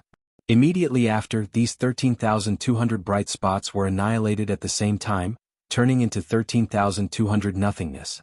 Then, a powerful suction force was generated, sucking in all the yuan qi of heaven and earth in the surroundings. These 13,200 bright spots appeared out of thin air again. However, they weren't as bright as before. They were abnormally dim. Once these 13,200 bright spots appeared, they immediately became 13,200 origin points that absorbed the yuan qi of heaven and earth from all directions. However, when these 13,200 bright spots appeared, they had already sucked in all the yuan qi in the surroundings. Where would the yuan qi come from now? Instantly, these 13,200 bright spots dimmed a little. With a GA sound, an indistinct and weak cry sounded. The suction force of the bright spots suddenly increased several times. Countless cracks appeared from these 13,200 bright spots, splitting the entire space apart. The surrounding scenery was like a reflection in a bronze mirror. Along with the bronze mirror, the cracks expanded infinitely, extending from the sky to the ground, and from the ground to an extremely far place. The scene was chaotic.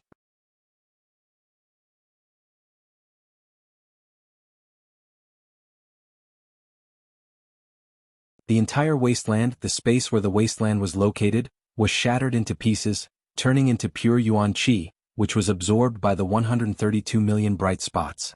These bright spots had absorbed so much yuan qi of heaven and earth, and gradually grew in size, turning into 132 million pieces of phoenix flesh. The original space of the wasteland had turned into nothingness, leaving only the bowl-shaped basin under Zhang Xiaohua's skeleton. At the edge of the basin, there was a cylindrical light shield that shot upwards. The phoenix that was born from nirvana was within this light shield. Looking up, above the phoenix at the end of the light shield, there were 8 different shaped Dharma artifacts that formed a profound array that enveloped the phoenix. These 8 Dharma artifacts were bell, sword, axe, pagoda, guqin, cauldron, seal, and a stone. These 8 Dharma artifacts formed a light array that emitted a faint white light that protected the entire space. This white light was the light that sprinkled down from the 9 heavens when Zhang Xiaohua's meridians moved. At this time, the entire space returned to its original state. It was a piece of nothingness, and only the 8 Dharma artifacts in the basin below remained. However, within this space there was very little yuan qi of heaven and earth.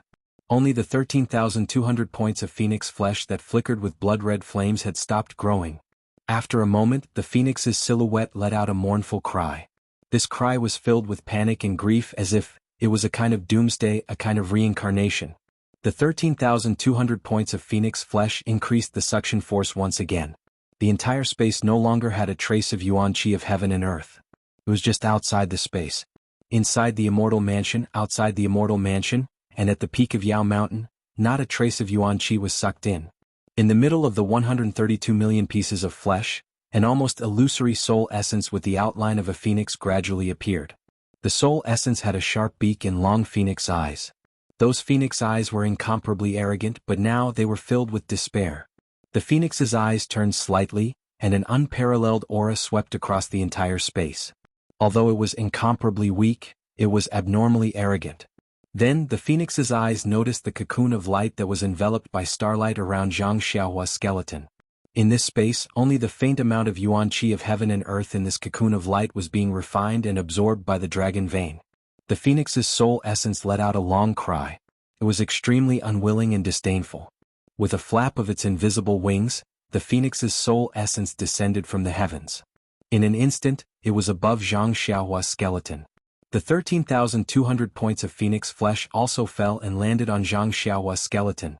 The phoenix's flesh and blood landed on the skeleton and coincidentally covered the entire skeleton. There was no longer a trace of emptiness.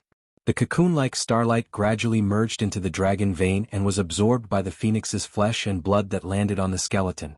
The phoenix's flesh and blood expanded little by little. After an unknown period of time, the flesh and blood became extremely plump and gradually, a body was formed. However, because the flesh was attached to Zhang Xiaohua's skeleton, it formed a human body. Not only the flesh on the skeleton, even the internal organs and blood in the blood vessels were all Zhang Xiaohua's original appearance. Jia jia jia. 9 consecutive cries sounded. The flesh on Zhang Xiaohua's skeleton wriggled, as if it was about to change into another shape. The phoenix's soul essence was also a little anxious inside Zhang Xiaohua's skeleton. However, the flesh wriggled a few times, but in the end it did not succeed. The skeleton that was attached to it did not move at all.